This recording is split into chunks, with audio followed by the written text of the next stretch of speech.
Thank you. Merci. I will now ask for the roll call.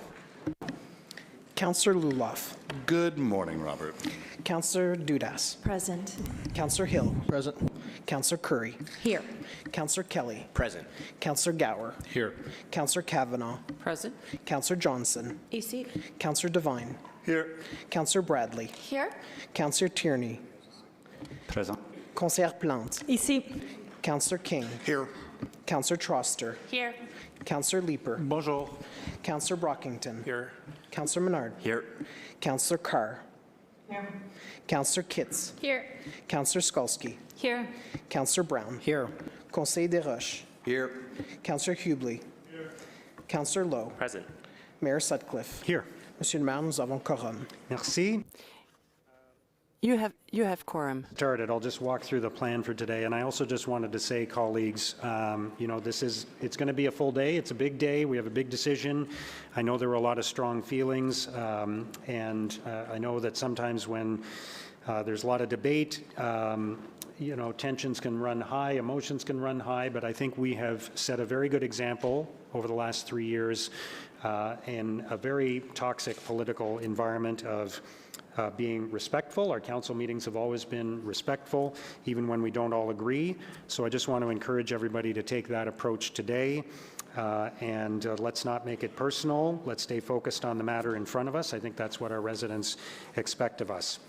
So just in terms of how the agenda will roll out today, we are going to start by considering the report from the Audit Committee, and then we will vote on that, and then we will move into Committee of the Whole. We will introduce all of the motions. We will have time to ask questions of staff and debate and discuss the motions in Committee of the Whole. We'll vote on the motions in Committee of the Whole, and then we will move back into Council. We'll rise and report out of Committee of the Whole, and then consider the recommendations. So we'll go through item 8 on the agenda as Council at that point. So if everybody's comfortable with that, we will proceed. Are there any declarations of interest? All right, motion to introduce reports. Councillor Devine. Thank you, Mayor. That the Audit Committee Report 14 and Finance and Corporate Services Committee Report 29 be received and considered. Que le rapport numéro 14 That the report des finances et des services organisationnels soit reçu et examiné. Is that carried? Thank you. So we will move to item 7, the Audit Committee report. So I'll open it up to questions and discussion on the Audit Committee report. On the what?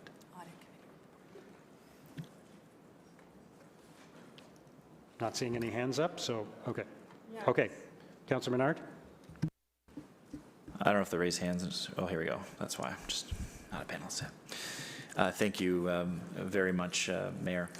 I just wanted to follow up with our audit committee discussion because there was some, it seemed confusion on the opportunity costs that exist there. And I just want to be as crystal clear as possible what the Auditor General is saying. I just want to make sure that, I guess the question is to the Auditor General, are there opportunity costs that Council could choose to otherwise spend on other priorities in the existing report that you've identified? Thank you for the question, Councillor. Mayor, through you. Yes, as we've identified within our report, the base budget that will be essentially accrued throughout the period of the debt repayment, so up to 2070, of $694 million from a face value perspective, we have highlighted to be an opportunity cost. That is with the presumption that the project goes through. That being said, as we have also highlighted in our report, there is the potential for offsetting revenues to be put against that. That would lower what that opportunity cost is. We have highlighted some risks with regards to some of those offsetting revenues, such as the waterfall distributions. And some of those offsetting elements are also opportunity costs themselves. So the municipal accommodation tax we have deemed that to be an opportunity cost because it has been highlighted by Ottawa Tourism and the partners that incremental 1% is within the city's purview as to what they so choose to do with, and they have also indicated support for other economic development infrastructure projects within the city, such as the downtown revitalization. So we deem that to be an opportunity cost. There are other elements that are not opportunity costs that we have not highlighted risks with. Those would be the ticket surcharge and the rent. But the city investment of $82.7 million is also an opportunity cost. The property tax uplift we have not necessarily deemed as an opportunity cost. However, that number is still subject to fluctuations based off of what Mirabella does from an actual development perspective. And we have highlighted a very low risk of them pulling out. And obviously that would impact that particular number. So in short, yes, there are opportunity costs, but there are opportunity costs with every decision that council makes. We are just highlighting that. I appreciate that. Thank you very much. And just on the definition of what an opportunity cost is, let's just say for that $694 million in debt repayments to 2070, what is the definition of an opportunity cost? That we could have spent it on something else, for another priority, for example? There are lots of different definitions as to what an opportunity cost, but in general, it is the foregone option of a decision made. So if you choose option B instead of option A, option A is your opportunity cost. You have foregone that option in lieu of something else. But as we made clear at Audit Committee and as well in our report, we are not stating that one direction is better than the other. We are just highlighting that there is a cost associated with that decision. No, I very much appreciate that clarification. It's been very difficult to get that clarification, and not from your offices, but I just appreciate how much work you've done on this and to have that stated clearly here today. Thank you, Mayor. Thank you, Councillor Menard. Councillor Plante. Oui, salut. Hello. I have a question for you. I don't know who will be able to answer. It's concerning your report. Of the retail podium, the estimate remains at Class D, representing elevated risk exposure relative to other components. As a result, 40% contingency has been established for each of the above components of the estimate. This demonstrates this component of the construction is still an early estimate and subject to potential changes as design and integration planning continues. Je voulais savoir, est-ce que ça peut vraiment... So are you saying that we could actually put a pool or a casino? What are you trying to say with potential changes in your plan? Thank you for the question. This is what we want to say. When we're talking about cost estimation, it's because we don't have a design. We don't have all the details. There might be some modification to the design. So we try to explain that there is a risk. So right now, they're developing this idea, which this is quite normal. So they've put aside 40% for uncertainties, and this follows what we see at the municipality levels and in the private sector. So there might be some changes. Maybe the cost will be higher if they change the scope of the works. I think some are concerned about from the residents in that area.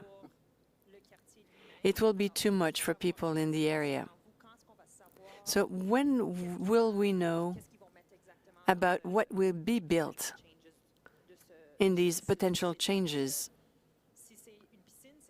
If it's a pool, it's something. If it's a casino, it's completely different. I think you should ask the question to management.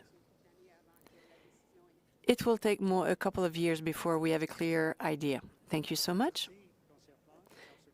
Councillor Gower. Thanks, Mayor. I know this came up in the discussion at Audit Committee earlier, but I just thought it'd be helpful for Council to hear it. There is not a can you confirm is there a recommendation of proceed or not proceed in the audit report that you've prepared?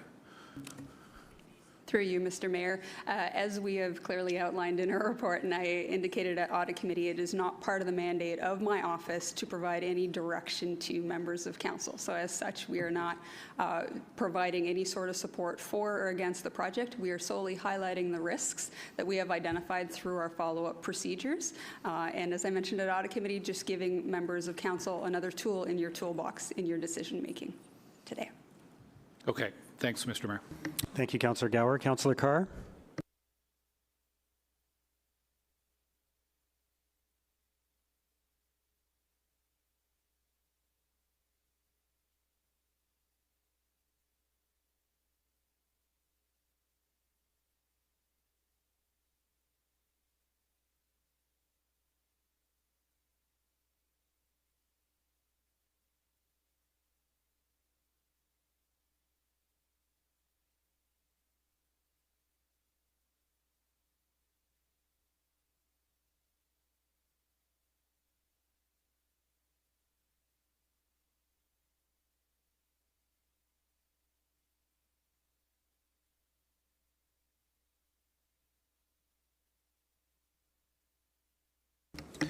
Mr. Mayor, so I actually just Googled opportunity costs just to make sure my interpretation is correct. So really, it is the value of making a decision versus the alternative. So from my perspective, from our perspective, from the business case's perspective, you proceed with Lansdowne. The value is there from all the revenue that we're generating on site for a city asset at the 31% contribution versus and 69% coming from revenue sources. If we choose not to proceed with Lansdowne, it's not an opportunity cost, it's a significant cost. The asset will then translate into a $753+ million investment, which I don't have a funding strategy for. So I kind of look at it the other way. Proceeding, we have a funding strategy in place before you to make that decision. If you don't proceed, then the costs will double. That's the opportunity cost.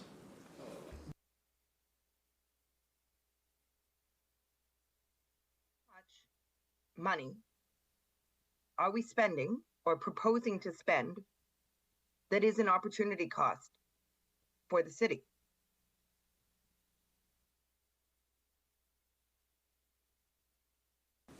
Mr. Mayor, it's the $130 million. 130 million. Correct. That is the money that could be spent on something else over 40 years. Correct. Thank you. Thank you, Councillor Carr. Councillor Hill? Thank you.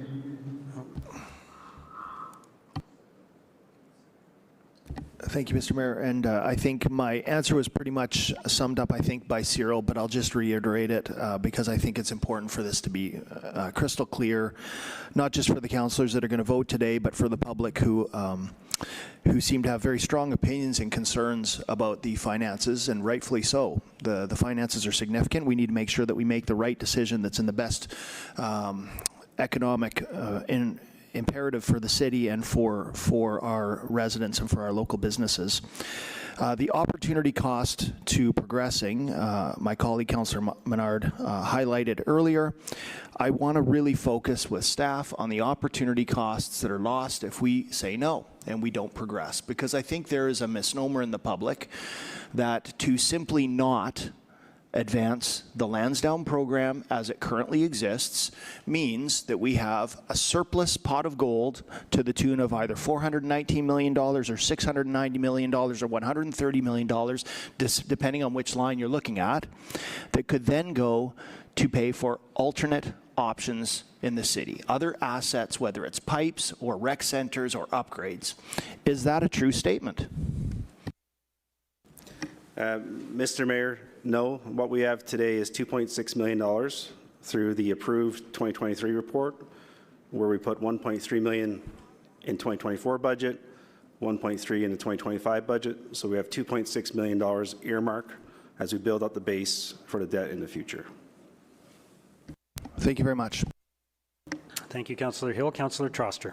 Thank you, Mayor. Just to clarify, when you say the only opportunity cost for this project is $130 million, that is assuming all of the retail projections going beyond 50 years would come to pass, correct? Mr. Mayor, yes, that's the full business case, but remember, this is a $418.8 million city asset, so it is going towards a city asset. Can you clarify how much of supposed retail revenue is in your financial projections for Lansdowne? How much retail revenue do you expect will subsidize this project? And how many years from now do you expect us to see that? Profits. I can't quote the number right off the top of my head, but to say that those are actually the most solid projections we have in that projections going forward. Right now, retail is 100% occupied. There's no vacancies. And we are projecting based on existing data, just projecting out 2 to 3% going forward. But is it not correct that Lansdowne 1.0 did not provide any waterfall revenues to the city? Not due to the fact of retail. It was other issues, primarily events, lower than expected revenues for events and sports. So what is the risk for the city if the retail projections do not come to pass, if those profits do not happen? So we have a funding strategy to cover it, no matter what. And what is We're also looking at including in the municipal accommodation tax that helps to offset if we end up getting more from that 1%, that also helps. Thank you. Thank you. Councillor Tierney. Great, thank you. I'll just be brief. When it comes to, just to follow up on Councillor Hill's comments, there was a lot of ambiguity around the 18 million versus, what was that? Can you just say it on record again? How much is this for this year? 2.3 million? Mr. Mayor, 2.6. 2.6 million. Okay. Okay. Great. That's all I had to ask. Thank you. Thank you. So then the Audit Committee report, is that carried? All right. I will ask Councillor Gower to move a motion to move into Committee of the Whole, please.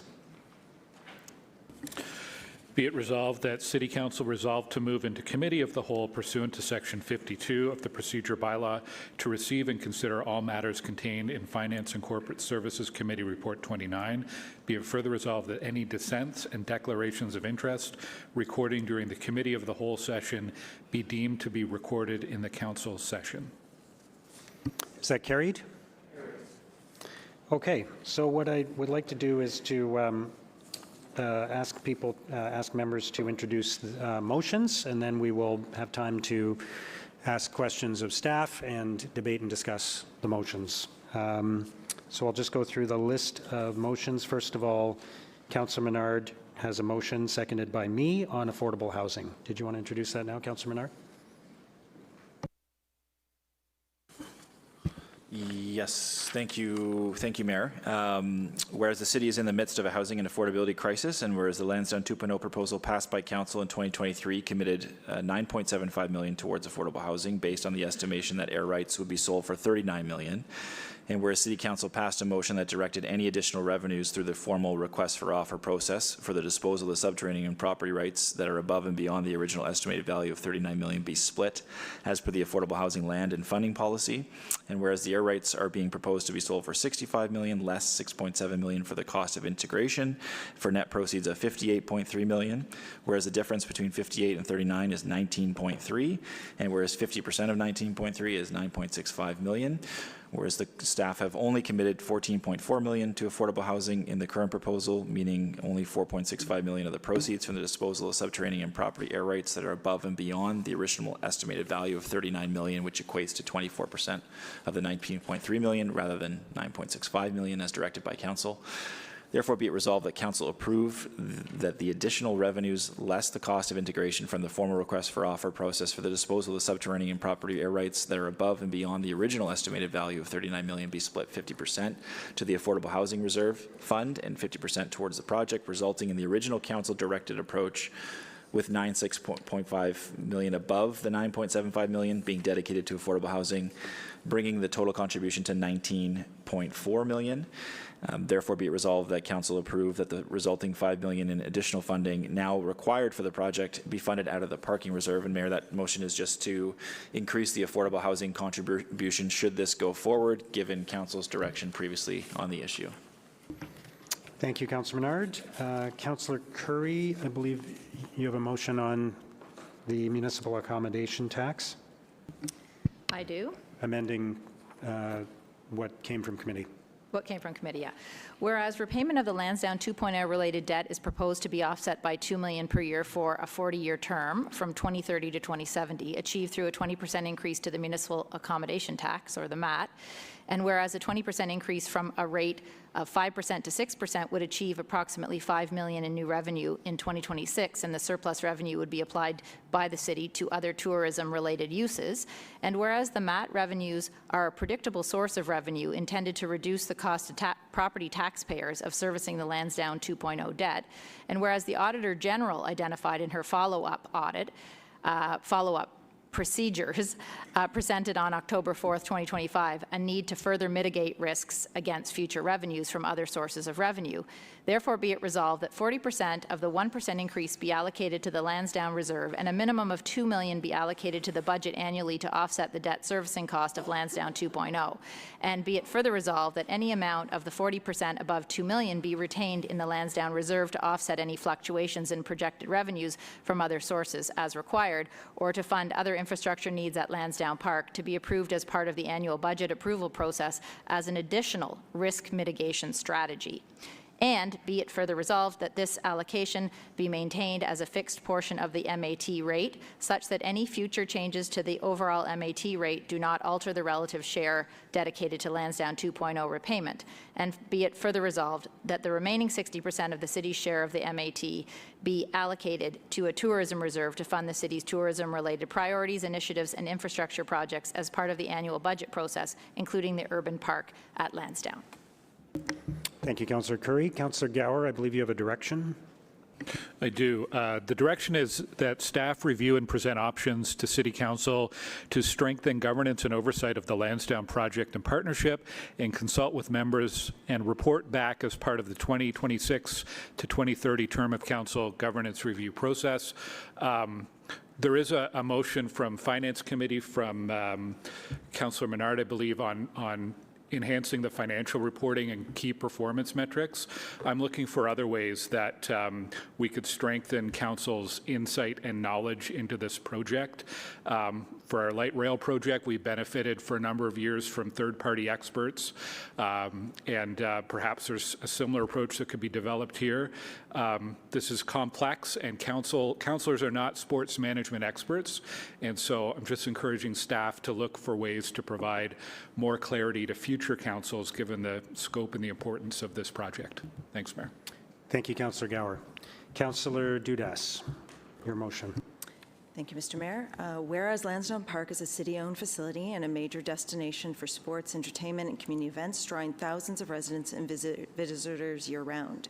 Whereas for many residents, traveling to Lansdowne requires driving and finding parking, limiting their ability to easily access the site for games, events, and community activities. Whereas Lansdowne 2.0 redevelopment includes a new event center and a modernized Northside stands, which will position Lansdowne to host more frequent and higher profile events, thereby increasing demand for reliable and accessible transportation options, especially for residents in Ottawa South and surrounding areas. And whereas while peak demand during individual events is anticipated to remain stable, the addition of the modern event center will result in more frequent events and increased activity at Lansdowne, leading to a higher overall volume of trips to the area over time. Whereas the Lansdowne 2.0 transportation demand management strategy is designed to encourage multimodal travel and reduce congestion during major events with a focus on improving congestion issues for local residents, whereas the TDM program includes free transit for all ticket holders before and after events, including on routes 6 and 7 and the 450 series special event shuttles, with OSEG covering the costs, a successful approach that is the first of its kind in North America for a large mixed-use entertainment district. Whereas OC Transpo currently provides enhanced transit service to Lansdowne for major events and collaborates with OSEG on park and ride shuttle services, but additional measures are needed to ensure reliable access for residents. Whereas the Bank Street Active Transportation and Transit Priority Feasibility Study is an important step towards identifying infrastructure improvements and transit priority measures along the Bank Street corridor, but there remains a significant need to commit to service delivery standards, including dedicated routes and reliable scheduling to alleviate congestion and improve access for local residents. Therefore, be resolved that in conjunction with the work being done through the Lansdowne Transportation Demand Management Strategy, Council directs staff to work in collaboration with OSEG to undertake a review of public transportation options to Lansdowne, including the feasibility of implementing shuttle or regular bus services between Lansdowne Park and nearby LRT stations such as Herdman, Lees, Carleton, for major events, with a focus on ensuring convenient access for event-goers and impacted local residents. Be it further resolved that city staff collaborate with OSEG and other partners to identify funding sources, including potential sponsorships or community partnerships, to support additional transit services, particularly during weekday evenings and weekends when residents across the city are most likely to seek opportunities to enjoy Lansdowne and its amenities. And be it further resolved that staff explore cost-effective transit solutions to enhance access to Lansdowne and reduce congestion on Bank Street, including but not limited to a microtransit pilot program, implement a low-cost, on-demand microtransit service, for example, using smaller vans or shuttles, connecting key Alta Vista neighborhoods, such as Elmville Acres and Riverview, to Herdman or LRT stations during event days, leveraging existing OC Transpo vehicles or contracted services to minimize costs. 2, expanded park and ride options. Identify underutilized parking lots, such as those near community centers or commercial areas along Alta Vista Drive, for temporary park and ride services during major events. 3, bicycle and e-scooter incentives. Partner with local businesses or OSEG to offer bike valet services or e-scooter rentals at Lansdowne, encouraging active transportation from nearby communities and reducing reliance on vehicle trips along Bank Street. 4, a community shuttle partnership. Seek out and collaborate with interested groups who could sponsor low-cost shared shuttle services to Lansdowne for residents, particularly for families attending games or events using existing vehicles to keep costs minimal. And be it further resolved that staff report back to Council annually on the effectiveness of the Lansdowne TDM strategy as a companion report to the Lansdowne Partnership Annual Report, including transit riderships, mode share, congestion impacts, and any recommendations for further improvements. Thank you, Councillor Dudas. Councillor Menard, your motion on the horticulture building? Yes, thank you, Mayor. It's seconded by Councillor Brockington. Whereas the Aberdeen Pavilion would be closed for all community and public use for up to 18 months beginning in early 2026, and whereas this pavilion has been an important community amenity that supports facility programming and special events, whereas there are mitigation plans to allow for many events and activities, including the Ottawa Farmers Market and 613 Fleet, to continue at Lansdowne Park during the closure of the pavilion, whereas many of these mitigation plans includes the use of horticulture building to provide indoor space for activities and to maintain washroom access to urban visitors, whereas city staff will continue to work with the organizations and event organizers using the park to ensure disruptions are minimized. Therefore, be it resolved that the horticulture building continue to be operated by the city and available to host programs and activities throughout the construction period. Okay, thank you, Councillor Menard. Councillor Skalski.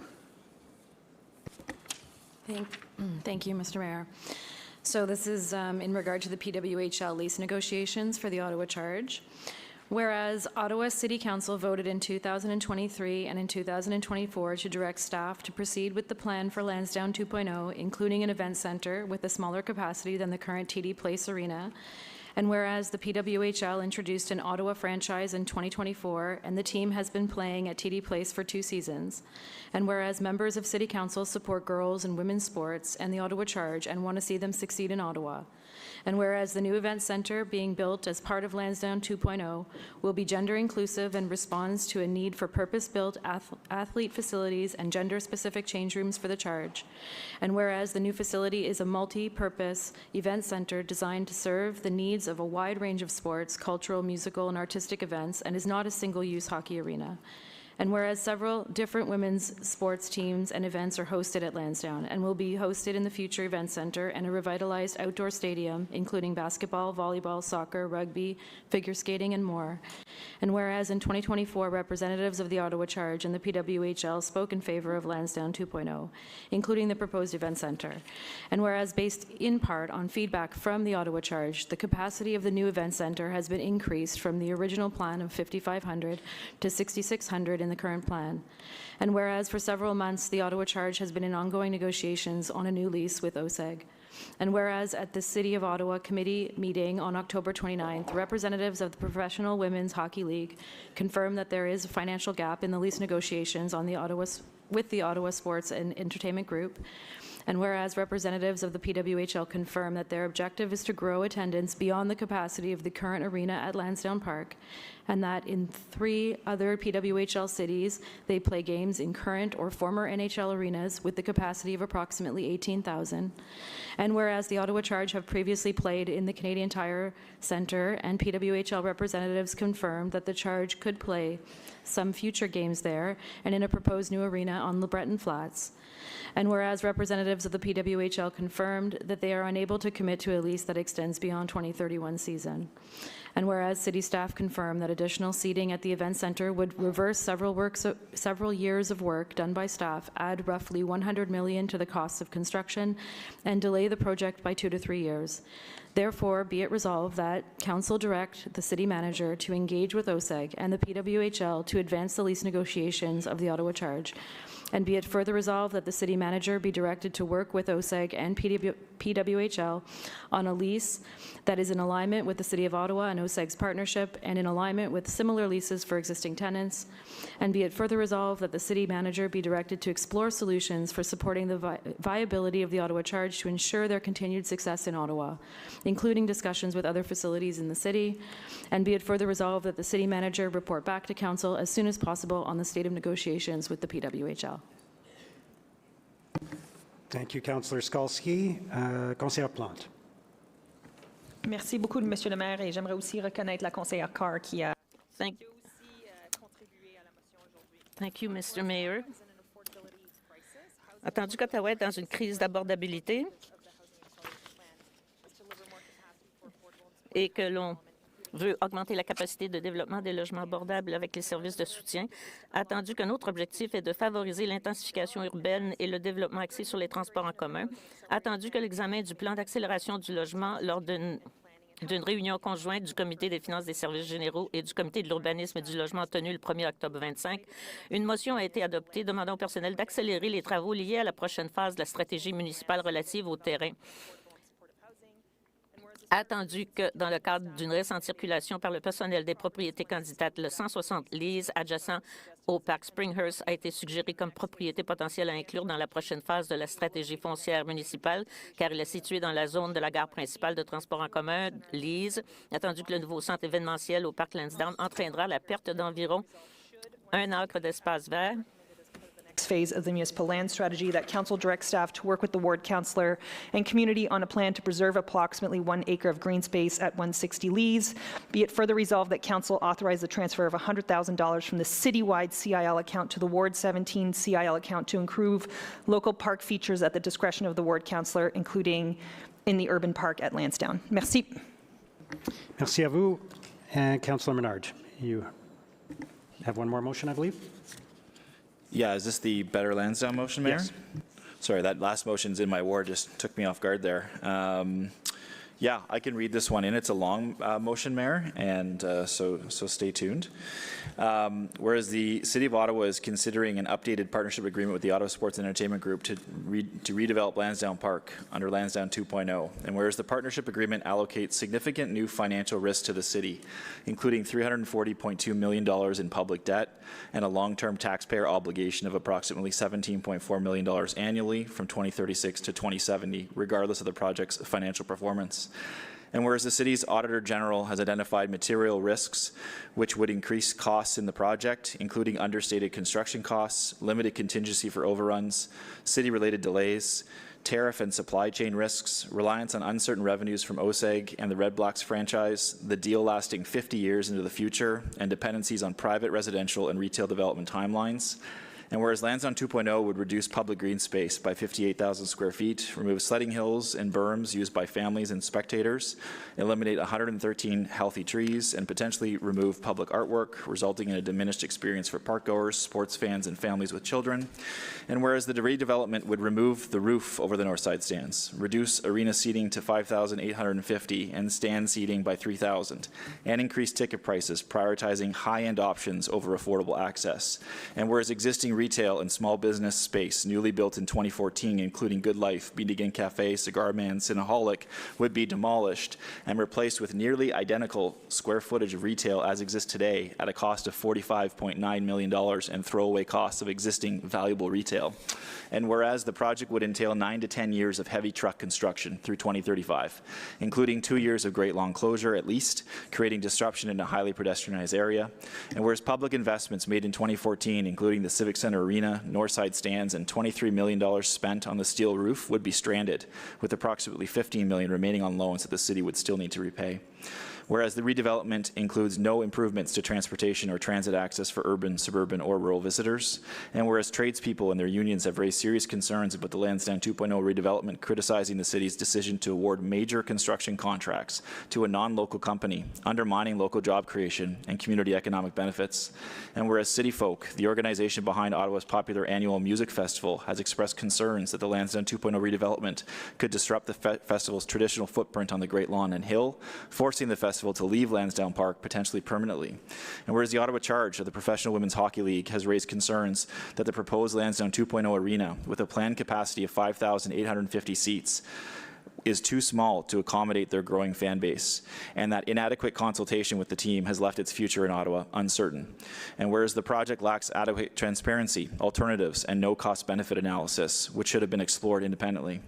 And whereas a no vote on the Lansdowne 2.0 proposal would reject the redevelopment plan as presented, but would not terminate the existing partnership, and OSEG would remain bound to its ongoing obligations under the partnership agreements. And whereas OSEG, as a party to the partnership agreements, is legally obligated to operate, manage, and administer those sections of Lansdowne Park governed by the Master Limited Partnership, project agreement, retail lease, stadium lease, and other material agreements, and these obligations would remain in effect regardless of whether Lansdowne 2.0 is approved.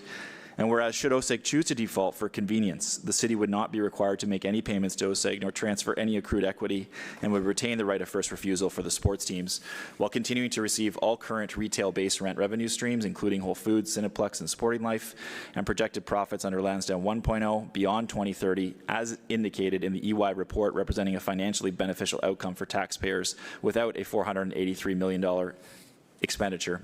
Therefore, be it resolved that Council reject the recommendations to amend the partnership agreement to facilitate the execution of Lansdowne 2.0 in its current form, maintaining existing agreements governed by the Master Limited Partnership Agreement, project agreement, retail lease, stadium lease, and other material agreements, that Council direct staff to commission a third-party investment strategy for the Civic Centre and Northside stands to improve ongoing maintenance requirements and enhance accessibility, and report back. Council directs staff to develop and implement a strategic plan for Lansdowne Park that prioritizes cost-effective improvements, including enhancing transportation and transit access for urban, suburban, and rural visitors, activating underused areas of the park with daytime programming, work and community hubs, markets, and family-friendly events, preserving existing green space, amenities, and facilities, conducting operational performance reviews, and identifying efficiencies. Council directs staff to commission an updated economic analysis reflecting risks that have since materialized, identified in the EY report, including competition from the proposed new sports and entertainment district at LeBreton Flats, and assess the potential impact on revenue, attendance, and lease agreements at Lansdowne Park. 5, that Council directs staff to ensure a renewed governance and oversight model for Lansdowne Park, including the establishment of a board to provide transparent management and oversight of park operations, sports teams, and retail leasing. And 6, Council affirm that any future redevelopment investment plan must prioritize public benefit, protect green space and existing facilities, and ensure financial prudence, transparency, and community support. And Mayor, I'm bringing this motion forward because it has never been about do nothing or Lansdowne 2.0. There always should have been a viable alternative, and this is it. Thank you. Thank you, Councillor Menard. So I'll open it up now to members to ask questions of staff. And, point of order, Mayor. Yes, Councillor Brockington. Before we get into debate, I haven't seen half of these motions until now for the first time. So if I could have them printed, that would be great. But I would appreciate if staff could please comment on every motion that was just introduced so we can have a better understanding of staff's thoughts on each motion, please. Okay. Mr. Sorry, Mayor. as a point of order. Pardon? As a point of order, just to follow up on Councillor Brockington's intervention, I'm not sure that that is going to be helpful until we've had an opportunity to see the motions. They're not in SharePoint at this point, and I'm just wondering if we can take a bit of time to get the motions in front of people before staff start running through them. Yeah, I mean, I think we can print the motions and distribute them to anybody who needs them, and I think in the meantime, if people have questions about other topics, not related to the motions, we can proceed with those questions. I'm not sure, Councillor Brockington, I'm not sure technically your point of order was a point of order. It was more of a question, but we'll get you the motions, and if you know, I mean, at a certain point, we can ask staff for their comments on the motions. But I'll go to Councillor Hill in the meantime. Thank you very much, Mr. Mayor. Regarding the last Menard motion that was brought forward, I think it is laudable to look to address mitigations to some of the concerns that are currently existing in Lansdowne 2.0 and also to seek out some additional opportunities. I suppose my question for the councillor would be, has that been engaged with OSEG, and does OSEG have a position on the motion? That was a question for Councillor Menard. Councillor Menard, Councillor Hill had a question for you. So I'll just get him to repeat it and give you a chance to get back to your seat. He had a question for you as the mover of the motion. Yeah, thank you. I just wanted to ask, in terms of the feasibility initial coordination to that final motion that was raised, has that been coordinated with OSEG in terms of discussing the implications? Are they supportive? Have they given you feedback to that? Sorry, which clause are you speaking to? I'm sorry. I'm talking to the final motion that you brought forward. Yeah, just I'm not sure what you're talking about. So the motion speaks to the existing clauses within Lansdowne 1.0 and the LPP, and has various clauses that would be a credible alternative to what's been put on the floor thus far with Lansdowne 2.0. And we have a contractual arrangement right now with partners at Lansdowne Park, and that is expected to continue until 2054. If that doesn't continue, if OSEG chooses to leave the deal because they're not happy with their returns at the park, then the city would be in a position to benefit financially from full retail base rent, as well as the 2030 and beyond positive cash flow that EY had identified in their independent report. So just in terms of functionality and feasibility, my question specifically is, have you coordinated and crosswalked that motion with OSEG to talk about the feasibility of implementation? So I've had many conversations with OSEG over the years about the potential for continuing under 1.0. They know I don't support 2.0 as it stands. I've made that clear to them. There are some things in this motion that I know on the transportation side, as an example, on improvements to accessibility to the site that we've had discussions with over time. So some of those have been discussed over the years. That's the answer to the question. Thank you. And then for staff, this final motion, it does have a radically different approach to addressing the Lansdowne, specifically the 100% city-owned asset component. There are several assertions about both the current project and the improvements that are being considered at council in this motion. Considering the technical nature of this project, is all of the information contained in the Menard motion accurate? Mr. Mayor, if I can address that question. Staff have conducted a preliminary review of the motion. We've reached out to the mover to flag some of those concerns with regard to the motion. We haven't had an opportunity to discuss those, but there are some concerns from a legal perspective that have been flagged in the recitals as drafted currently. Thank you very much, Mr. Huxley. Could you outline for my colleagues and I what you believe to be those concerns or inaccuracies about the Menard replacement motion? Mr. Mayor, I would like an opportunity to flesh those out and to discuss those with the mover. I think that would be an efficient use of time, but we do have some concerns with some of the language in 2 of the recitals. So is it fair to say then that with this Menard replacement motion, that if passed, it would carry some similar risks to saying no to Lansdowne 2.0, simply put?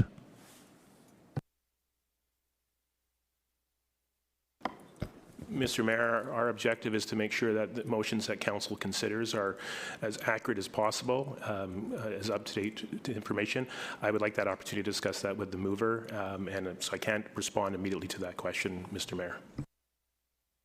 I'm not really sure how we progress then, Mr. Mayor, if there are legal concerns about the accuracy of this motion for us to be able to debate a motion that potentially staff can't support. Okay, well, it's a motion on the table, so let's just carry on, and we'll see the outcome of the conversation between the mover and the legal department. Thank you. I'll come back on the board after. Okay. Councillor Desroches. Thank you, Mr. Mayor. There's been some and a lot of scrutiny over the construction costs of 2.0. Having gone through the RFP process and seen that the bids are within the ballpark, if not better than what we projected. Can you speak to the lessons learned from the Commission of Inquiry on the LRT and the steps we took through that procurement process to ensure that we were not repeating some of those concerns, particularly around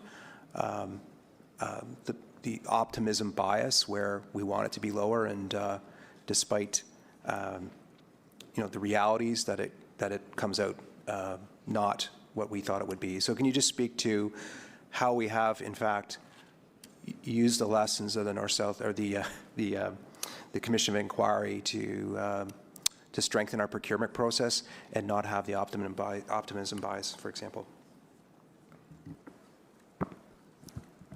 Thank you for the question. Thank you for the question, Mr. Mayor. I'm going to outline some of the elements related to what we did and the public inquiry. The public inquiry has a lot of information that we are following and taking into consideration on all the projects moving forward. We conducted project delivery model review that was presented to council and council approved, which was a recommendation from the public inquiry. We have a robust project management system in place and an infrastructure quality management system. We set up solid collaborative approach with the private sector, architects, OSEGs, third-party reviewers, contractors that we brought depending on the expertise, and great collaborations and discussions with the developer. We established a governance that included public communications and consultations. We follow a gating process, which was a strong recommendation in the public inquiry. We apportion the risk to the one that can best manage it. We have strong project management controls during design and set up strong project management and changes control moving into construction. We structure a risk review board during design and moving into construction with a lot of risk sessions that we took into consideration while we were doing the design. We use proven design details with elements that are industry tested, and we brought a general contractor advocate. We had a lot of third-party commissioning representatives. We brought third-party expertise as required and needed, which was another great recommendation in the public inquiry. We have a very tight design. We did not set budgets early. We came to council with the different levels of estimates to define the different stages with the best information we had at the time. And our contracts include mechanisms to calculate the extension of time, adjusting schedules if any obstacles arise. And we gave adequate time to the bidders through the procurement process so they can give us the best tender that we could complete. Mr. Mayor, if I can also add specifically questions related to optimism bias and unique bias, which was also captured through the public inquiry process. As my colleague Karina has just elaborated, there's been numerous third-party external experts that have reviewed our project's scope, budget, and schedule. And so we believe that we are confident in what it is that we're putting forward. There's been extensive reviews, and our final tender also demonstrated that as well. And in terms of unique bias, I think what I'd say to that is we're using our standard CCDC contract to award this tender. There's nothing unique about the arena design or the north side stands, and so we believe that we've addressed those biases as well. Yeah, thank you for that comprehensive answer. I think what I hear is the answer is yes, that we are adopting the recommendations and following through on the recommendations of the Commission of Inquiry with respect to the North-South, with respect to the LRT, Line 1 LRT, and the claim that let's not repeat what we did in the past. I think you've clearly shown that we're not doing that. By the same token, I want to give you a chance to talk about the memo that you issued to Council and is in the public domain in terms of the cost of a change order at this point for either additional capacity at the stadium. Could you just summarize what those costs would be, please? Mr. Mayor, this is related to if we were to add 3,000 seats to the arena. Yes, if you could, again, just summarize that again for the benefit of the public. And yes, thank you for the clarification. So the estimate that we have around the capital construction cost would be between $80 and $100 million, and we would also, which means that we would have to restart also our design process. So there's other soft costs and a whole new design that would also have to be expended to do that. And could you just outline the steps you took to come to that number? I've met with, in fact, a lobbyist saying, well, it could probably be lower. If there's bias, any optimism bias anywhere, it's, I think, some of the claims that this could be lower, or that this is somehow a political analysis that's been undertaken. So I think it's important if you could just outline the independence of that analysis and how you came to that conclusion.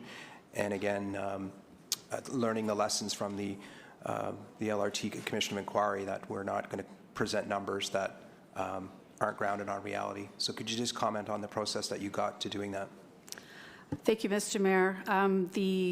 We didn't have a lot of time to prepare, I would say, a class estimate to come up with that range. And so it is not part of our, we didn't go through the full cost estimating guideline in order to come up with that number. But what we do have in terms of comparators is a cost per seat. Kind of baseline, and so we did use the cost per seat for the current Lansdowne, or sorry, for the future 2.0 Lansdowne Arena, and extrapolated those costs. So that's why we caution that this is a very high-level estimate. It is not in any class of estimate that we have, and the cost could absolutely be higher than that. Okay, would you characterize this analysis as a conservative estimate? Yes, I would. Okay, that's all for me at this time, Mr. Mayor. Thank you very much. Thank you, Councillor Desroches. And just because a couple of members have asked me, just for clarity, we're asking questions of staff about anything now and about and debate and discussion on any of the motions that are before us, just to be clear. Councillor Brockington. Thank you, Mayor. Just on that note, with 7 motions now on the floor in one direction, I believe it would be helpful for staff to go through each motion at this time and provide their comments. If staff can confirm that they've actually seen the motion and have had time to do an analysis on the motion and educate council what the impacts would be if the motion passes, and I'm referring to all of them. So if we could go down the list and have a better understanding of staff's comments, that would be appreciated.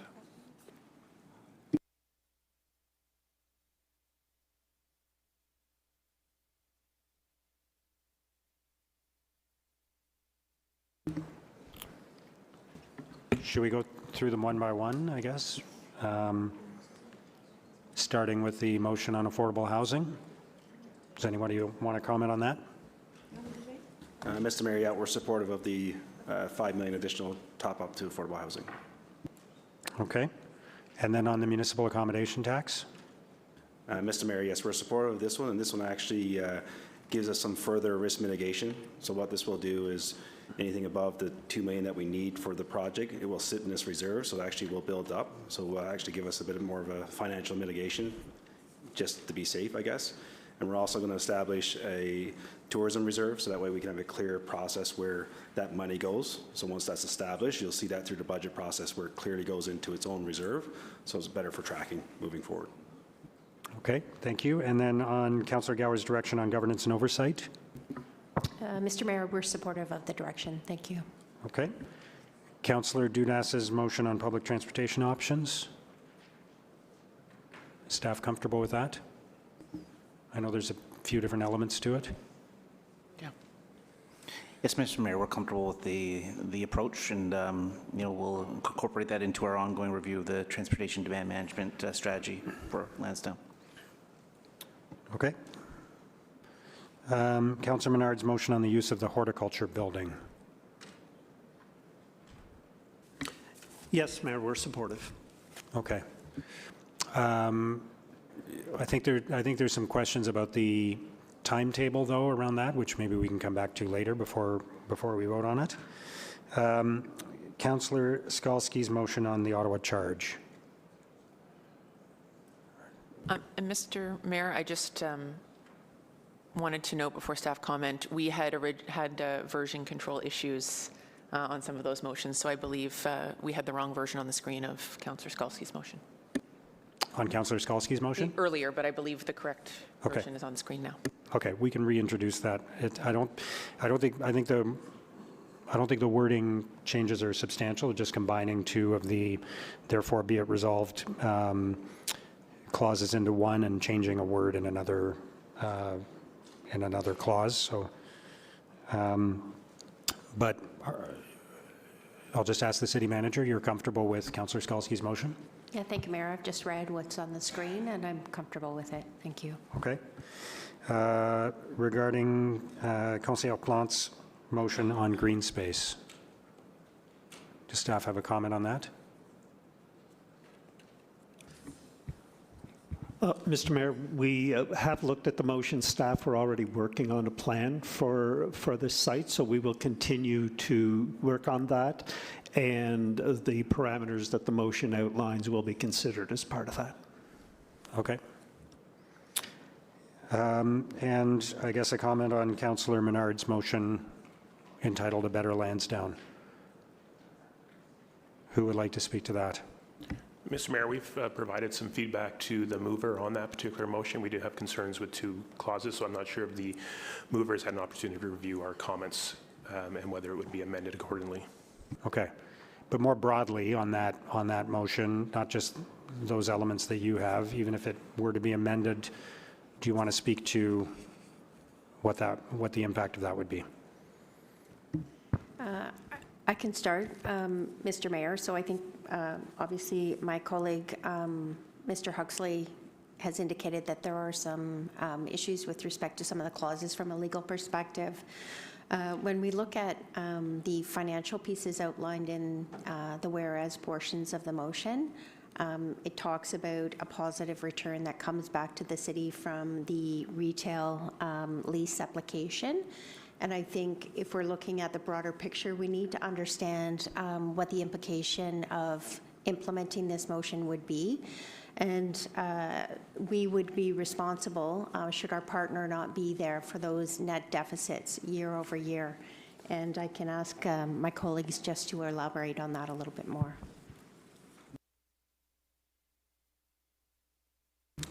Yes, Mr. Mayor. So that would be result in right now the $8 million annual loss. Would that be covered by us? And then I think there's the 8% interest that we're on that as well. Would that be covered? So. Okay. Back to you, Councillor Brockington. Thank you. I will have follow-up questions. I'll yield to my colleagues. I just want to say I wasn't asking staff, because we've been asked not to ask staff anymore whether they support a motion or not, but their analysis on the impacts of certain motions pass or not. So I will follow up with additional questions I have. I want to speak to a colleague first about one motion that's on the floor, but appreciate staff's comments to date. Thanks, Mayor. Thank you, Councillor Brockington. Councillor Leeper. Thank you very much, Mayor. I think for this round, I'm just going to constrain my questions and comments to the municipal accommodation tax motion that Councillor Curry has brought. But it raises some fundamental questions for me that I don't feel I fully understand with respect to Lansdowne 2.0 in total. For those members who may not be familiar with it, at the Finance Committee meeting, I brought a motion that would dedicate more of the increase in municipal accommodation tax that we expect to repaying the Lansdowne 2.0 debt servicing. So we're going to increase the municipal accommodation tax by 20%. And of that, the proposal that's in the book right now is that we would allocate $2 million of that new 1% to repaying Lansdowne debt. And that would be not perpetuity, until the end of the repayment program. But that 1% increase from 5% to 6% is going to bring in $5 million more in municipal accommodation tax in year 1.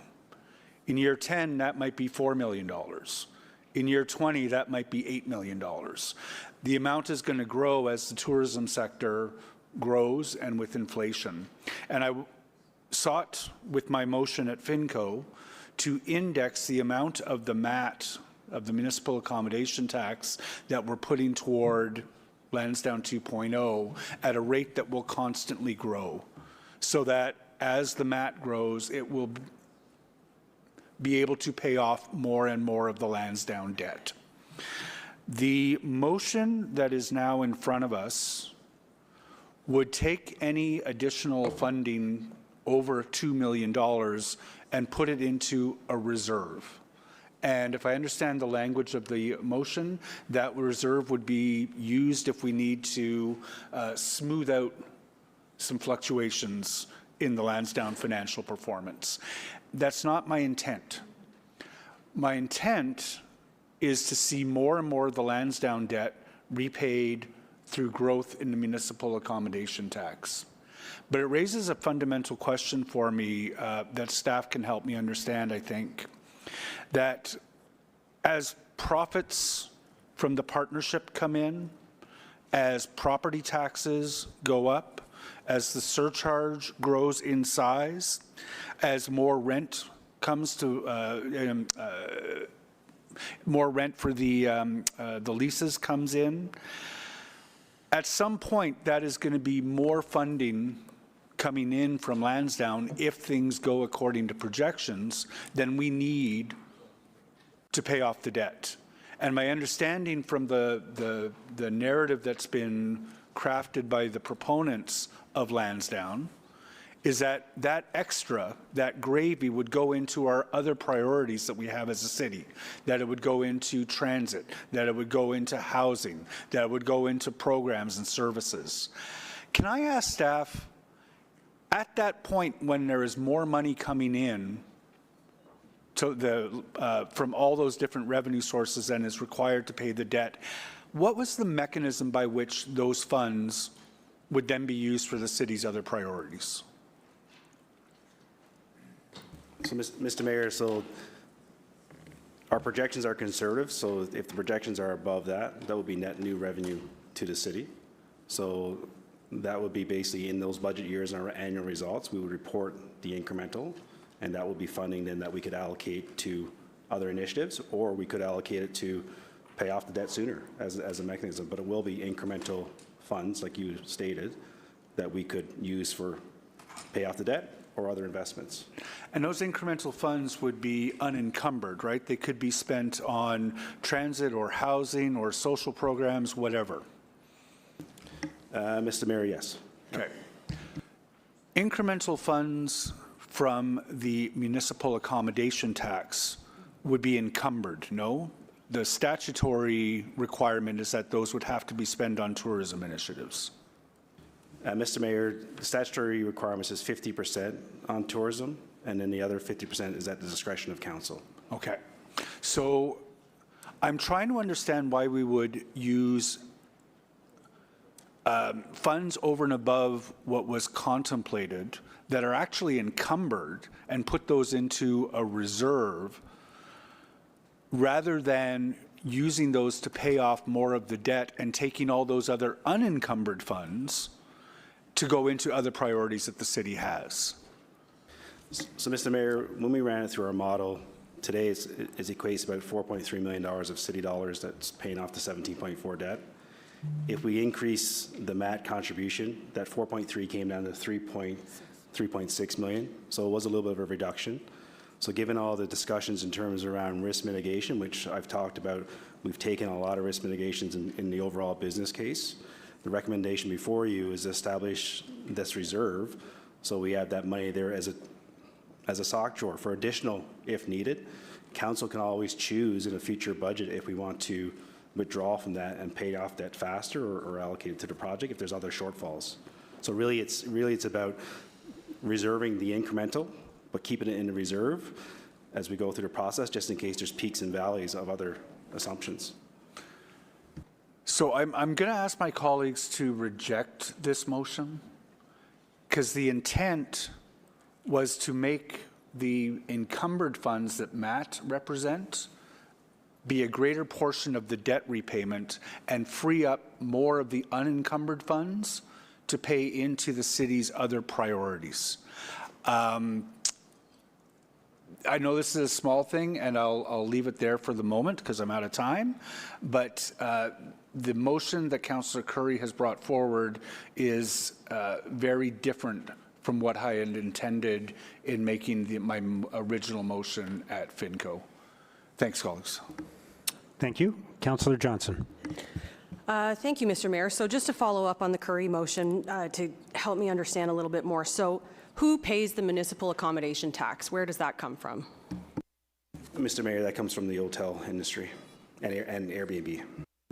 And when you describe a tourism reserve for fluctuations in the project, what fluctuations could this be applied to? So, Mr. Mayor, we're talking about these. So these original intent was for the 2 million of the 1% increase, which will grow over time. So 2 million will grow over time. So as this motion is here, that incremental will be into Lansdowne Reserve. So as per the funding model, it's another backstop risk mitigation if the ticket surcharge comes in below, or if the other items come in below. So it's just another level of risk mitigation that we put forward as an option. So the reserve then that would be paid by a tax could offset some of the assumptions that don't come to pass in the Lansdowne model and not put pressure on other sources of revenue to see those pieces succeed. Mr. Mayor, yes, that would be correct. So, I mean, I guess I struggle. I mean, I guess I sort of struggled a little bit, even just for the Leaper motion at FinCorp, to increase the tax on a hotel industry to backstop a plan that theoretically could or could not work over 50 years. But I'm holding my nose on that because I understand that what the Leaper motion is trying to do is to accelerate the debt repayment as best we can so that we can afford to do the priorities that my residents are concerned with in more of a certainty. My concern with the Curry motion is that we're creating additional soft landings for a project proposal that has a lot of vulnerabilities, and it will be other institutions that pay for that soft landing. Frankly, other corporations that are also looking to succeed. So why should they be held accountable for the failings of Lansdowne 2.0? I think that we have already moved as far as we should in that direction, and we should not be clawing back any further there. So I will not support the Curry motion. I wonder for the Lee's property motion, Is the Lees property that is going to be part of the municipal land strategy, is that, what's the market value of that piece of property compared to the Lansdowne property? Through the mayor, we don't have that currently here. So, I mean, I'm sure you know why I'm asking, in the sense that, you know, one of the criticisms of the Lansdowne proposal was that we were not able to afford to put affordable housing on site because the land value was too high. In this case, are we going to restrict another parcel of land that is fairly centrally located and near transit? Are we going to restrict the flexibility on that land to develop so much so that we might be able to put affordable housing there? Because I'm not sure we want to get into a situation where we continue to put the actual lands available for affordable housing farther and farther out. I think that actually works counterintuitively to some of our other policies. So the lands at 160 have been identified by staff as suitable for affordable housing development. The portion that was identified in the motion would still allow sufficient affordable housing and be a viable site. Okay, very good. I didn't want to put one community priority of green space against another community priority of affordable housing, so I'm glad to hear that. Final question for this round. So with respect to the PWHL motion, which sounds like, you know, I promise we love women's hockey motion, I wonder what are the implications for the idea of additional sites? So similar but different to the question I just asked, you know, when we're looking at the CTC site or other sites, we're not going to further constrain the potential of those sites based on the content of this motion today? I think that's a discussion that we have to take away with our partner OSAG to understand sort of what that looks like. Okay, and just wondering, you know, is the revenue calculated as part of the 2.1 or 2.1? That's not a thing. The revenue calculated as part of Lansdowne 2.0, does that include PWHL events as scheduled currently?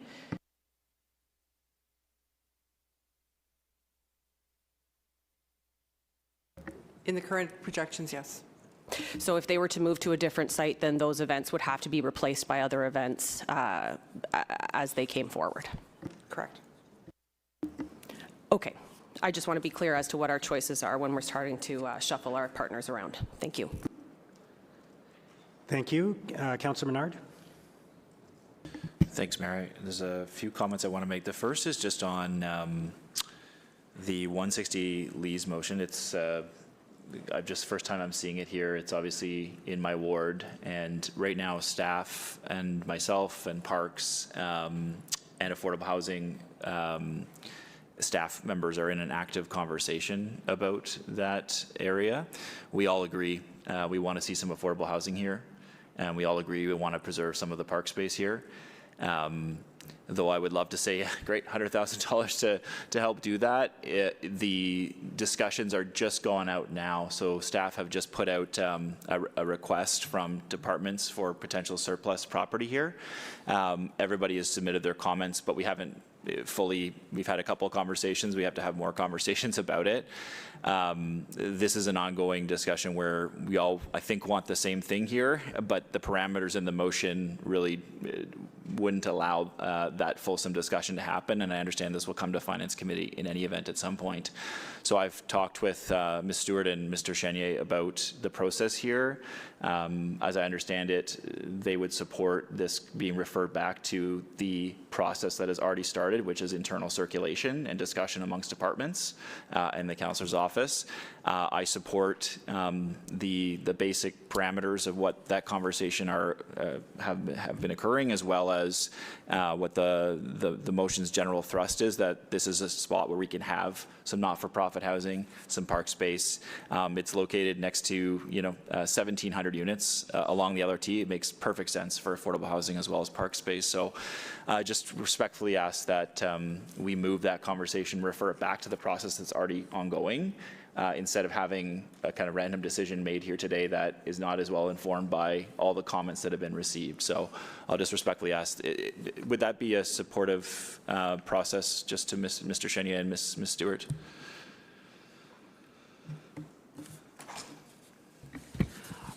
Mr. Mayor, as in discussions with the councillor, staff were already having discussions on this property to try to figure out the best fit for both affordable housing as well as some green space to add to Springhurst Park, which is immediately adjacent to this site. So this is work that we're already doing and will continue to do, whether it's in the context of this motion or without it. Work will continue to figure out the best layout for this site. Thank you. So just ask that we refer the motion back to staff for those conversations to occur, Mayor. So are you moving a motion to refer it, or are you asking the mover to? Yeah, I mean, ideally both. I've spoken with the mover that this is just the first time I've seen the motion, and so I think she understands as well. I want to have this conversation just in the formal process that's already ongoing, and happy to, if we end up getting an extra $100,000 through the process to help with the park facilities here, fantastic. I just want to do the process the right way. So. Okay. Well, we have time to come back to that, so I'll leave it to the mover to respond to that in due course. She can put up her hand and we can continue the conversation. Sure, yeah. So the motion would be to refer it back to staff in that conversation. Okay. Yeah, the proper process that's ongoing. So. Okay. Yeah. So is that on the table then? Is that? Sure. Okay, great, sure. Thank you. And then the mover of the original motion can respond to that during the course of our conversation. Okay. Yeah. Okay, yeah, absolutely. Yeah. Thanks. Okay, Mayor, I wanted to, I'm just digging into the motions at this point. I'll speak to the broader piece when we're out of committee of the whole. Correct. On the charge motion, I'm trying to understand what the objective is. Is the objective to keep the charge in Ottawa at Lansdowne Park? I mean, yes, Are you asking or me? staff, Okay. yes. So yes, it's to keep the charge at Lansdowne Park for as long as possible and to work with them as partners to, I think the intent here is to say that we all hope that they grow and that they grow beyond, but they even said themselves that they're already beyond the current space, so that they, that we help them find suitable other locations across the city, so that very well could be partners with the NHL facility up the street in the far future. But the hope is to keep them here in Ottawa and to be, that's the main goal. We love the charge, we want to keep them here. Yeah, absolutely. And I just want to say that, the concern is that LeBreton Flats may not be built for 10, 15 years. I know the latest projection I saw was over 10 years, though I think we all want it as soon as possible. But I think the issue is, in the meantime, if we go forward with this plan, the charge have said very clearly that this facility as it stands right now with the 5,850 seats is not viable for them.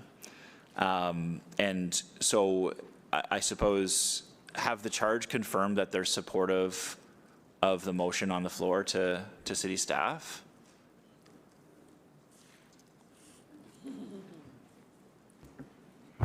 I've not had that conversation with them. Okay. And I understand there has been some conversations between the last committee meeting and this meeting with PWHL and the charge? Amy Scheer from the PWHL reached out and requested a meeting. During the meeting, the PWHL raised questions and concerns with respect to capacity. Both the city and OSAG offered to continue discussions about the lease, and we've proposed having additional meetings, of which we are scheduling. I appreciate that. I guess the concern is right now there are limited options. Lansdowne is the option, and people want the charge to stay at Lansdowne. I think the charge wants to stay at Lansdowne. And having a motion that is sort of predicting 10, 15 years out is all well and good and fair enough. Mr. Anlauer may want the charge in the new facility 10, 15 years into the future. Certainly I think open options there, but it's this period of time now that we're in where the charge has said, look, we're not building a arena large enough at the moment. And that it's not going to support our growth even in the short term. And so I guess very clearly, what are the charge requesting to staff right now? Are they requesting to reconfigure inside the stadium for less standing room and more seats and less boxes and more seats? Or are they asking for something else? We've not had those discussions, as I said. You know, what came up in the meeting is really their concerns and issues just around capacity. And again, our request in terms of wanting to continue that discussion with respect to the lease. They also understand that a decision will be made by council that will drive some of this too. And that's what I'm worried about, is that I think council... You're at time, Councillor, just so okay. you know. I can last comment if you'd like, or I'll get back on after. But just my concern, my worry is that we you know, this goes forward today, Lansdowne 2.0 passes with whatever vote we may have here, and then the charge are without anywhere to go to because council has made a decision, and good luck in 10 to 15 years when we might have LeBreton going on, but in the meantime, it's not viable for them. So my concern remains with where we are with the charge. Thanks, Mayor. Okay, thank you, Councillor Menard. I think everybody who has their hand up now has spoken once already, if I'm not mistaken, so we'll be, yeah, this is all just anything about any of the motions or anything to do with this. So we'll just do a second round now with starting with Councillor Hill.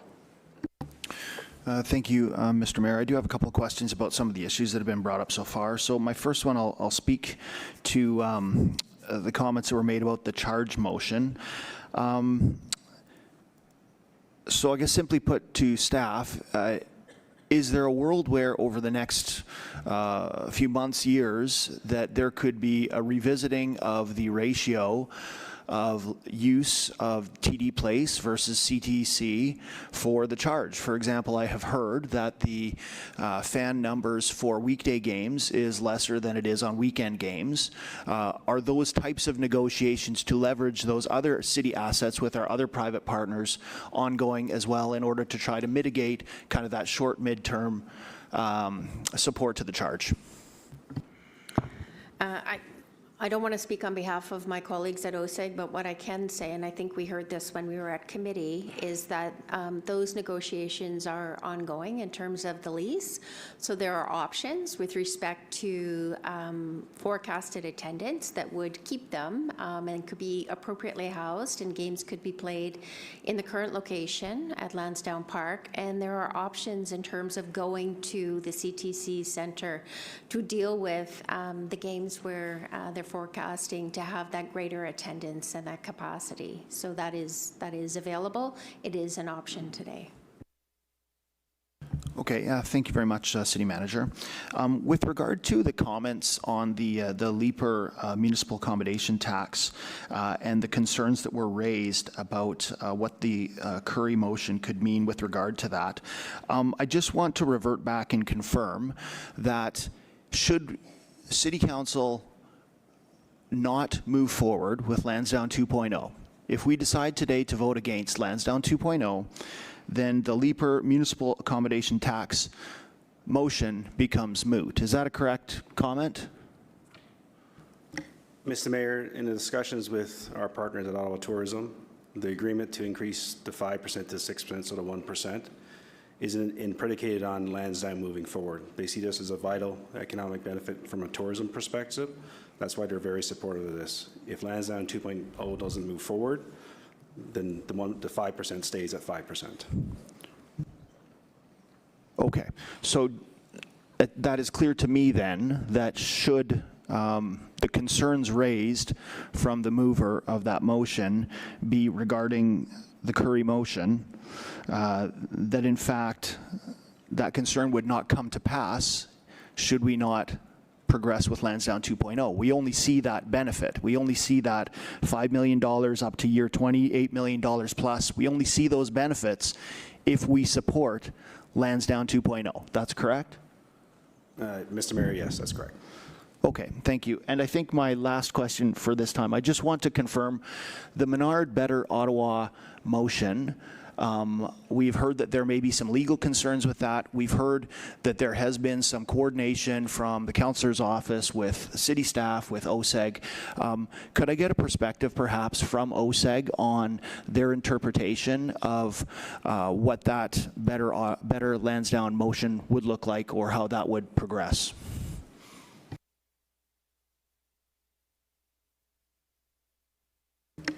If representatives from OSEG, Mark, you can go over there if you want.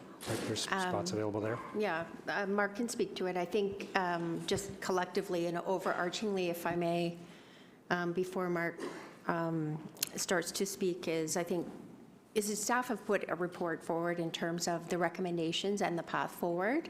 And effectively, with that motion, I mean, that would kill what we put in place, and there would be no Lansdowne 2.0. And I'll pass it over, Mark, just to speak to some of the other pieces. Yeah, I agree. I mean, this motion goes to the essence of the report, and we support the report. I think it was asked earlier if we've had any dialogue on the motion, and we haven't heard from the councillor on that motion. In fact, we have no relationship with the councillor presently. We haven't spoken to the councillor since I think Lansdowne 2.0 was approved back in 2023. So we haven't had any input. That's unfortunate. I'm hoping that's something, on the other side of this can change. If this is approved, we have an important city building responsibility over the next 5 years that I think, needs to have us as OSEG and the ward councillor working on the same team and pulling in the same direction. During COVID, our organization employs 4,000 people, most of them laid off or affected from an employment perspective, and never once received a call from the councillor, one of the biggest employers in his ward. So this has been a kind of fractious. I don't want falsehoods to be communicated here. Sorry, you can't just say falsehoods, right? That I certainly, since the cancellation of the community group that used to meet with OSEG, there's been less meetings since 2023, but we had extensive discussions through 2020. We had those discussions, and this hurt everybody during that time. So I just, you can't say that we had no discussions at all. We had discussions through the BIA, which OSEG sits on, or representatives do, about through the pandemic and these issues that were occurring. So I don't know why, I'm being ganged up on here like this. Okay, let's get back to the main question, just about, which I understood to be about the feasibility of the alternate plan. Yeah, we're just seeing that alternate plan now up on the screen, Mr. Mayor. Again, from my reading of it, it looks like it goes to the essence of why we're here, and it goes to the essence of the report. We support the report, and we reject the Menard motion. Thank you. I think one last, since you're here, just to speak to the relationship with the charge. What are your concerns? I mean, if there was to be some kind of an arrangement where, weekdays when they have a little bit lower attendance, they were to do operations at the Canadian Tire Centre versus weekends at the TD Place under a new Lansdowne 2.0, would that have a negative revenue effect for you? Or, how do you see the kind of the interim phase of us as a city, as a partnership, supporting the charge going forward under the initial phases of Lansdowne 2.0? Yeah, and unfortunately, Councillor, I think I'm going to have to go back in the conversation a little bit. Not all the councillors were at committee last week, and the story with the charge starts actually back in 2018-19 when Lansdowne 2.0 was first being talked about and developed, and through 2020. What we did is looked at what's the right size of a building at Lansdowne that would accommodate all of the things that we do. We do about 180 events a year, and from the at the time 5 sports teams that we had, Skate Canada's, Curling Canada's, Hockey Canada, Davis Cups. What was the size of the facility that we needed?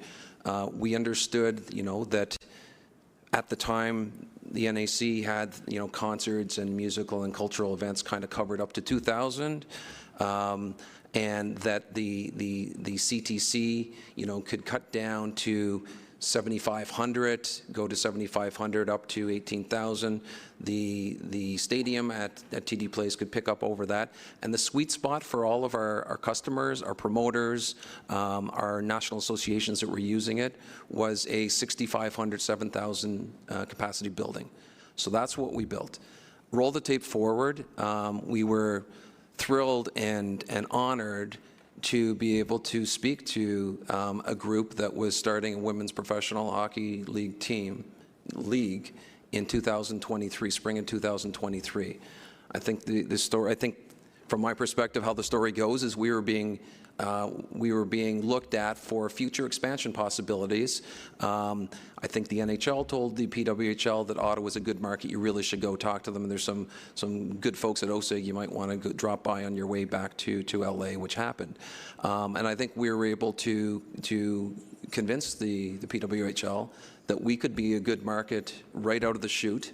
And that we could be a good partner that allowed them the capacity to be able to get up and rolling really quickly, which is what's happened. The first meeting that we had with the PWHL, we went through our plans. We were excited by our plans with Lansdowne 2.0. We were embarrassed with the building that we had.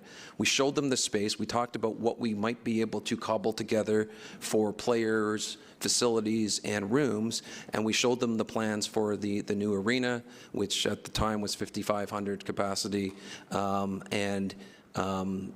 what that could look like. At the time, I think their attendance expectations was 2,500 a game, which they killed it, right? They had an awesome first year and, led the league in attendance, which is amazing. But, that was the building that we had. Roll the tape forward again. We're close to approving, hopefully, this project. This building is the right size for 180 events that happen in our building a year. And I think that's prudent, and that's what we need as a city. That plays the role. Super proud of the role that we played with the charge, and super flexible in terms of we want to be doing whatever we can to be able to make sure that the charge is here long term. And what that looks like exactly, I'm not sure. But we have spoken to the charge, or the PWHL.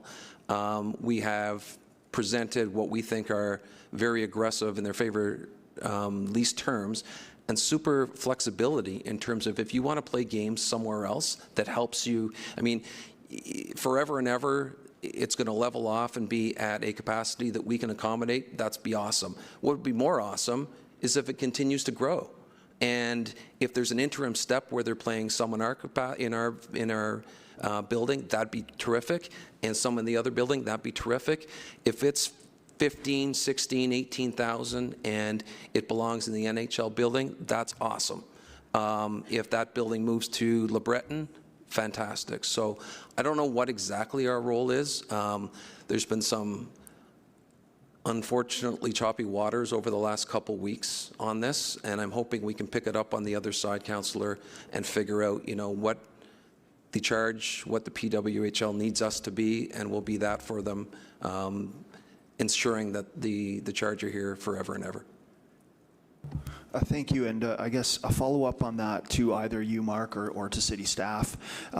There has been a lot of discussion in the public domain over the last several weeks about, the simple answer being that Lansdowne 2.0 simply does not have enough seats to accommodate what's required. They need 8,000, they need an additional 3,000 from the Lansdowne 2.0 plan. How feasible would it be to modify Lansdowne 2.0 in order to incorporate an additional 3,000 seats?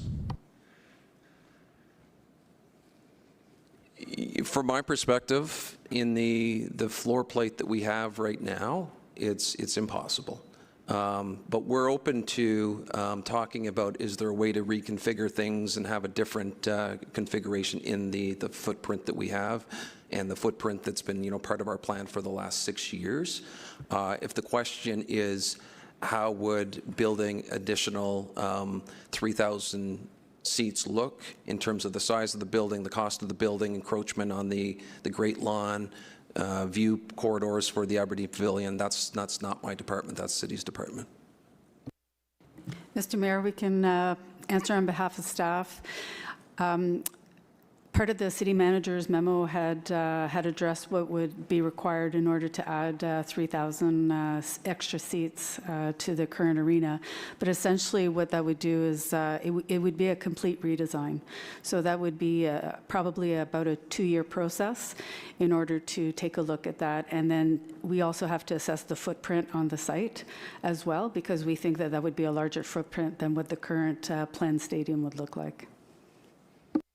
Okay, thank you. And so I think what I heard is if we move forward and support Lansdowne 2.0 today, there remains the opportunity for some negotiations on the upper limit of the actual current seat count, which is 6,600 seats, standing room, accessible spaces, to potentially look at some internal modifications that could push that up a bit more. Yeah, we're game for that for sure, Councillor. Okay, thank you very much for now, Mr. Mayor. Thank you, Councillor Hill. Councillor Desroches. Thank you, Mr. Mayor. I paid close attention to committee, and there was lots of good questions, lots of good exchanges, and I took note from the committee that the National Capital Commission was, of course, part of kind of the planning discussions. They haven't weighed in on this project overall, and that's not their mandate to do that. I will give the federal government credit that there was great collaboration on the Flora MacDonald Bridge and the business case to build that bridge. Lansdowne was a big part of that business case to do that. So we certainly have done some things, thanks to the federal and provincial governments, to improve the transportation linkages in those areas. We, of course, have the canal, and I noticed they're starting to put in the ladders and what have you for the winter season. There is a ladder at Lansdowne, because we know that the canal, when it's frozen, is not only for recreation, but it is very much an active transportation link all through that corridor there, whether it be for students or people wanting to get to Lansdowne. I understand in the plans that there's a possibility that we would again, continue to work with the NCC on perhaps having some summer access. I think it would be great to have some docks there potentially. You know, they're interested in sort of animating the canal. They have the swimming lanes a little further upstream. What's the level of interest that we would have some further engagement and perhaps having some docks there so that we would again improve the transportation and the tourism attraction that is Lansdowne? Thank you. Mr. Mayor, thanks for the question. That was part of a 2023 motion that staff followed up on in terms of boat-up access, docks, how to cross the QED with pedestrian crossings and so forth. So staff went through that work, talked to the NCC, talked to Parks Canada, made sure that that's in alignment with their long-term vision of the canal. We got some positive feedback from them, and we developed some Class D estimates that we put in our report on the costs that we could pursue.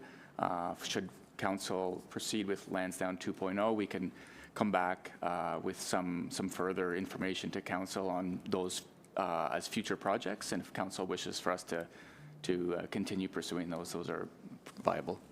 Good. I think it's worth pursuing. It's certainly not a showstopper, but you know, you could ask 12 architects, you know, what their vision is for Lansdowne. You'll get 12 different answers. Often they refer to the European context for cities, and many of those cities, if they have canals or they have water sources, there's connectivity with them, right? And I think it makes sense that we would further explore this with the NCC so that we, again, improve the transportation and the access for tourists in those areas. So thank you. That's all, Mayor. Thank you, Councillor Desroches. Councillor Brockington. Thank you, Mayor. I just wanted to focus my attention on two of the motions before us at this point. And the first is Councillor Skulski's motion. And I'm just trying to wrap my head around what we're asking our city manager to do up and above what is already being done. So in addition to what is already being done, what does the city manager believe she will be able to accomplish by direction of this motion? Thank you, Councillor, for the opportunity to provide a little bit more background on this. Really, this is just working with our partner at OSAG in terms of trying to land something that is going to work for everybody. We heard last week in terms of the discussions with respect to the lease negotiations, there was a financial or a funding gap there.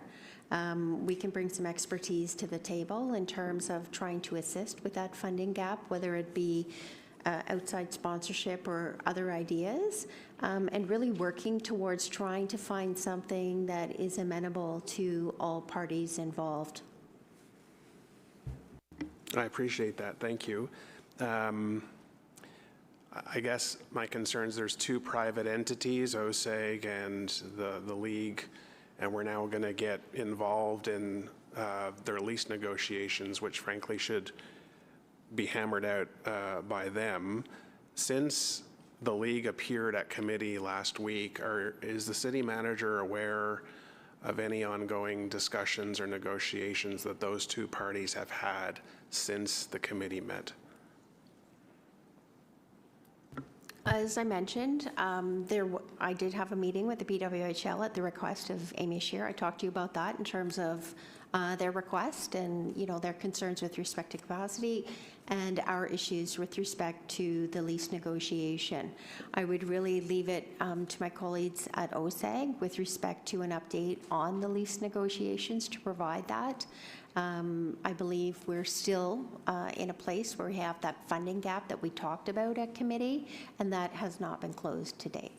Okay, and again, I don't want to put OSAG on the spot, but can we just get a quick update whether there have been discussions since the committee meeting, any progress on the negotiations with the League? Yeah, Janice and I met with Amy just by Zoom a couple of days ago. I forget what day, Monday, Tuesday, Wednesday, just to, you know, a little bit clear the air, kind of where we left off last week. And Amy said she wanted to see how the conversation with the City of Ottawa went, and we participated in that yesterday. So 2 times this week, Councillor, and I know there's an attempt to schedule some more meetings in the next 30 days. Before you go, the second clause of this motion states, and I'll just read it in full, that the city manager be directed to explore solutions for supporting the viability of the Ottawa charge and to ensure their continued success in Ottawa, including discussions with other facilities in the city. Why would we want to facilitate the charge playing anywhere other than Lansdowne Park? Why would we be willing to see revenues leave Lansdowne Park, this agreement? And yes, we can argue why greater capacity venue is perhaps better for the charge, but we're talking about getting the best deal between OSAG and the people of Ottawa, and that includes having as many tenants, as many events, at highest attendance possible. Why would we be directing our city manager to potentially negotiate a different location for the charge to play in?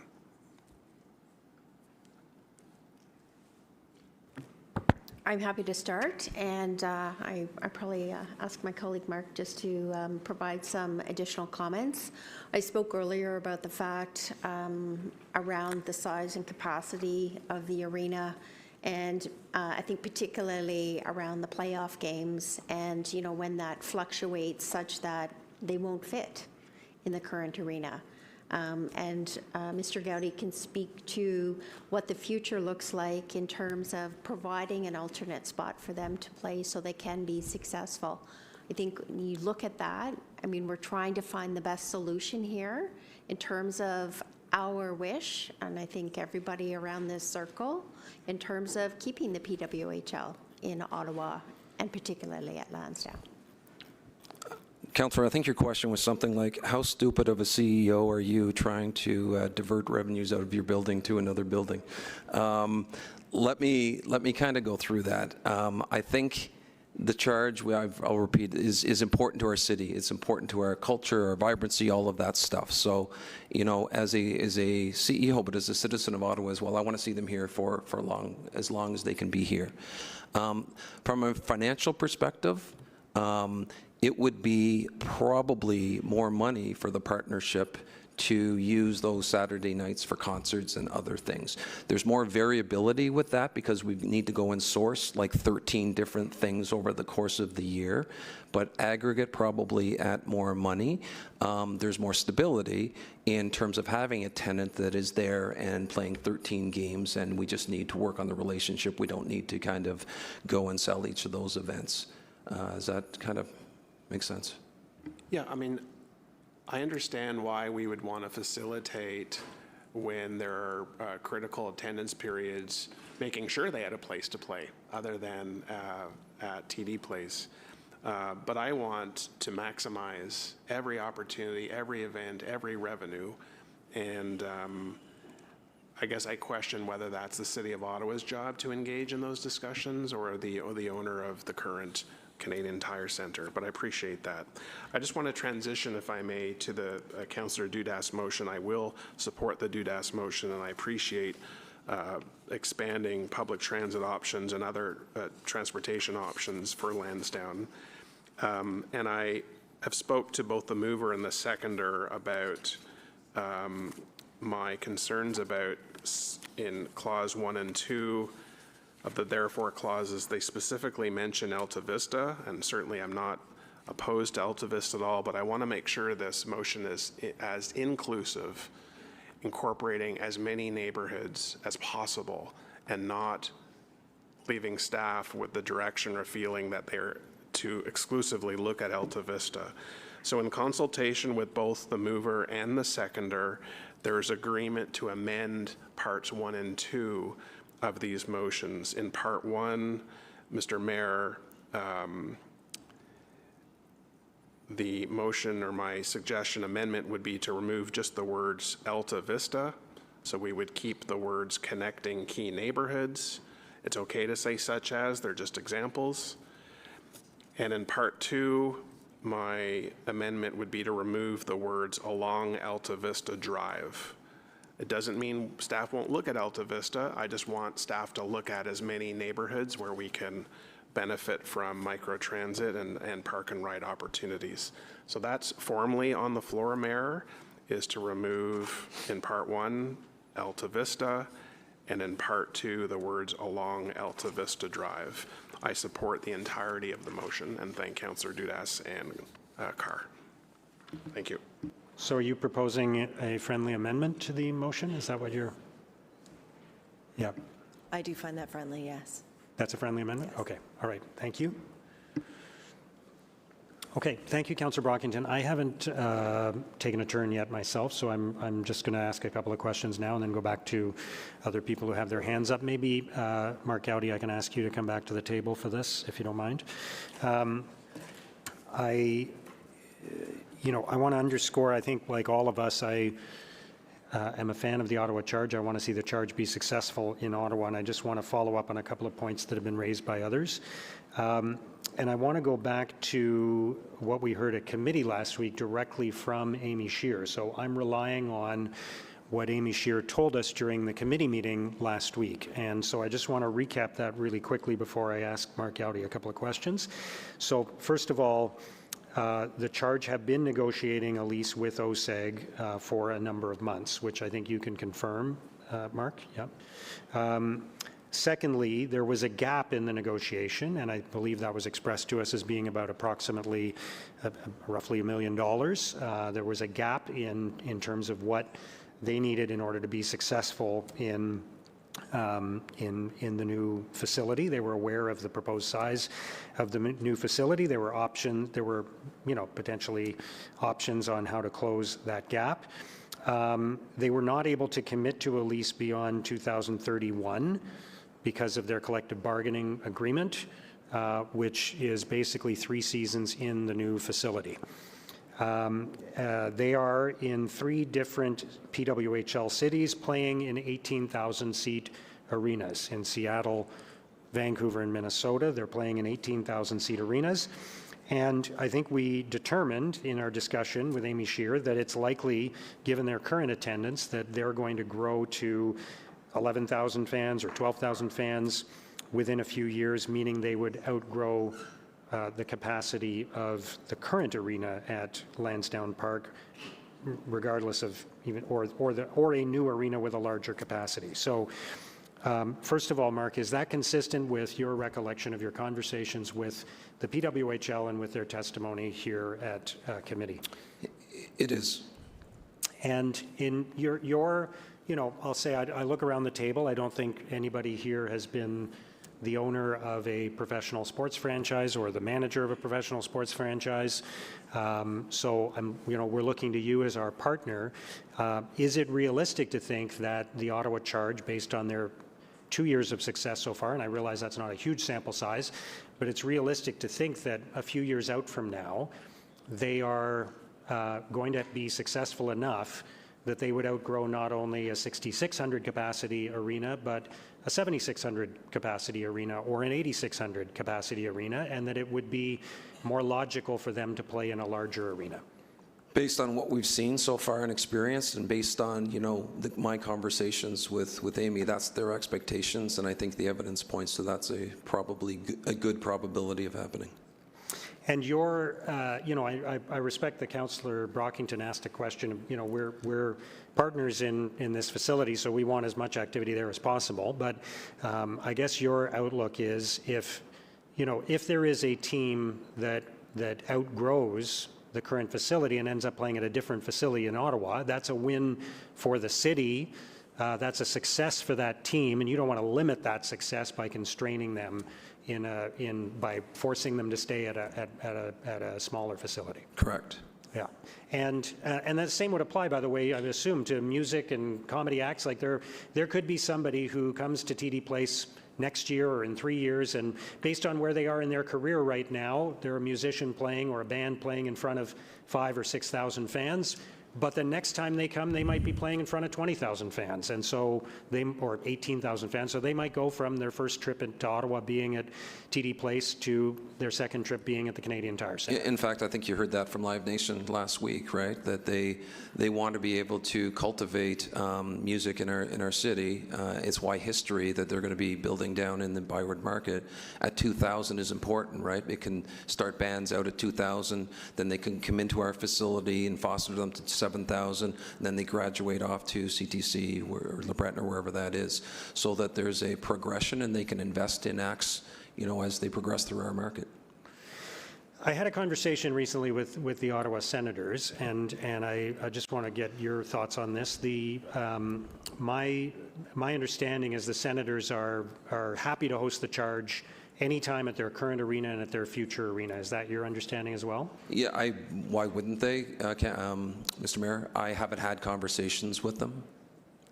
Okay. But that's my understanding from the conversation I had, is that they'd be happy to host the Charge. And my understanding as well is that they're likely to move to, if they, you know, when they move to LeBreton Flats, it will likely be a slightly smaller arena than their current arena, which is consistent with what's happening in the industry. Is that not the case? That's what I've read in the paper as well. Yeah, but in general, we're seeing that, right? It is intimacy and making sure that you don't have excess capacity, which is, you know, expensive to maintain and run 365 days of the year when it's not needed. Yes, that's where the trend is going. So in theory, the next Senators Arena could be 16 or 17,000 seats, and if you're a women's hockey team drawing 11, 12, 13,000 fans a game, that would be the perfect place to do that. That sounds reasonable. Yeah. Okay. I'll leave it there for now. Councillor Leeper? Thank you very much, Mayor. With respect to the Charge, I'm just going to leave it at a comment before I move on to other matters. I know the Charge and OSEG are trying to come to a new lease agreement, and we're hearing about both sides that are open to finding solutions. But if we vote for Lansdowne 2.0 today, we are going to place a serious capacity constraint. That is one of the key bargaining issues, I think, that's at play. It is premature for us to put that constraint on the success of the Ottawa Charge in this city. I'll leave it there. My next set of questions for staff is with respect to timelines and the building. My understanding from previous discussions of the Lansdowne 2.0 proposal is that we were keen to get plans in place before the new Ontario Building Code came into effect. Can I just ask whether that's an accurate statement or not? Mr. Mayor, that's an accurate statement. What are the changes that we would anticipate with the new building code?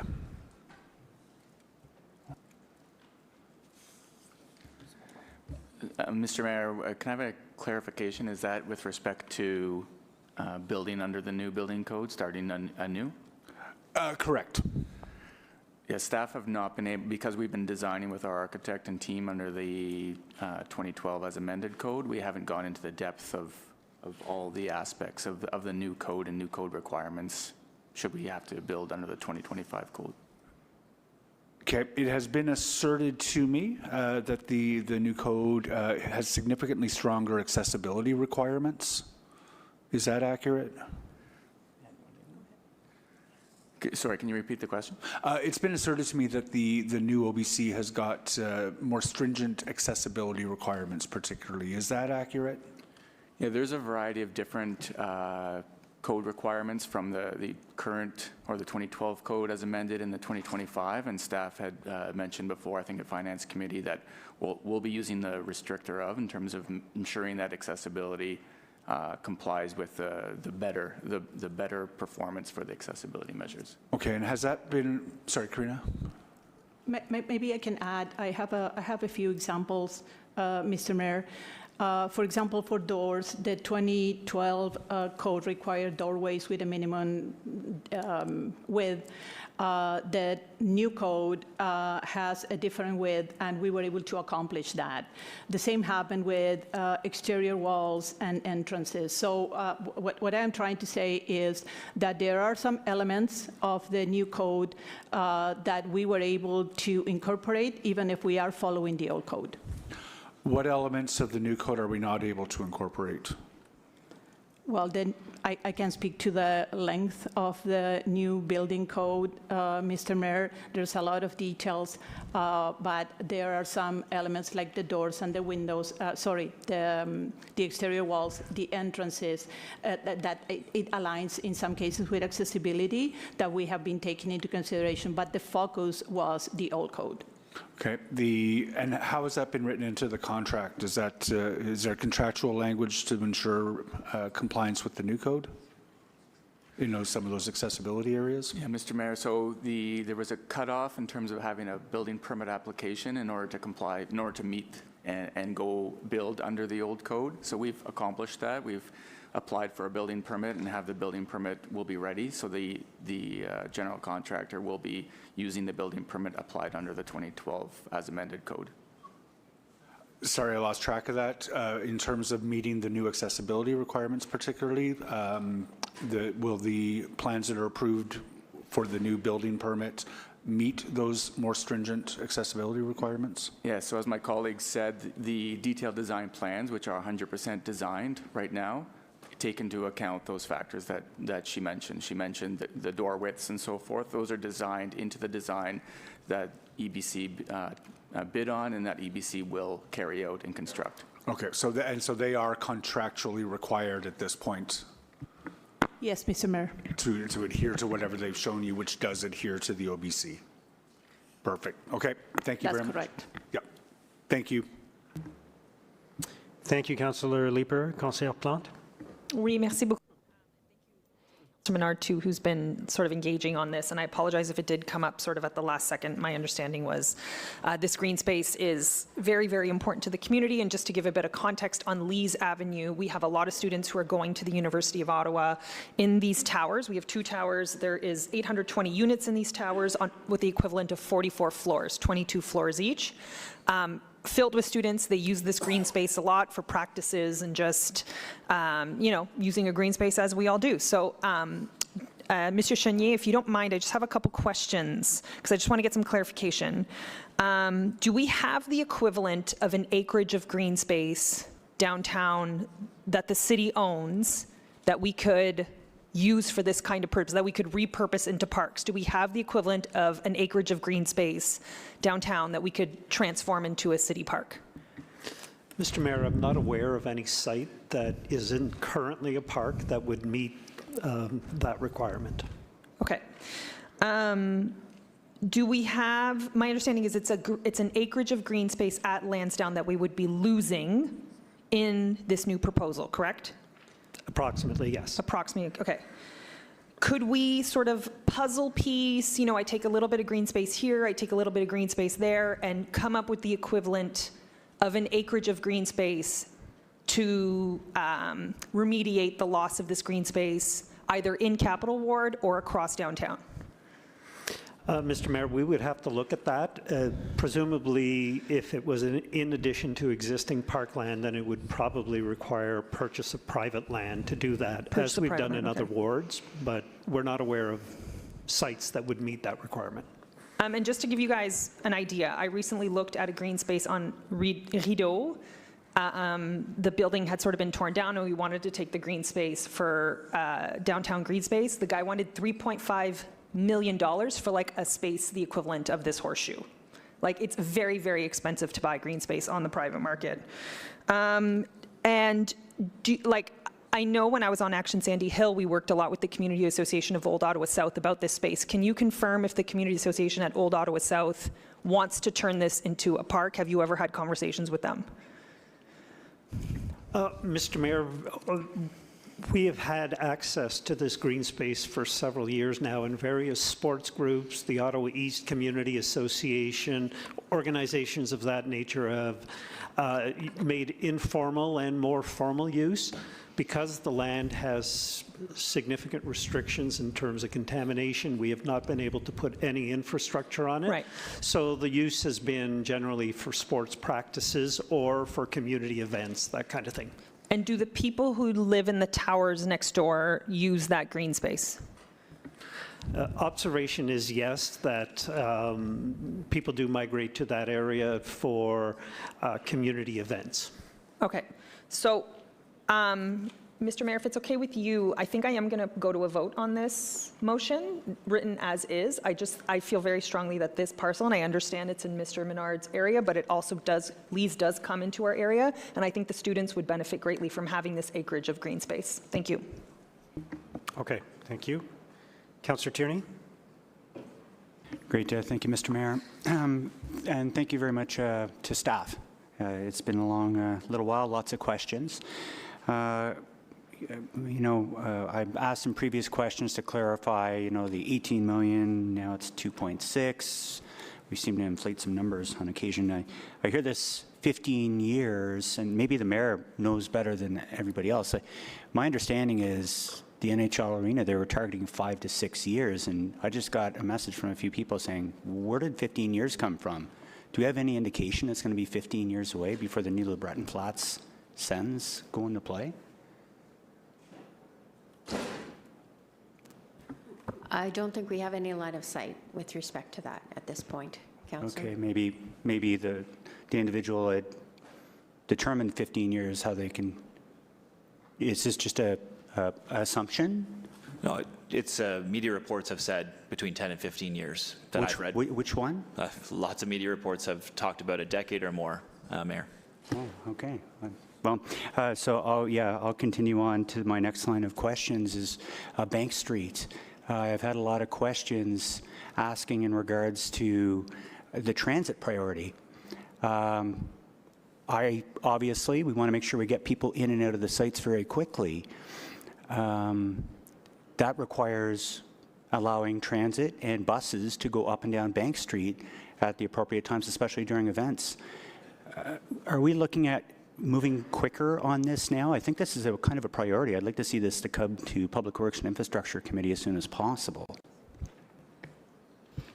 Through the mayor to the councillor, there is a report tracking to come to the Public Works and Infrastructure Committee in January to discuss bus lane traffic and the solutions that were discussed in public consultation this fall. So it is coming for decision and deliberation to committee in January. Okay, that's all the questions I have right now. Thank you. Thank you, Councillor Tierney. Councillor Curry? Yes, thank you, Mr. Mayor. Your comments on the PWHL motion were largely ones that I wanted to make as well. I think, as I said at committee, you know, I played women's hockey. My daughters play hockey. They played Canada Rangers for many years, and it used to be when they started that they had to play Cornwall. They had to play Gloucester, Orleans, and then as they grew, there were so many more girls teams that they were playing, you know, Ottawa, Nepean, and now really Canada teams play Canada. There's so many girls teams. So hockey, girls hockey is growing. It is the greatest thing since sliced bread. So it's growing, and that's the future. And that's what we heard at committee from the PWHL. Like, this is a sport, I mean, women's sport in general, but this is a sport right now that is growing. So, you know, if you listened carefully to what they said, and I don't think you had to listen that carefully, the members from the PWHL said their end goal is to play in a full-size arena. That's where they want to go, right? And if you're supportive of women's hockey, that's what your goal needs to be as well, right? You can like that the Charge are here now in this tiny arena, and you can, you know, hope that they'll maybe give us 3 years in the mid-size arena. But your end goal, really, if you want to say you're a hockey fan, a women's hockey fan, is to get them into equality, equity, parity, whatever you want to say, with the men. Like, that's their goal. So, I mean, really, that should be our goal, right? That's where I want them to be. My ideal would be that they play at the Canadian Tire Centre, regardless of what happens, and LeBreton Flats, maybe both. And we'd have options for everyone, for PWHL, no matter where you live in the city. It was a quick commute. So, I mean, that's the end goal. I think trying to force them to stay is saying, well, you know, we just want the women to stay in the small arena. Like, that's what we want. Like, you know, and then the other thing, I thought about this, you know, you don't need to understand forechecking or backchecking or the difference between those two, but you need to understand this is about $1 million a year. And that's what the real issue is. They need $1 million more a year to stay here and to stay in this arena. So that can be worked out. That's what the motion Councillor Skalski has on the floor is about. Have the conversations, deal with the $1 million. Maybe they stay for 5 years as their numbers grow. As the mayor stated, they said at committee 11,000, 14,000, 15. That's where they want to go. Right? I want them to go to 19,000. Whatever the new arena is, it'd be packed. So that's that motion. So I'm so thankful to Councillor Skalski for putting that forward. And I also want to make a comment on the MAT motion. So, you know, the motion that Councillor Leeper put forward was a good motion. You know, that's a good idea. I think it's important to remember that it happened, that motion came forward before our audit committee meeting. And at our audit committee meeting, our Auditor General did her follow-up procedures. You know, more on that, I think, in my closing remarks, because there was so much confusion. This was just a follow-up procedures report. It wasn't an audit that the Auditor General did. But anyways, she made the point that we need to mitigate risk, right? That's what auditors general do. They say, you know, okay, here are the risks, mitigate them, and that's what she said. So this version of the motion, you know, started by Councillor Leeper, makes some changes to make sure we are mitigating risk, right? So if you are concerned about risk, first of all, the Auditor General told us that she was happy with the staff responses, that she sees that there are steps that can be taken to mitigate risks, but this MAT motion is one of them. So I would highly encourage you to do that, because as Cyril told us, it gives staff flexibility, and I think that's very important in mitigating risk. So I'm largely supportive of most of these motions. Those were the two I wanted to talk about. Thank you. Thank you, Councillor Curry. Councillor Menard.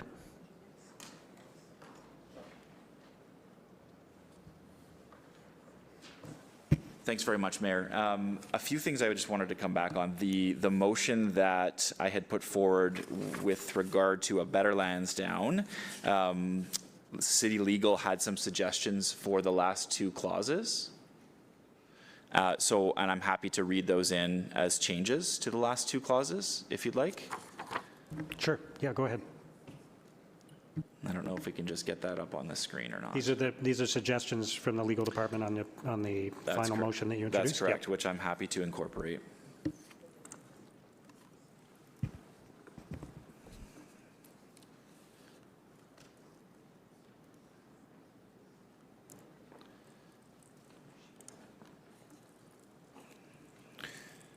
And maybe I can come back when they have it ready to go, or, oh, here we go.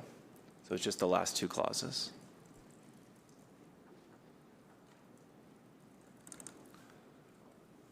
The last two whereas clauses. Okay. So the last two whereas clauses would change. Is that the change language? That's the change language. So whereas OSEG, as one of the limited partners of the Lansdowne Master Limited Partnership, is obligated by the LPP agreements to continue to participate in the partnership until the expiry of the waterfall on December 31st, 2054. And the general partners of the 4 component limited partnerships, which are all owned by OSEG, have the obligation to manage and administer the businesses of the component partnerships regardless of whether Lansdowne 2.0 is approved. And whereas should OSEG default, the city would likely retain the right of first refusal for the sports teams, subject to the actions of the mortgagee, possibly receive fair market rent for the retail component, and possibly not have to pay OSEG all of its accrued equity back. I think that covers on the legal side of the changes they wanted in the whereas clauses, and I'm happy to make that change for the motion.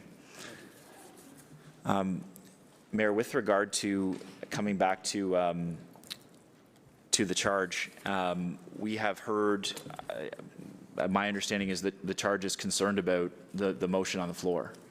My understanding is that this would not alleviate the issues that they've talked about, and we're at risk of losing the team. This could be the council that boots out women's hockey from Lansdowne. And so I am wondering what parameters are being undertaken at this stage to keep the charge at Lansdowne in Ottawa. What are we doing to do that? Because I'm not actually hearing the effort being made of what the charge have asked for, which is to keep the capacity that they have, which the existing building does, and to come up with a better plan in the future so that that capacity can be maintained on the seat count. So what are staff doing to keep the charge at Lansdowne in Ottawa? And do you need a motion that states that we should be working towards that instead of an option in the future that would see them leave Lansdowne and potentially the city?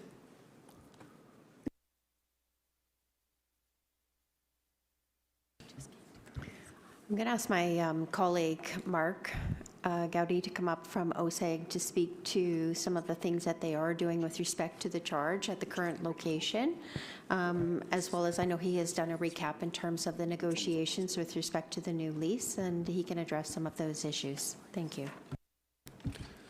Yeah, I don't know that I should or can be getting into the specific clauses that were being negotiated, right? So what I can kind of leave off is that we've provided them with now, let me start with, for the next 3 years, if they want to be, we'll be in the bigger facility, right? So we're talking about a 5-year extension, so a 5-year commitment. So it would be the last 3 years of the current building, and then into the new event center for 2 years. So, we can kind of carry on the way we are. What we've offered them in the new building is, very flexible terms, both in terms of their schedule and in terms of the finances and the ability to share in the new revenues that come from this new building. We will have, I think we talked about last week at committee, we will have suites and club seats and loges and advertising rings that we don't have in the current building, and they'll be able to in-ice logos that we'll be able to put in permanently, that they'll be able to capitalize on those revenues as well and make more money in the new building than they can in our current building that doesn't allow for that. So that's, I think we will maintain that we will be as flexible as we can be with ongoing lease negotiations in terms of what that looks like, both in terms of the money and in terms of what they need as their uncertainty of how their growth is going to kind of unfold over the next 5 years. Have they indicated to you that what you've put on the table thus far works for them and that they're willing to work within those parameters? Yeah, they haven't, Councillor. I think where we left off was kind of where we picked up at committee last week, which, is that they felt they were $1 million in the new facility, so not the next 3 years, but in the new facilities, about $1 million off of where they hope to get to. Okay, and just to city staff, would staff support a motion that indicated the charge would be accommodated to stay at Lansdowne Park, and that we should be working towards keeping them at Lansdowne Park within the current parameters of the building? Is that something that staff would support instead of the motion that's on the table now, which leaves it very open to their future without strong negotiating parameters? Staff are supportive of the motion that is in front of council, the current motion, and it addresses the report and the recommendations that we have with respect to the redevelopment plan for 2.0. Okay, well, I mean, they very well could leave the city then. I have a question about what EY indicated in their report with regard to what happens to cash flows at Lansdowne after 2030. Can staff please confirm that EY has indicated that cash flows would be positive under Lansdowne 1.0 at 2030 and beyond?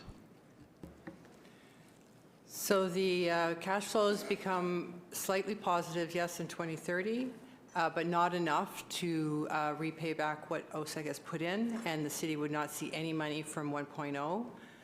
And it doesn't take into consideration what would happen with the obsolescence of the facility, what the costs would, how they would escalate going forward. So going forward, though, from 2030 to 2054, they calculated positive cash flows that would flow into the partnership. Based on the limited information in terms of projections that we have, yes. And if OSEG were to default, for example, the city would receive those positive cash flows? We would likely not operate it at the same level as OSEG does today. Those projections would definitely change if the city took over. Has any work been done whatsoever to have an opportunity to say that there could be another type of operation on site to back up those comments that we couldn't run it as well, or our board couldn't run it as well? Just a point of order, Mr. Mayor.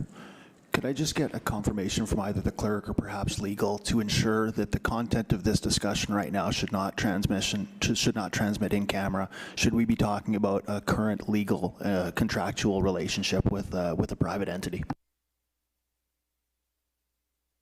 Go ahead. Mr. Mayor, I will seek guidance from the city solicitor on that regard. I do not believe so.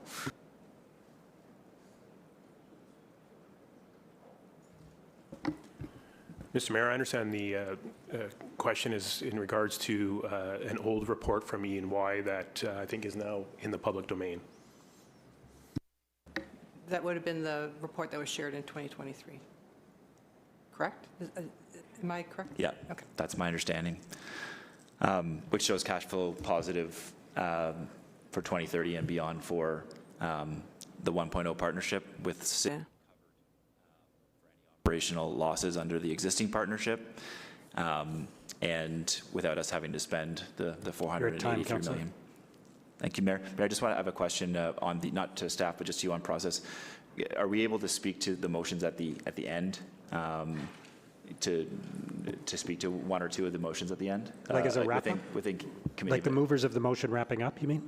I mean, we're in committee of the whole, so people can come on as often as they want. So, yeah. But if you want to wrap up on your motions, that's fine too. No, I just want to be able to speak to one motion that's directly related to my ward that just got on the table today. That is a huge concern for my community. So. Yeah, but you can come back on the board just to speak at any time. Thank you. Okay, Councillor Kavanagh. Thank you, Mr. Mayor. Thank you to staff for confirming that discussions are still on with the PWHL and OSEG. I appreciate that conversations are continuing. In those discussions, will there be an opportunity to share the architectural drawings with the PWHL representatives at future meetings? This was one of the key requests they had. Mr. Mayor, I'll start, and maybe Mr. Gowdy wants to jump in, but my understanding is through our design process with our architect, those design drawings through our operator, OSEG, have been shared with the team, the charge, in terms of designing their space. So all those full architectural drawings are part of a process where OSEG shared those with the charge and or the PWHL. I understand that's not the case. So there's obviously some miscommunication there. So I think that better get straightened out because I believe that that's a key concern for them.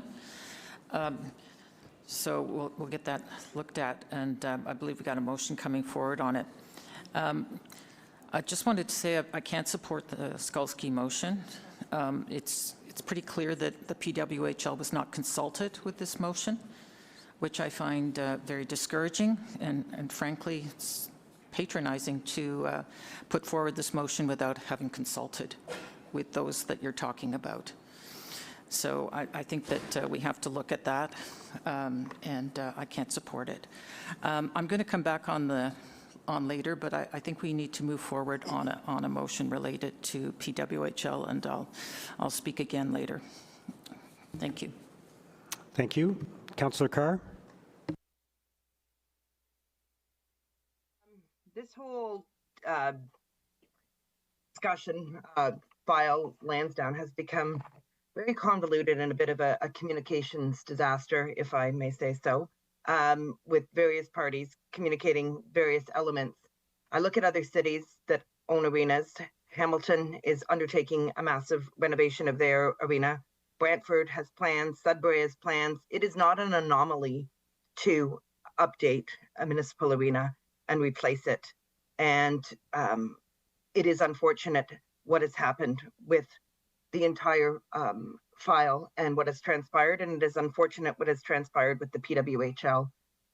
It has not been a good look for us, and I think it's clouded much of the discussions on the benefits of Lansdowne and renewing the arena. And I just have a really simple question to start, and I want to understand, if we were to wait to see what can be achieved with the charge, what are the impacts of delaying a decision on Lansdowne 2.0 for a couple of weeks until the discussions that are happening between OSEG and the city and PWHL are completed? Thank you, Councillor, for the question. I'm going to ask my colleagues who are overseeing the construction tender and project piece to speak to what a delay would mean. Thank you, Mayor, for the question. We have, as highlighted, a very tight schedule, and we are de-risking all of it as much as we can. We do have a critical path for some of the construction activities that need to start as soon as feasible because of we have really good weather right now, so some of this would need to start as soon as possible. If we need to delay by a couple of weeks, it might mean that by the time that they get the commence work order, we may have lost that time. So it's not a one-to-one relationship where if we miss 1 month, the schedule is extended by 1 month. So we would have to revisit that with our contractor, as well as whether or not there would be any financial implications to that delay as well. Is the big... Mr. Mayor, that is a possibility, yes. Okay. On the issue of cost, there's been a lot of miscommunication or different forms of communication. I don't like to use miscommunication. I apologize for that, but confusing communication on the financials of this project. And when I speak to my residents, they tell me that they simply do not believe that the residents that are concerned, that they simply do not believe why we can't spend $400 million on other priorities. I know this question has been asked again and again, but I would like an explanation today of why we cannot spend the cost of this project $418 million on other priorities. Mr. Mayor, today we do not have that money in hand. If this project goes ahead and is approved, the funding strategy just before you lays out all the elements that are site-specific that will generate revenue to go against this city asset. 31% of the asset will be covered by the residents of Ottawa. The 69% is covered by site-specific items, property uplift, the surcharge, the rent, etc. So we're investing, we have an opportunity to invest in a city asset that needs investment with a funding strategy that addresses 69% of the costs and keeping this off of other core city assets.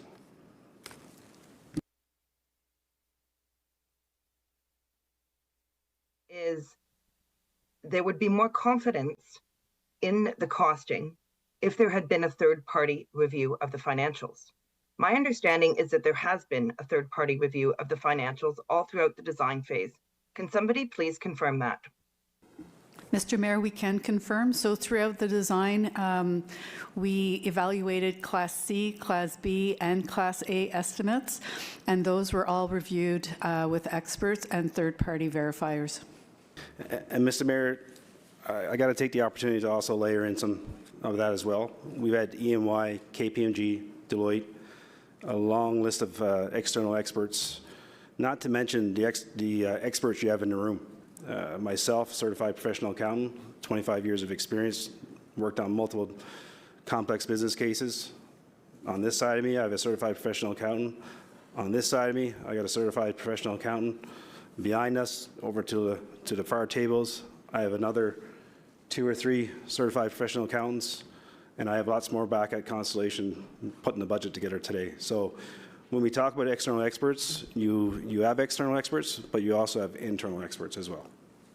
And if I might add to that, when we looked at the list of SMEs that were engaged in totality in this project over the last 5 years, we have engaged 30 different entities with expertise to help us through this process every step of the way.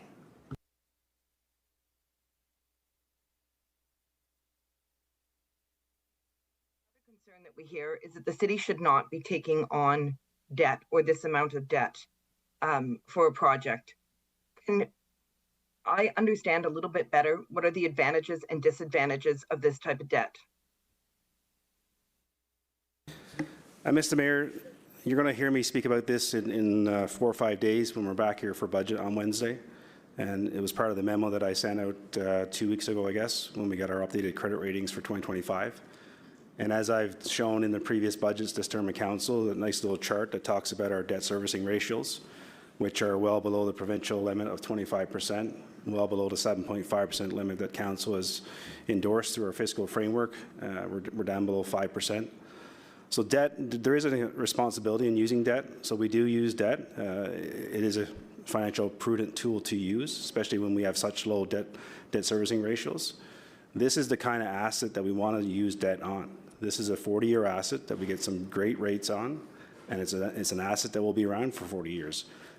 Whenever we use debt, we try and leverage that on longer-term assets, so 20, 30, 40-year assets, as opposed to putting debt on a car or a truck. So this is a core asset that we should be leveraging our investments on. Thank you very much for that. You know, another comment that we hear is, you know, this is a poor time for this decision, given that we have an opioid crisis, we have a housing and homelessness crisis. How is this investment going to help people in Ottawa?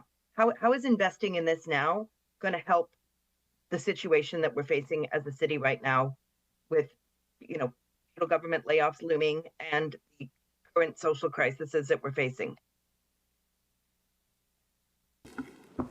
I'm happy to start, Councillor, and then I'm going to ask my colleague, Ms. Stewart, to provide some comments with respect to the economic development impact. But when you look at the way the report recommendations are structured with a motion regarding affordable housing, we will be making a significant contribution to our capital project for affordable housing to make those investments. And when I think back to the discussions that we had a number of years years ago regarding affordable housing, the discussion around the table was about originally talking about putting affordable housing at Lansdowne, but we all realized at that time that the cost per door would be much higher at the location, and we figured we could get more for our investment if we took the capital contribution and put it elsewhere in the city. So that's one piece that will advance our term of council priorities with respect to the issues that you're talking about. I'll ask Debbie if she could just speak to the economic development piece that will spread some money around the city. Thank you, Wendy. So from an economic development perspective, the Deloitte report was quite clear that there was significant and long-lasting economic benefit that would be derived from this redevelopment. So that includes thousands of jobs, so close to 5,000 jobs through the construction period, as well as an increase in net new jobs for the operations once we get to that stage. In addition, it stimulates GDP growth at a time when the economy is facing a lot of uncertainty. We know that investing in construction and infrastructure-related projects does have a significant multiplier effect, so you'll see direct, indirect, and induced benefits throughout the economy. The other piece that the Deloitte report called out was that this type of investment in city infrastructure is really important for attracting talent to the city. It's an important element to drive more business and attract more business investment as well.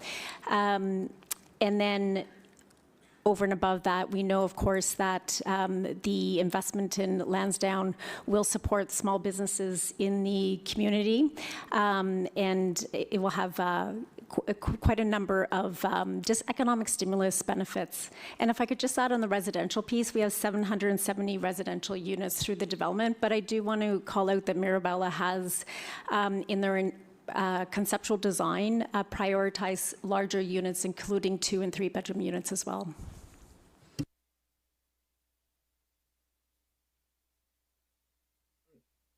I just have a question. We also heard that Mirabella, a delegate last week said, in building these towers, we're just not building towers elsewhere. Does Mirabella have a footprint in Ottawa other than this development? Mirabella doesn't currently have a footprint in Ottawa. So they're a development corporation based out of Toronto, and they have been active in the Canadian market, primarily in the GTA, but also in the US and in Asia, in Taiwan. Mirabella is quite excited to come into the Ottawa market, and in particular, excited about the Lansdowne site. Okay, thank you very much. I took some time this week to go to the clerk's office and review the documents that were available confidentially, including the EY presentation that went through the risks on the projections. And, the one thing that has been promised over and over again is that this project, no matter if we don't receive the waterfall distributions, that this project will not result in a tax increase, that it will be within the existing tax targets. I need to understand how that can be guaranteed, especially when it's projected so far out. Mr. Mayor, again, as from the 2023 council approved direction to earmark $1.3 million per year to build up that debt servicing base, within that, we can manage that within, and we do not have to add an incremental tax increase to the annual tax target. As you'll hear me talk about again next Wednesday, just around the corner when I table the budget is it's a complex equation, but I try and keep it simple. We have our expenses, which we accumulate all those, and they need to equal our revenues. Our revenues come from property taxes, about 48%, user fees, grants and contributions.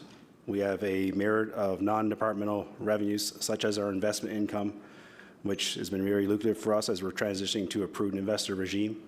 And then on the other side of that, before we finish off that equation, we take away all the budget savings that we're able to accumulate. And up to this, up to now, that number is $207.7 million, around 10%.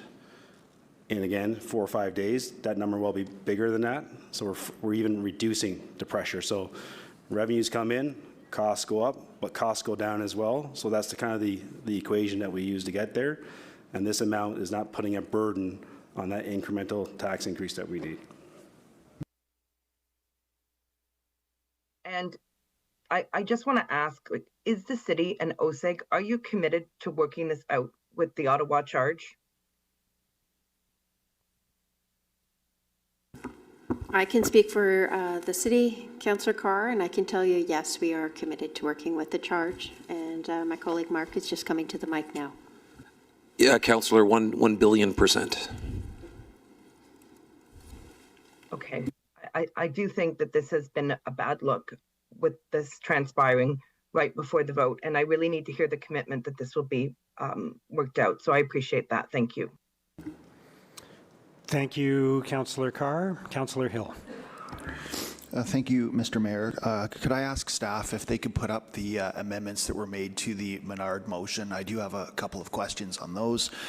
And while we put those up on the screen, I would just ask the question, I guess, broadly.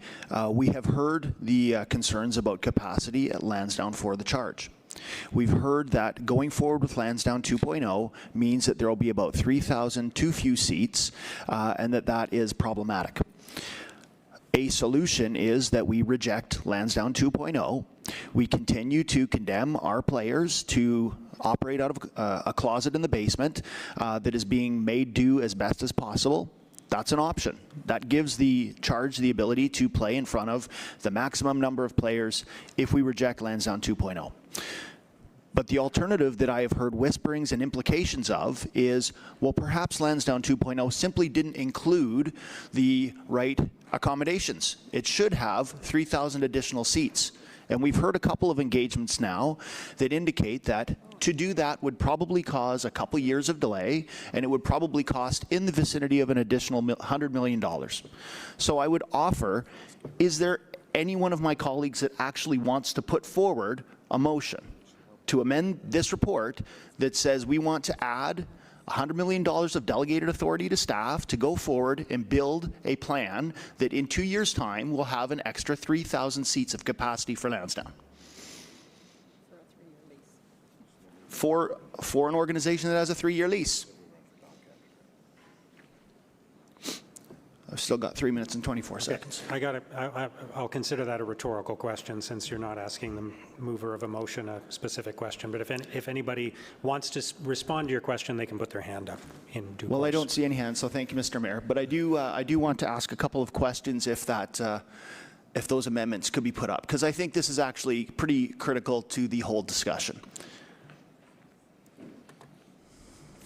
Do we have the amendment? You're talking about the amended motion that Councillor Menard put forward? Yeah, exactly. Okay. There are 2 clauses at the back end. I think there's a whereas and a resolution.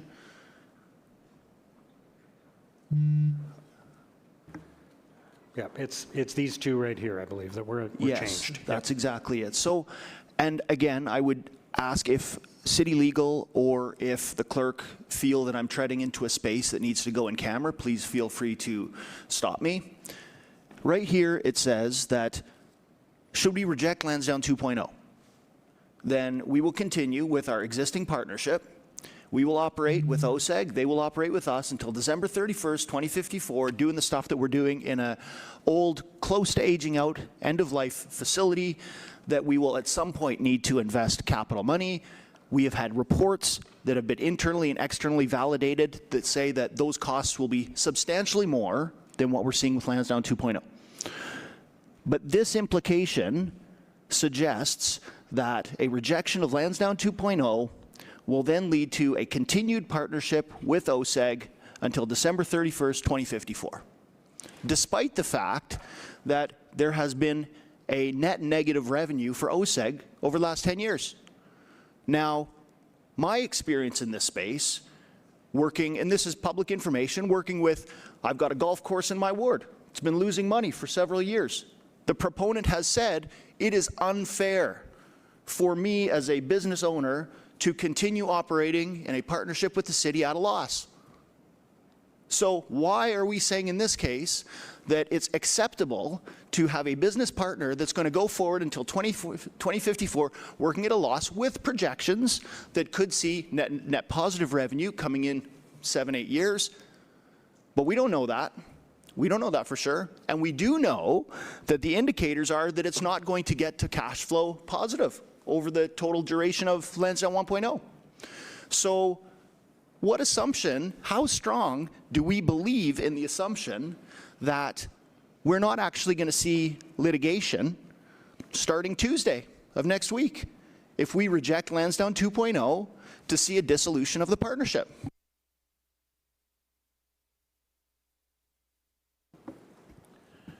Mr. Mayor, I can respond by saying that legal services did provide some guidance to the mover, as previously discussed, to resolve some legal inaccuracies in the original motion, and those have been addressed in the new wording that's before you. Legal services obviously remains agnostic on the motion as a whole and will not make further comment on it. With respect to the default questions, Mr. Mayor, those are generally complex matters, and in the absence of a factual matrix, you'll appreciate that brings added complexity to such questions. In addition, without the factual matrix, there would also be a need for specialized legal advice on those circumstances, which we do not have present here. So to the question by the member, these types of questions I would suggest would have to have a consideration to the factual matrices that would be explored by that specialized legal advice, and preferably in a confidential setting, whether it's in a closed session or at a later date where those factual matrices may present themselves.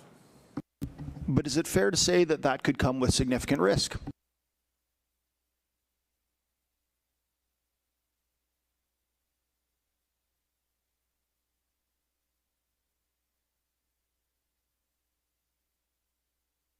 Mr. Mayor, the matter that's before council today is a culmination of what started in February, May of 2022 into November of 2023 into April of 2024. Today is the culmination of that, and it's council's decision, and I think it's quite evident by all the parties and all the variables that are subject to this matter that it's council's decision today that will determine the next steps.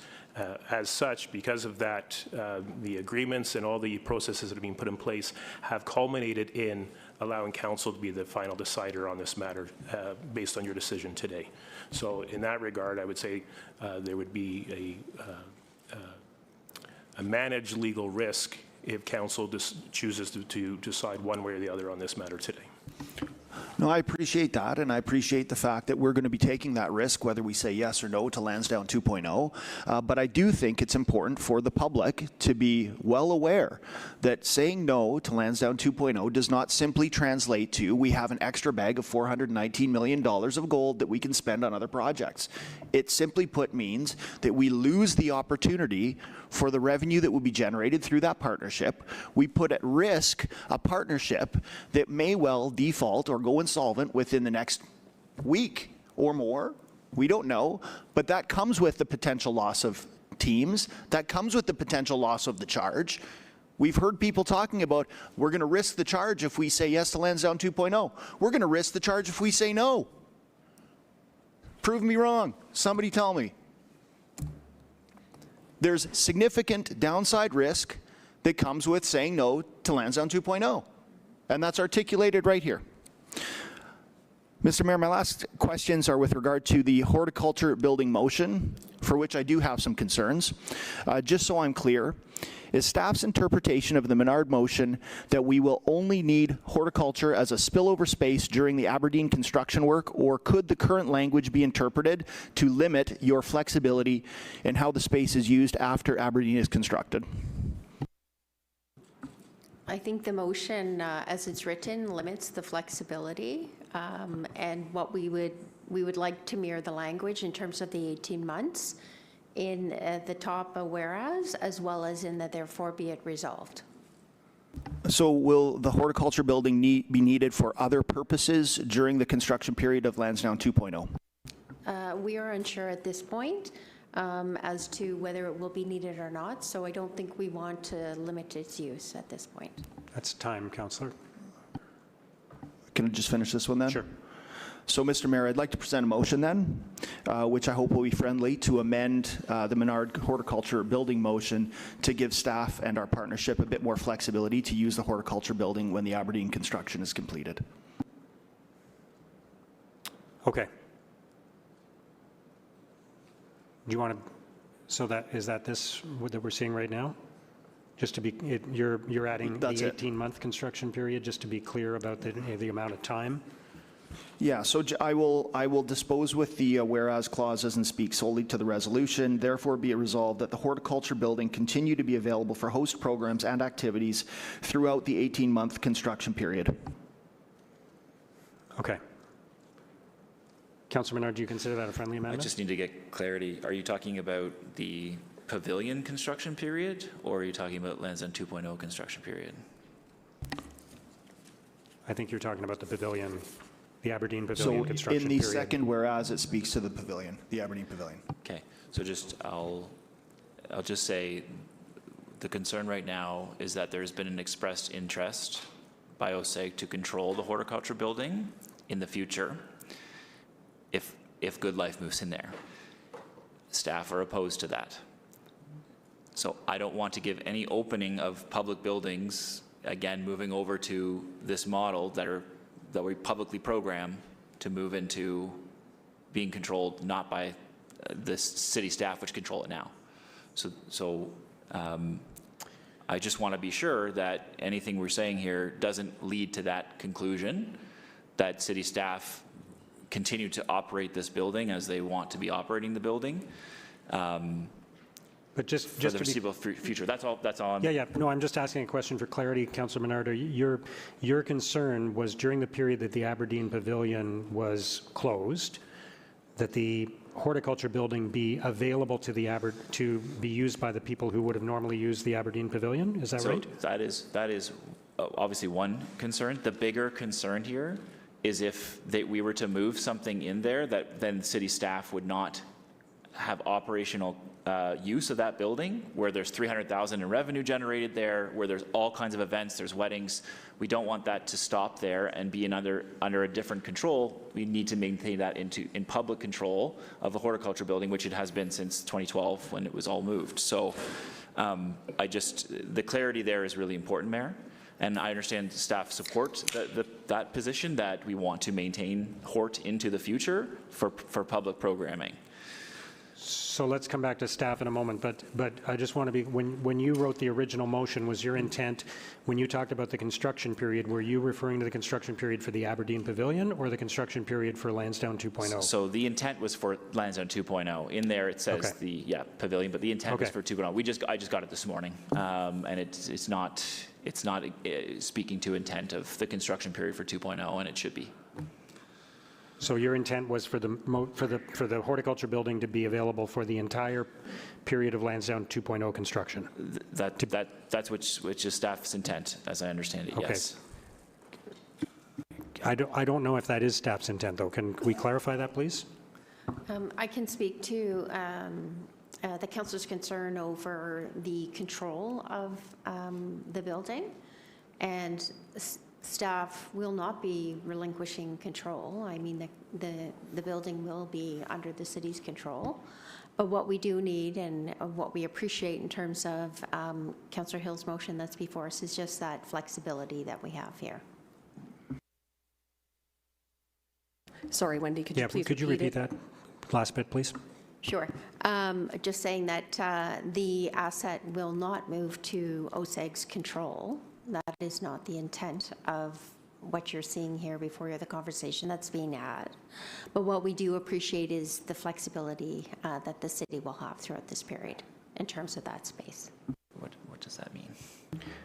Okay, so you do not support having, for the entire construction period of Lansdowne 2.0, having the horticulture building constrained in this way, limiting the flexibility during the construction period? That's correct. Okay, thank you. Can we just get clarity on what that means, Mayor? I don't understand. It's currently publicly programmed now. My understanding is that that would continue. There's revenue that's generated for the city through the building. What is the intent? I'm not clear on what the intent is. And I think we would want to continue that intent, Councillor. We're just asking to have a little bit of flexibility here in terms of the construction and what may happen. And the way that Councillor Hill has worded the motion, it gives us that flexibility. So I'm going to jump in here just to say, let's get back to where we are kind of in the process here, which is Councillor Hill at the end of his 5 minutes made a proposal for an amendment, which I then conclude, Councillor Menard, you do not consider it to be a friendly amendment. So if that's not the case, then Councillor Hill can introduce that as an amendment with a seconder. But we have a list of people with their hands up, so I'm just going to continue on with those people, and we can continue to discuss.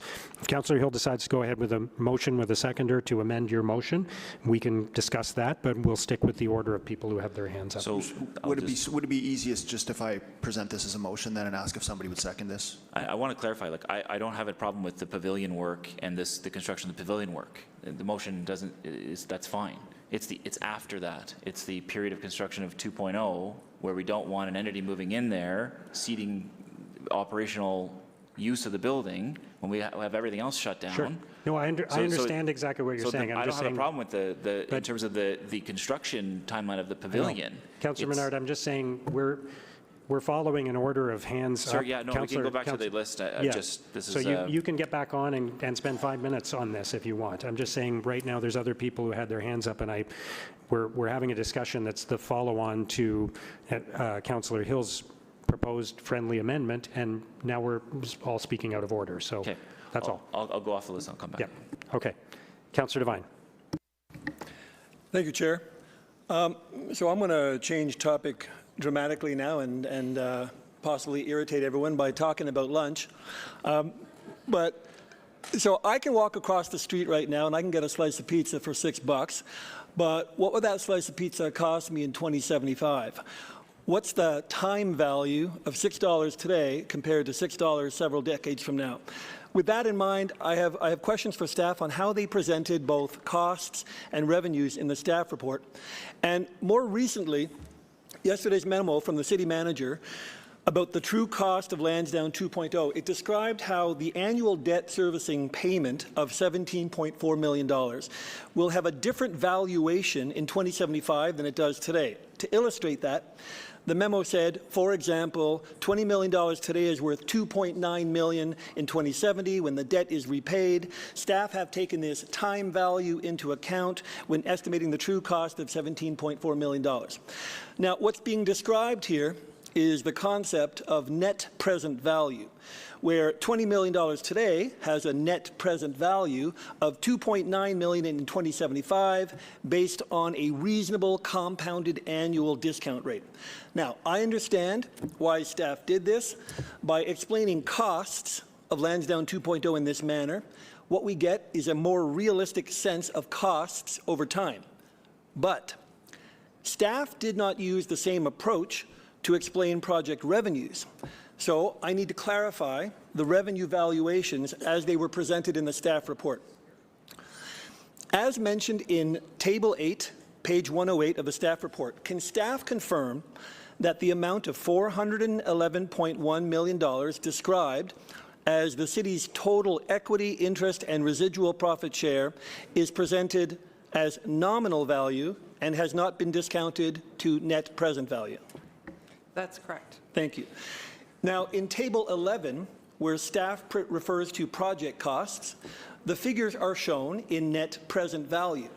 Now, if standard practice, including when governments assess the merits of planned infrastructure projects, is to use the same net present value approach to depict both costs and revenues, why, in the case of Lansdowne 2.0, did staff use net present value to depict costs, but use nominal value to depict revenues? So we represented the net present value of the debt, not the cost. So it was the $331 million, which is debt, which is paid over a 40-year period, $17.4 million. What's great about our ability to issue debt is that once we issue it, there's no increase in interest rates. It's that same number for 40 years. So 17.4 now is much cheaper in 40 years from now. Okay. And so when we're comparing the revenues that are going to help to offset it, we bring it back to the same value. Now, when I was talking to the Auditor General yesterday about trying to grasp how I was confused about all of this, she told me that she was 99% sure that all figures in the staff report, both costs and revenues and debt, were presented as net present value. So if by using the same approach that we use to depict costs, if the net present value of the city's share of water ball distributions is not $411.1 million, but rather $49 million, and if shown on Table 11, the net present value of how much our waterfall distributions are being put towards debt servicing is $118 million, where does that leave us?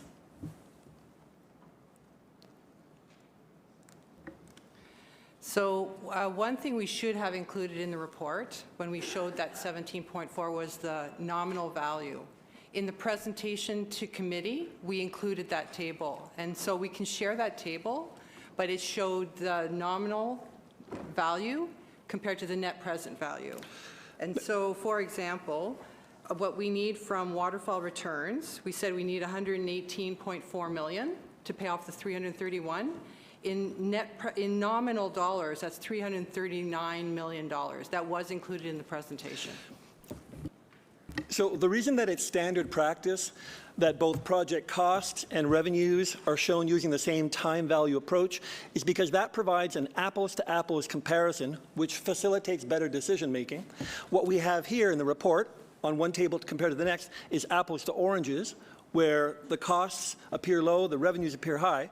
Now, it would seem to me that it would make for easier decision making and a more reliable cost-benefit analysis if both costs and revenues were depicted in the same methodology as is standard practice to get apples to apples. Would you agree? If I can explain, the comparison we're making is to all the other costs are today dollars. What we're paying over time is the debt. And so that's the number we provided in net present value terms, exactly for the point that you're making, that we're comparing net present value future revenues to the net present value of the cost of that debt. So the cost of that debt is $694 million in nominal dollars. The nominal dollars that are coming in from those revenues is $658 million. That's what was included in the presentation. That probably should have been included in the report. Correct. But in document 4 or on table 8, where it has total waterfall distributions, what looks like $411.1 million for the city's total share in present day dollars is $49 million. What looks like $1.073 billion in total waterfall distributions in present day dollars is $128 million. Would staff take it as direction to revise the staff report so that both cost and revenue projections to 2075 are each depicted based on net present value? So the table that was shared with committee, we can share. It shows both. When you say the table that was shared with committee, are you referring to table 8? The presentation that was made to committee. So, Mr. Mayor, it doesn't change the recommendations in the report. It doesn't change the support of the report that's before you. As Isabel said, in the presentation, we did have that table. We can distribute that now. We can forward that over to you if you want to see that. Thank you. I'll get back on for other questions. Thank you. Thank you, Councillor Devine. Councillor Johnson. Thank you, Mr. Mayor. So just a couple more questions about the motion. So back to the horticultural building one and some of the answers we got. I just want to understand when staff are saying they would like to preserve flexibility for the horticultural building, what flexibility of staff is curtailed or constrained by the Menard motion that would require a broader flexibility? I don't know what this motion does that makes you nervous about your flexibility with the horticulture building. There's two pieces to that. So I talked about its current use today in terms of the public programming that is happening there. What you're seeing through the motion is a movement and a shift in terms of the Aberdeen Pavilion and the activities that are happening there into the horticulture building while the construction is happening at Aberdeen. What we're asking for is the ability, if there is no end to this, there's current public programming that happens there, but also should there be something that comes up during construction that we need to deal with and need some space, we are asking for the flexibility to be able to do that through the motion, and that's why we're just limiting that time frame to speak to that. So when it comes to the concerns of what what uses might be permitted under the Hill Amendment, you know, I was quite compelled by the delegation of 613 at committee last week, where they spoke about, you know, their current restrictions on dates and times based on other events that are happening. And they are concerned that, you know, when we add an additional event space and program even further, that they, as a community-based event, may find that they are further frozen out of some of their best times and places. So may I ask whether there would be a possibility of, you know, a private corporation using the horticulture building that would remove some of the spaces for community events, whether that be Aberdeen or horticulture or anything in between? I think that's what we're actually trying to get at here, is making sure that those community uses are prioritized in the public buildings that are not under construction. So I don't think there's an issue with Aberdeen. It's really the horticultural building that we see. We want to accommodate everybody in terms of community use and public use. There could be something in terms of some of the lease obligations that we have with some of our retail clients at Lansdowne, where this may be required space to use. I can't answer that question today, but I am asking for that flexibility as we move through this project, if should it be approved by council. And I might add to that, it's really as a last resort that we would look to this. Again, the prioritization would be on public and community use. Thank you. So the retail obligations under the lease, are those the city's retail lease obligations, or are those OSEG's, or are those the partnerships? It would be the partnership. Okay, so I don't know if I'm fully convinced that those public buildings on site necessarily must shore up the partnership's interests on site, given some of the delegations that we heard last week. So I'll continue to think that through. But I'm really glad we were able to put a much more clear point on that conflict, because the language was a bit confusing for me. And then the other question I had was around the 160 Lees and the Springhurst Park and all that stuff. So I understood from the conversation around the Horseshoe that there is already a process in place to identify the uses for that property. Can you explain to me what's already underway for the property? Thank you, Mayor. So with regards to the processes underway, is that staff had undertaken a property circulation, had identified the property as a potentially surplus property, undertaken the circulation. Through that process, identified that it is a site that is well suited to affordable housing, and had the intention to bring that forward in a report on the next phase of the municipal land strategy, targeting in around like this year. And so what does the motion as put forward today do to preclude anything that would have come through in that process? The motion as put forward today determines an amount of the parcel that could be set aside for parkland. So you might have, as I was talking about before, concluded that a certain portion of that land would be appropriate for green space. Do you have an understanding of where that's landing at this time? So through our typical process, we would allocate 25% of a parcel for that use. And so how does that compare to the acre that is mentioned in this motion? The acre is about a third of the site, and it could still accommodate the affordable housing. Thank you. Thank you, Mayor. Thank you, Councillor Johnson. Councillor Gower. Thanks, Mayor. I have a procedural question, and then I have a quick comment. Procedural question is just anticipating as we get to motions. Councillor Menard's motion number 9 on the Better Lansdowne, I think is what it's titled. Would that be considered an antithetical motion, and what would that mean in terms of order of consideration? Go ahead. So, Mr. Mayor, the procedure bylaw provides that there are various types of amendments, and that despite the usual order of motions and amendments, an amendment that is a substantial substitution for a motion and is antithetical to the intent of the motion shall be considered after the original motion and only if that motion is lost. So in other words, this would be, in my opinion, antithetical to the main staff report and the legal agreements report, and therefore would be appropriate to be considered after those and only if they are defeated. And that ultimately is up to the discretion of the chair? Certainly, Mr. Mayor, despite any procedural advice and consistent with the procedure bylaw, the mayor may determine the order in the most logical and expeditious under the circumstances. Okay, thank you.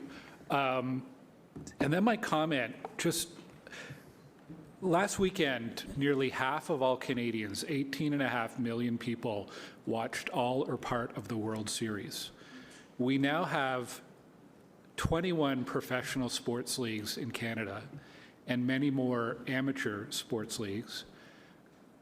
There is a growing industry of amateur sports tournaments and major events in Canada. People love sports in Canada and in Ottawa. We're like in a golden age. I don't see that interest in sports subsiding. I hope that every team that exists today in Ottawa and at Lansdowne Park thrives and grows. Maybe someday the Canadian Basketball League will be able to build arenas all over the country of their own to host basketball events. But inevitably, teams will change. There will be some that leave Ottawa. There'll be more that arrive in Ottawa. So in all the discussion about the future of sports teams, I hope everyone stays.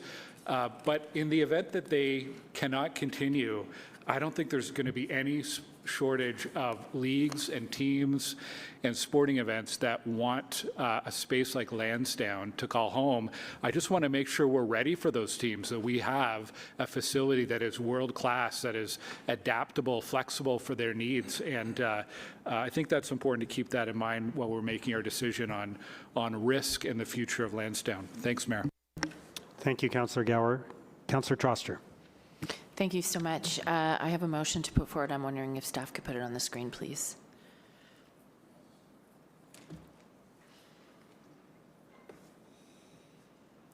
It probably was just circulated. Before it goes up there, here is what I will say. I love all of the wonderful things that Councillor Skalski's motion has to say about the PWHL. The reality remains it does not meet their requests. I confirmed this with their representatives today. What they're asking for is to see the architectural drawings, to be able to consult about the possibility for more capacity within the existing footprint, and they're asking for a true seat at the table. They do not feel that they've been negotiated, and I have to say, as the representative for women, equity, and LGBTQ affairs, we say nothing about us without us, and PWHL is saying that they have not been substantially included. I think it's all well and good to say there will be many sports teams who could use this facility. There's only one women's hockey team in Ottawa, and this is the first National Women's Hockey League, and that stadium is packed to the rafters every single game that I've been to. It means so much more to our city than simply another team. So if staff could put the motion up, thank you. And I'll have some clarification after to explain. Whereas the Ottawa Charge are one of Ottawa's fastest growing sports teams, and whereas the Ottawa Charge play an important role in showing what is possible for young girls in Ottawa and across Canada, and whereas the Ottawa Charge is in the final year of its current lease, and whereas the PWHL has yet to be shown the technical plans for the new arena, eroding their ability to propose building capacity alterations and or plan for future use, and whereas the current projected decrease in capacity within the arena will make it unviable for the Ottawa Charge and the PWHL PWHL. Therefore, be it resolved that the City and OSEG share the architectural drawings for the Lansdowne 2.0 arena plans with the PWHL by November 14th, 2025, and be it further resolved that subject to the City's role as a limited partner in the Lansdowne Master Plan Limited Partnership and its obligations at law, the City and the Lansdowne Master Limited Partnership work with the PWHL to create a long-term agreement to handle the increased growth of the Ottawa Charge fan base, including the potential of increasing arena capacity, and report back to Council in December 2025. And just to be clear, I asked about this discrepancy between what the team is saying in terms of having seen drawings and what OSEG is saying, and the response was they are looking for drawings for the building in order to assess how the building could be shifted to accommodate more seating. Not what they've been given to date has been artist renderings, and their representative referred to it as the equivalent of the seating charts that you would see on Ticketmaster. Look, we're asking for a real conversation with the PWHL. I have deep concerns about Lansdowne 2.0 for other reasons, but assuming that this is a project that is going forward, I think we need to take the hockey team, the women's hockey team, at their word when they say if it goes forward as is, there is a real chance they could leave the city. I think that is a significant risk, and we need to be really serious. And instead of gaslighting them and saying, oh, they could go elsewhere, what the team really needs is X, Y, or Z. They are telling us what they need. At the very least, even if this project gets passed today, we could mandate a conversation where they get to have a real look at what's being planned and propose options going forward and report back to Council. Thank you very much. Thank you. Councillor Kelly. Thank you very much, Mr. Mayor, and thank you for my colleague for a great segue back into this discussion, which I was going to head into anyway. You know, that a couple of weeks ago when this got raised in the media, it grabbed my attention, obviously. I have a 3-year-old daughter who really enjoys watching hockey with me and who I very much look forward to bringing to an Ottawa Charge game. And, you know, seeing the excitement on her face watching women play professional hockey. So I've been a bit perturbed with the rhetoric around the fact that if you currently support the plan that you're somehow limiting women's hockey or not supportive of women's hockey. I don't think that's the case at all, and I don't think that type of rhetoric results in a quality debate. And so I might ask Mark to come back to the table because I do have some questions. I think a lot of time has been spent discussing one tenant, which of course we care deeply about and want to support, but I know there are several other tenants of this building and groups who use the Lansdowne facilities on a very regular basis, and I'm not sure they've been given a fair share of the time at the table here today. So, Mark, obviously we can say that the teams that are owned by OSEG are supportive of this plan and feel that the current plan meets those needs. But there are a few other tenants, and at least one of them is a women's team, Ottawa Rapid FC. Are the Rapid FC, do they have any issues or concerns with the current plan as is? Have they expressed any desires for changes? What has the conversations with them been like? Yeah, Councillor, I would say it's not just our teams, right? We have 180 events again and a whole bunch of other users of this. And I think you saw, for those of you that were at committee last week, all of the users of our facility, all the material users of our facilities either sent a letter of support or came and delegated at Finance Committee to support the project and to communicate that, you know, we are an awesome partner of theirs and we help them run their businesses successfully. And I think with our tenants specifically, you know, that is the case. We are a good partner. We help them do better business. We help them become more successful. That was, I believe, the case until 2 weeks ago with the PWHL. We thought, and you know, I feel silly saying it because I've been telling people we're going to get a lease done with the PWHL before we're at this committee. It hit the skids 2 weeks ago. Why exactly, I'm not sure. I heard that the PWHL had hired a lobbyist. I thought we were at the proverbial 2-yard line to get a lease negotiated, and then, you know, what happened is what happened. I object to the fact that the PWHL is saying that we didn't share drawings with them, that we shared artist renderings. Artist renderings are pretty pictures of, hey, this is what the building's going to look like. We've done more than share what you'd see in Ticketmaster, which is block. We've shared multiple times, and I have 2 of them with me, down to the individual seat level with Amy Scheer, what the building looks like. Every section, every concourse, every level in our building. I don't know why she says she doesn't have them, why she says she doesn't look at them, but it was shared with them for the purposes of having them go through and understand what we have and presumably give us any feedback that they have. So I have one that was sent to Amy on April the 7th, a updated version that was sent on May the 30th. If they say they don't have the latest versions, I will defer to the city who is running that process. It won't have changed. It will have changed very minimally for what they already have. And sorry, Councillor, I don't know I adequately answered the rest of your question, but I'm happy to follow up. Yeah, just in terms of the other tenants, Blackjacks, Atletico Ottawa, have there been any other tenants or potential tenants expressing strong desires for changes to the current plan? No, right? I think we've incorporated what they wanted us to incorporate. Has been minimalistic because what they're going to be getting is very beneficial for their businesses going forward, particularly tenants in the arena, the event center, which is the big change. You heard from the CEBL and their ownership that getting a new event center was one of the reasons that the new owner from Australia was willing to invest in the Blackjacks for what he sees as a venue and a partnership with OSEG that will help him grow his business over the next couple of decades.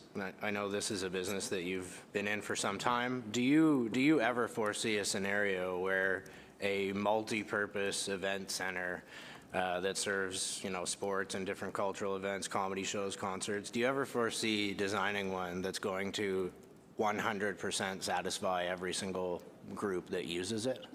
Yeah, there's everybody needs to know is the short answer, right? Like everybody would always want their building their way. If you're asking a basketball operator how he would like it, he'd like the seats to go right up to court level, right? Which doesn't allow you to fit a hockey rink in there. So I think people generally understand kind of these are multi-use buildings and they try to make sure that they get the things that really, really matter to them, which they all have, and they understand that this is the nature of the building. We're not a NCAA school with billions of dollars that can build a purpose-built 12-day-a-year basketball court.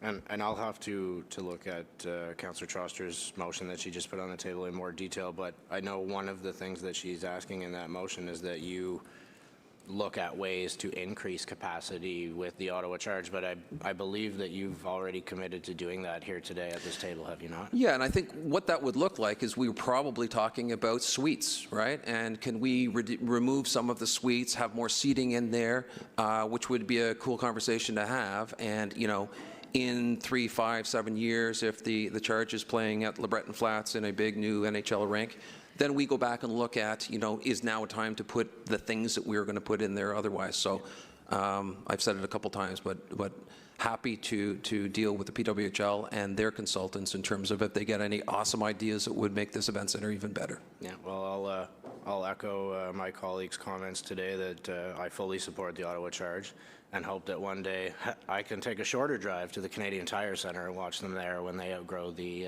accommodations at Lansdowne 2.0. Thank you very much. Thank you.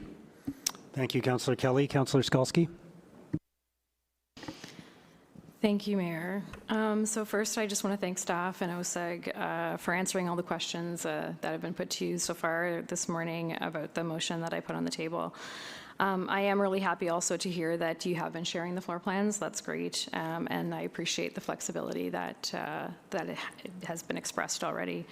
I am a bit surprised and disappointed by the suggestions from some of the councillors that this motion that I've put forward is anything less than wanting to make sure that we're doing everything we can at this stage to ensure that the charge continue to thrive in Ottawa. So since the presentation at the Finance Committee, I imagine that I'm like many of my colleagues where I've heard from residents who just love hockey, people who have supported local teams for decades. They tell me how proud they are to see professional women's hockey thriving here in Ottawa. And they see the Charge as role models for their daughters and sons as well. And they believe, as I do, that women's sports deserves every opportunity to grow and succeed. And I think that that's why this moment's actually really challenging, that staff have been clear that meeting the growing needs of this team would result in years of delays and upwards of $100 million in additional costs. And those aren't small considerations.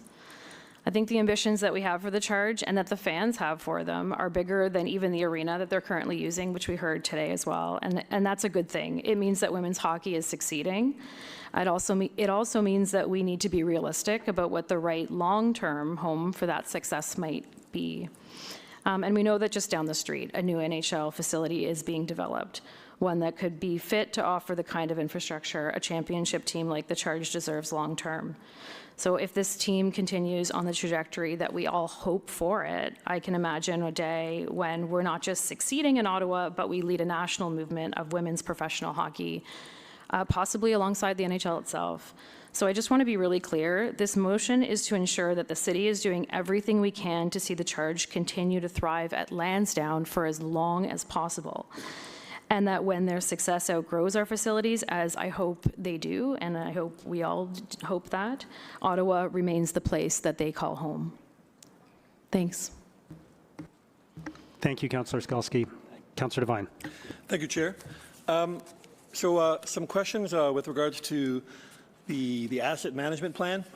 Cyril, you've made the comment that one benefit of the current proposal for Lansdowne 2.0 is that it takes the costs of upgrades and maintenance of these city-owned facilities off of the current asset management plan. Is that correct? Mr. Mayor, the $10.8 billion excludes, so I don't want to say taking it off is not there. It's a little nuanced, but I just want to make sure I'm clear. Okay, I understand that. I believe you also said that if Lansdowne 2.0 were not to pass, that those costs would then get transferred over to the asset management plan, thereby increasing the already massive $10 billion infrastructure gap. Is that more or less correct? That is correct. So the current agreement with Lansdowne ends in 2054, yes? Yep. Mr. Mayor, that's correct. Isn't it true, though, that the reason that these city assets weren't included in the asset management plan is because the maintenance and upgrade costs are covered by OSEG as part of the current agreement, which covers maintenance for longer than the next 10 years, which is the scope of the asset management plan? That's correct, Mayor. So doesn't that mean then, rather than what I've heard from staff, is that if we don't proceed with Lansdowne 2.0, those costs fall back to the city? More accurately, doesn't that mean that if we don't proceed with Lansdowne 2.0, then the only way for those upgrade costs for those assets to fall back to the city is if OSEG walks away from the agreement? No, Mr. Mayor, we're the landlord, so it's still our asset. So today, what's before you is a funding strategy funded by what we laid out. If it doesn't proceed, the building is still obsolete. We still need to invest in it, so it's our asset. But if Lansdowne 2.0, because right now under Lansdowne 1.0, those costs, those upgrades, maintenance costs, those are covered by OSEG as part of the agreement. Is that right? Just the maintenance and life cycle, not replacement. Maintenance and life cycle. So when you're talking about costs falling back to the asset management plan, if 2.0 does not pass, are you talking strictly about upgrades and life cycle, or are you also including maintenance and? Mr. Mayor, it would just be this construction of the asset, the replacement of the asset. Okay. Which is the 418 today, 418.8. Okay. Thank you very much. Thank you. Councillor Carr. One of the questions that we have gotten a lot is why can we not just take $418 million and spend it on updating those community centers that are in the asset management plan.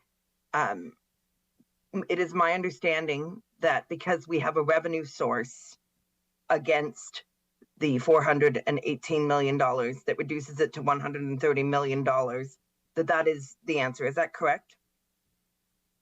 Mr. Mayor, yes, that is correct.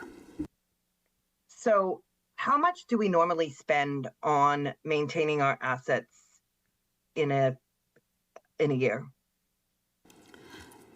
Mr. Mayor, just a clarification question. Maintenance or capital upgrades, renewals? Thank you. Sorry, capital upgrades, renewals is what I'm talking about. Thank you for the clarification. On average, we invest around $50 million. $50 million a year. And do we see that with the asset management plans that are being developed, the financing strategy that's being a funding strategy, or I guess it's the tax LRFP that's being developed, that amount will increase? Mr. Mayor, that's the work that we're doing, that we're committed to come back in 2026 with the updated tax LRFP. I will add, I have right in front of me here, that when I look at the last more recent facilities that we've done, North Canada Rec Centre, it's a $45 million asset. That was 30% debt funded by the taxpayer. Riverside South Recreation Complex, the one that's up next on the docket, that's an $85 million asset, debt load about 50%. The Ottawa Police South facility, that's a $188 million asset, and that one's 100% debt funded. So just to illustrate that we use debt on all of our city facility assets. So when there's capital investment in it, but and then how much do we spend on maintenance a year for all of our facilities? Mr. Mayor, in the area of $140 million. $140 million in maintenance of our facilities per year, and approximately $50 million a year in capital upgrades. And so there's not a lot of offsets for those expenditures, correct? Mr. Mayor, yes, that's correct. My other big question is, there's been some confusion that it is still on the table whether or not, this vote is about retrofitting the arena and north side stands, that's still on the table. When the vote happened before I was elected in 2021, I believe that options were on the table to look at a renovation, status quo, or a replacement. Is that correct? That's correct. At that time, did councillors have the Morrison Hirschfield reports available to them?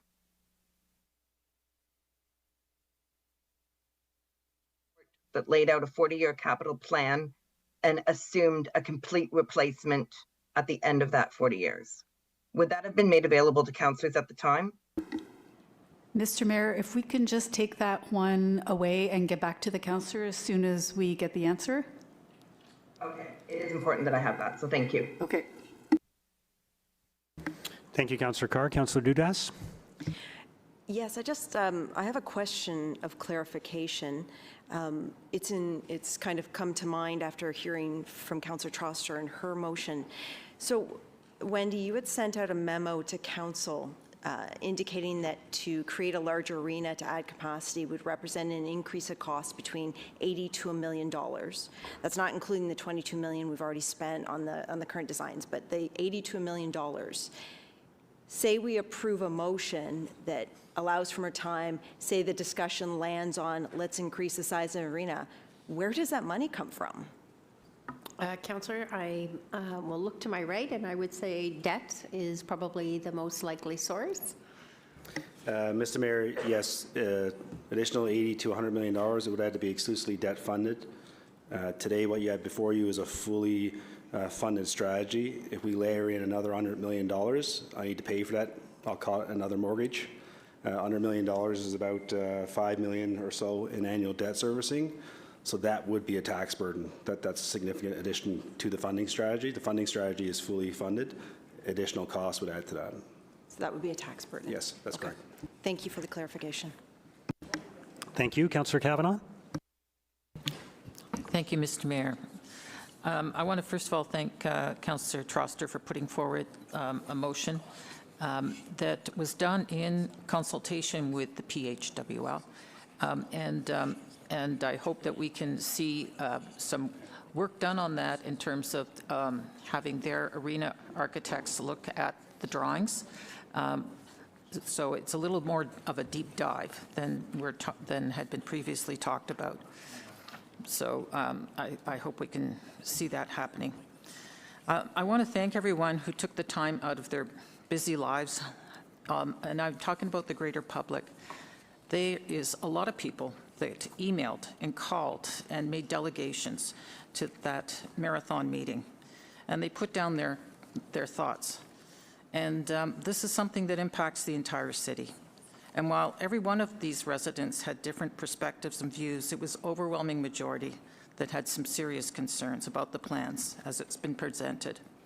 And I share these concerns, and nothing I've heard or read has adequately addressed them. I can start off that we have some positive words, that there is attempts to make a better facility, and I understand that the accessibility is a big part of it. However, I think that we can do it in other ways. I welcome the addition of more housing units, and I appreciate the motion on affordable housing and increasing the funds for that. That is very important to me. As you know, I'm the chair of Ottawa Community Housing. We need every dollar we can get for more affordable housing. But despite this, I have concerns that were raised, even highlighted in the Auditor General's report that was released on Monday. And just a few days ago, we were expecting a decision today. In the AG's report, they signaled the overly optimistic estimates for construction costs of the project, which is concerning, considering the city is on the hook for cost overruns. I am concerned that the contingency allowance of 10% was flagged as being a minimum buffer for a project of this magnitude and duration. The AG's report questions some of the rosy revenue projections of the Ottawa Redbacks, a team that has seen an attendance decrease of 4% this past year. On that note, I'm a proud PWHL supporter and ticket holder, and I support a proposal that will take them into account. I think there is possibility, and I hope we can see some work on that. Finally, I know some of my colleagues around the table are sick of hearing about it, but I can't ignore the part about the Auditor General's report highlighting the use of money in capital for capital and stormwater reserves represents an opportunity cost, money that could have been used for other municipal needs. We're coming up to the budget, and I know over the next few weeks, we're going to be sitting around this table again, and we're going to be talking about things like transit fares. We're going to be talking about neighborhood recreation facilities and roads and wastewater systems, all that stuff. And we need funds. I've just had a quick meeting about the future of the Belltown Dome, for example, in my ward, and everybody has examples across their own ward, where it's reached its end of life cycle already, and it's looking at a replacement in 5 to 10 years. That's what I've been told. Wow. So this is very depressing. So when you think of all those projects out there and the asset management deficit we have, I am concerned. Instead of voting of investing hundreds of millions in Lansdowne 2.0, I will continue to advocate for investments in programs and infrastructure that will help our communities be safe and livable for all, including improving our replacement aging recreation facilities and making public transit an affordable option. Thank you. Thank you. Councillor Troster. Thank you, Mayor. I have a question. I'll admit there's some he said, she said going on, and it's very frustrating. There is a representative from PWHL in the room. We've been able to ask very specific questions regarding the negotiations PWHL to Mark Gowdy, but not to a representative from the team. Can we ask that person to come forward to clarify their understanding of those conversations or not? We can't. This is not a committee meeting, so there are no delegations. OSEG is here as our partner, so there's no opportunity to ask questions of anyone other than that. Okay, but I will just acknowledge that there is a voice missing in this room right now, and the information I'm getting is that PWHL still doesn't feel that they have received the drawings that they would need to properly take a look at options, not within a new footprint, but within the existing footprint. And I also want to be really clear, my motion doesn't talk about expanding the footprint, it talks about expanding the seating cap. It's talking about giving the league a chance to sit down with PWHL and look at what's possible within the existing footprint. It is not suggesting an expansion. Take from that what you will, but I will make my general wrap-up comments about Lansdowne 2.0. I want to thank the residents of Ottawa and especially Somerset Ward who have taken the time to engage with my office on this project. We received thousands and thousands of emails over the last few years and hundreds in the last week alone, and 99.9% of them are opposed to Lansdowne 2.0, and these are my residents. No matter how you spin it, this is a significant expense for the taxpayer during a cost of living crisis when many in our community are barely getting by. In Centretown, we know what the real crises in our we know what the real crises in our city are. The bus not coming on time, 3,000 people experiencing homelessness, an overdose catastrophe, cracked sidewalks, basic infrastructure that's falling apart. And they say that the best indicator of the future is to look at the past. Lansdowne 1.0 didn't provide a financial return to the city. Waterfall and air rights revenue are not guaranteed, and this plan counts on potential retail revenue 50 years in the future. I fundamentally believe that public land should be used for public good, not to line the pockets of corporations and drive up the cost of tickets to events in a space that taxpayers are paying for. What is the urgency here? The urgency is a financial pressure being placed on the city by OSEG.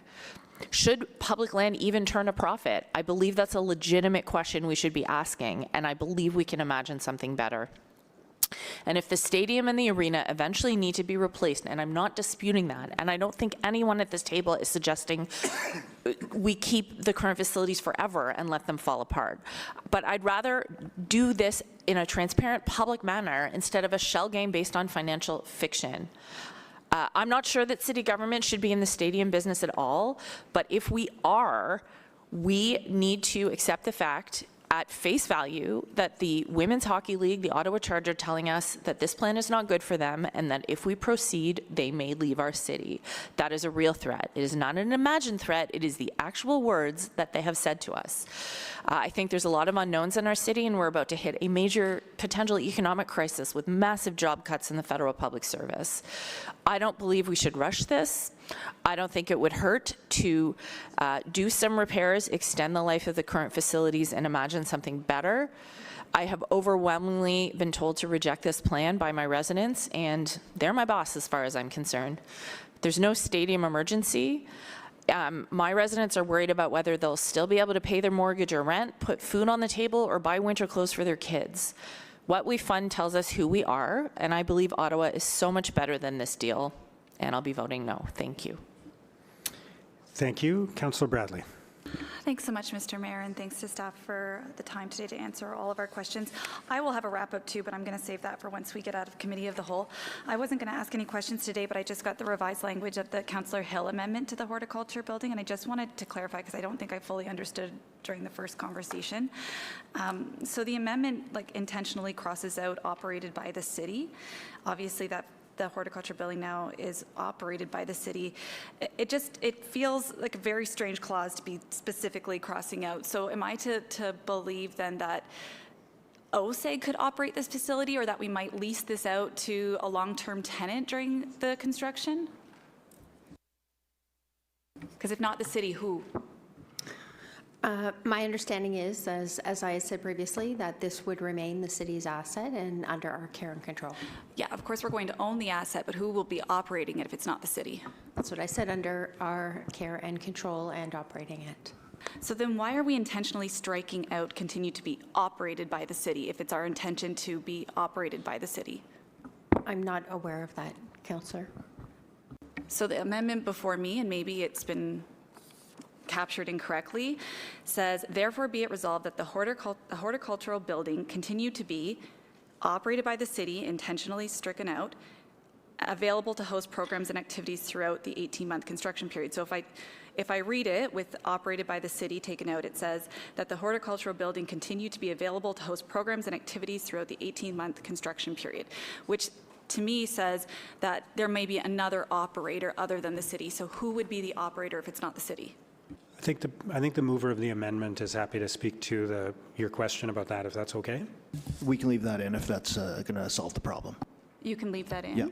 So then what's the amendment here? Just the 18-month period versus the construction of the Aberdeen? Yep. Okay, so can we get that revised then? And I just want to put this out there because I've also heard that Good Life might be looking for a tenancy when they are going to be moving out, and obviously they need a really large space. Has there been any conversations with OSEG, with the Good Life, that they may use that space or consider using that space to operate a private fitness club for the duration of the Lansdowne 2.0? Councillor, there has been some discussion with respect to that, and it would really be looked at as a last resort in terms of having to do something like that, and that's why, you know, we're asking for flexibility. It's not just for this, it's just understanding the construction that's going to happen on site. That would still be under the city's care and control and operation. We would not let that go as a result of this. And in the event that the Good Life becomes a short-term tenant there, who gets the revenue? How would that work? I believe it's the city who would get that revenue. And so now did I hear that we make about $300,000 a year? Is that what that generates?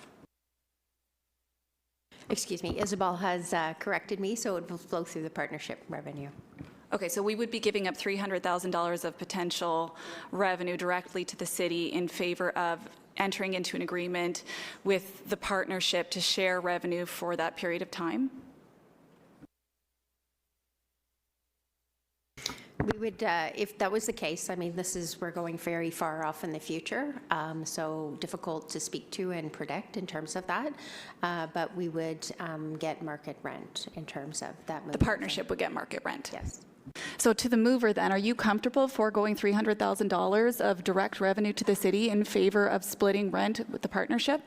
This isn't about diverting funds. It's about creating flexibility for the city to work with our partnership in order to make sure that this goes through successfully. Right, but the implication would be less money for the city. Are you comfortable with that? Okay. The implication is these are that not appropriate questions to be asking the mover. I'm not sure. I think it is appropriate because really, Well, there's so many unknowns. You can in make this. points, and if Councillor Hill chooses to respond to those points. Fair enough. Yeah. Councillor Hill doesn't have to choose to respond, but I understand here that we're giving up $300,000 of direct revenue that goes to support city services in favor of leasing out public space to the private sector to potentially share in revenues for a client like Good Life. So, I mean, he doesn't need to respond. That's the fact. Thank you. Thank you, Councillor Bradley. I'm just going to ask a follow-up question while that's fresh, just for clarity. What are the legal and financial risks associated with potentially having to cover interruptions in business and loss of profits during the construction phase? So the total estimated cost to the city is $16 million in business interruption costs. But and look, again, I want to point out that the reference to the Good Life, I believe, has been included in previous reports that have come before council, correct? And our city manager has described this as a last resort. But if there were no place for Good Life to go, there would be a cost that would be incurred because of the disruption in business to them. Is that correct? That's correct, and we've included an estimate of that in those $16 million projections. Okay, thank you. Councillor Carr. Very much. I just have a couple outstanding questions, and I'm sorry, I know that these have been asked previously. A lot of discussion about the cost overruns. I asked questions at Audit Committee last week about, 10%, if that's for a real estate project of this size, if that's reasonable. Asked about the complexity of the project. I understand that, this is thought to be well within the 10% contingency is thought to be adequate, but a lot of questions about tariffs and the implications. The contract is a fixed price contract. We know that if there are changes to the scope that they could add to the costs. could I get some examples of what could be situations where we would have a cost overrun that is not due to a change in scope, something unanticipated that could happen? Could you give me 4 or 5 examples, please? Thank you. Thank you for the question, Mr. Mayor. It is, I want to clarify, you're absolutely right. It is for unforeseen issues, not additional work. It could be a clarification on the design that requires a change. It could be sometimes we run into underground issues, something that it's there that we didn't know. That's basically it. So small modifications to the design or unknowns that we have not been able to investigate or to determine during design. It is important to clarify that that 10% that we stand behind, it's also related to the due diligence that we have been done. So when we talk about underground, we know what we are dealing with. We know the site. When we talk about the building, we are not doing a rehabilitation. We are doing a new build. So we don't have walls that we are going to open and find surprises. That would be an unknown, for example. We have a contract that aligns to industry, a CCDC contract that is very well known. And like you mentioned earlier, we have a fixed contract. That means that the contractor agrees to deliver the defined scope for the value that we are signed in the contract at. Okay, thank you very much. So was there ever any discussion about more than 10% given our economic climate, or you were always like, there's no concerns? Thank you for the follow-up question, Mr. Mayor. We always discuss contingency as part of our class B, C, A. We have a guide that we look into. Our guide looks at the time of class A or at the time of tender, 5 to 10% contingency, which aligns also with industry standards, which is 5 to 10. We chose 10, and we feel very, very comfortable with the numbers, given the certainties that we have with the design, given the due diligence that we've done, given how much we know the site and the fact that this is a brand new build. We are not going to be opening walls and opening roofs and finding things that we didn't know. Thank you very much. I have a question that I would like an answer from both staff and OSEG, please. Councillor Troster just spoke, and she spoke about, maybe we shouldn't use public land for public good. I don't know if I got the quote. We shouldn't be using public land for private good, right? And I think maybe I got that wrong. Sorry, Councillor Troster, if I misquoted you, but I understand the point of that, this is city property, and people that are going to events at the event center are paying ticketed prices. I think I probably, I need to better understand if somebody can explain on staff and OSEG how this can benefit, how this investment is benefiting people who don't attend ticketed events. What is this for people who don't have the money, who would benefit more from a community center? What kind of benefit can you tell me this will bring to people who can't afford to go to a church game, for example? Yeah, Councillor, and I think, we've talked a bunch of times about Lansdowne and what it means to people, and 4 million visits kind of a year, right? So in terms of ticketed events to shows and concerts and sporting games, that's 700,000 people a year. So the rest are coming to other things at Lansdowne, stuff in the Hort and the Aberdeen Pavilion and the Great Lawn, the restaurants and shops and all of that stuff.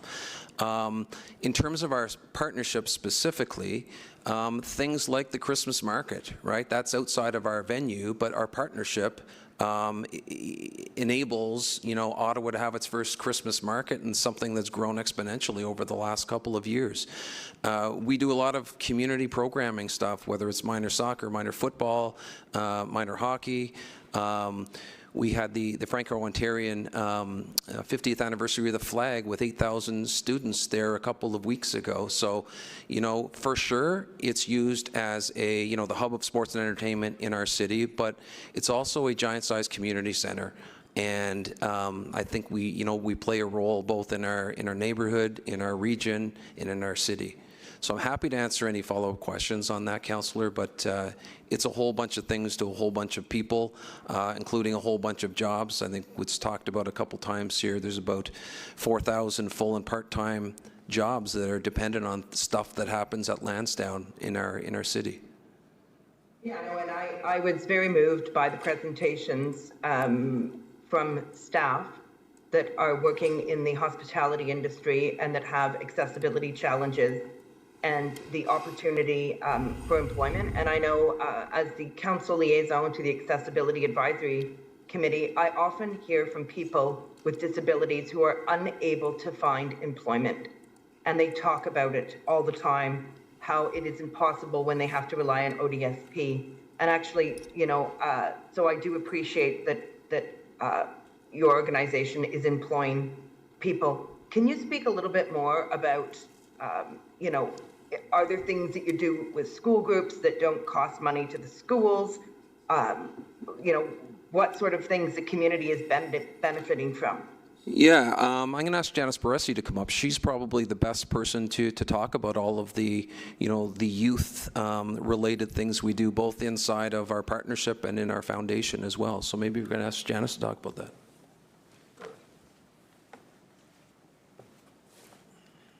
Sure. Thank you, Councillor. At OSEG, we are committed to providing a lot of pro bono access to community events. You heard from a number of the minor sports organizations, and we host those events free of charge to the wider community. In addition, the OSEG Foundation over the years have contributed upwards of $6 million into our community across citywide, and that helps youth across our city engage in sports. But beyond that, we have programs for youth mental health, for employment, for inclusion, for people with disabilities. And so that's part of our corporate social responsibility and our plan, as well as we have an equity, diversity, and inclusion plan that looks at comp tickets for people who can't afford. And so those are just a handful of things that we are committed to doing. Thank you. And those pro bono activities, those will continue under 2.0? You will continue to make a commitment? Absolutely. Okay. I have a question. We talked about the PWHL and the charge, and there's a number of motions on the floor. Who is representing the PWHL, and who is maintaining that relationship with them to move this Ottawa charge file forward? Sorry, Councillor, I didn't completely understand that. Can we do that one more time? I think she's... No, we have a representative that's reached out to councillors, a lobbyist. I've heard from the city manager that she's met with Amy Scheer. Who is representing the PWHL in the view of the city and in the view of OSEG?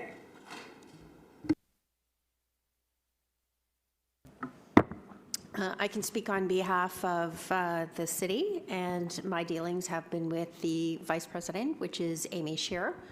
And I think my colleague Mark would provide his answer that would be very similar or same. Yeah, I think we've dealt with other folks at the PWHL up until the last couple of months. Amy kind of got the lease negotiation file back 4 or 5 months ago, something like that. So it's been with Amy since then. It will continue to be. Sorry, Councillor, I missed that one more time. And it will continue. You'll continue to work with Amy. Yeah, no, that's good. And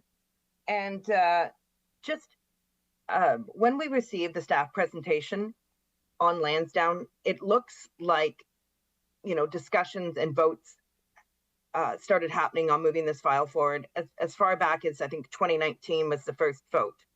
But when, this project was completed in 2014, was it? The Lansdowne 1.0. At what point, did you really realize that the arena north side stands should have been replaced under 1.0? Like, how quickly after it was done? Why were the discussions they started in 2018? I still don't understand why this wasn't covered off the first time. Like, why we have gotten to the point that we have to do this redo. Yeah, well, it wasn't recognized before. Yeah, I can tell you the time frame that we started thinking, this isn't going to last for the 40-year term of the partnership was at Grey Cup. We were watching, the awesome stuff that was happening at Grey Cup, understanding the limitations of our facility, and right after we got through the busy stuff of Grey Cup and the outdoor classic that followed that, we kind of sat down and said, that was kind of our startup phase through 2014, running for our lives to 2017, and really got a chance to take a step back and say, what does this partnership? What do these facilities need to be and look like for, a sustainable, financially sustainable partnership long term? We know operationally, we knocked it out of the park, and Lansdowne regained its role as Ottawa's gathering place, but financially, something needed to happen to make sure that we didn't start eroding in terms of our ability to do stuff at Lansdowne, and that the financials of the partnership could be financially sustainable for the term of the partnership.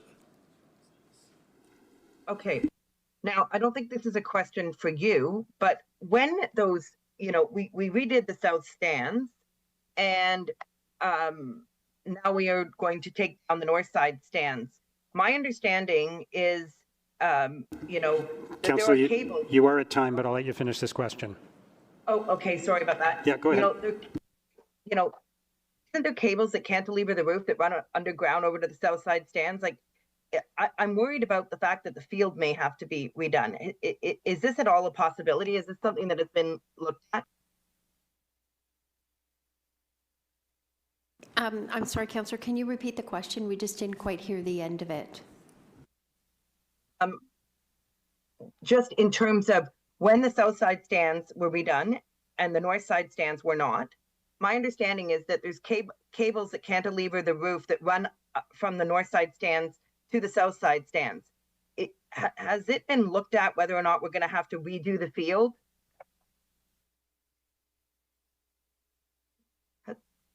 Sorry, I realize that my mic is cutting out. I don't have great Wi-Fi. Sorry. So it's cable, I think, OSEC can answer this, but it's from the north side stands to the arena, below it. Okay, that's okay. And that's all been taken into account in the... That, I believe that would all be demolished. Okay. So they're Staff are not nodding. over to the Staff not are over to nodding. the south side. They're not over to the south side stands, no. Okay, thank you. Thank you, Councillor Carr. Councillor Leeper. Thank you very much, Mayor. If I understand properly, we can do wrap-up statements when we come out of Committee of the Whole, so I'll come back on later. So right now, I just want to address the, one more time, the municipal accommodation tax Councillor, motion. maybe I'll just, before you do, I'll just reiterate what's happening so everybody's clear on Sure. the sequence of events. Just we'll finish the folks who have their hands up now with questions for staff or comments on the motions that we're considering. Then we will vote on the motions. Then we will rise and report and leave Committee of the Whole and return to being in a council meeting. And at that time, everybody will have an opportunity to speak on the main item before we vote on the main item. That's the sequence of events. Okay? Go ahead, Councillor. Thank you very much, and thanks for that clarity. So I do want to address really quickly the municipal accommodation tax. I heard Councillor Hill's question, and I just want to make sure that it's clear. There's no question that without Lansdowne 2.0, there is no increased municipal accommodation tax with which council can play. What is in question is if Lansdowne 2.0 moves ahead, how much of that increase is going to be applied to Lansdowne Park debt repayment. The proposal that came to us originally was to spend 40% of the new money, $2 million, on Lansdowne repayment. My motion that was passed at FinCo would fix the amount at 40% of the new revenue. So in the first year of the increased MAT taxes, we would raise $5 million. We're proposing to put $2 million towards debt repayment. That's 40%. My motion would fix the amount of the increased revenue at 40% moving forward. And over time, that's millions and millions of dollars that would be generated as the sector grows and as there is inflation. And those growing revenues represent an opportunity to free up the other funds that are generated within the Lansdowne 2.0 proposal to be used however council chooses, whether that is for Lansdowne debt repayment and acceleration as staff have suggested, or whether that is going into transit or going into housing or going into recreation, all those various different things. Councillor Curry's motion, no, would lock the increased funds into a reserve. And it would deny us the opportunity to use those other Lansdowne revenues that staff are asserting are going to arise to go back into our budget. And I don't think we need to do that because, remember, we are baking in the full debt repayment into our base budget every year moving forward. Right? We have that cushion in our base budget, even if nothing came out of the Lansdowne 2.0 waterfall, property tax uplift, all those different revenue sources. So, councillors, I would ask you to reject the Curry motion and simply allow the recommendation that's in front of us, which is to fix 40% of the new revenue to go towards Lansdowne going forward. That has the potential to allow us both to pay for Lansdowne 2.0 as well as generate really significant new revenues coming out of Lansdowne 2.0 to pay for the services that residents tell us they're looking for. Thank you. Thank you, Councillor Leeper. Councillor Devine. Thank you, Chair. I want to go back over the, and my colleague Councillor Bernard may address this, but I want to go back over the Hill Amendment and the horticulture building, because the more I understand about it, the more I am concerned about it. So it does feel like the purpose of that 18-month exclusion is to favor what's been described as the last resort of enabling Good Life to get in there. So I just want to get some clarity on that. We have currently budgeted for lease disruption costs with those costs shared by the partnership. Is that correct?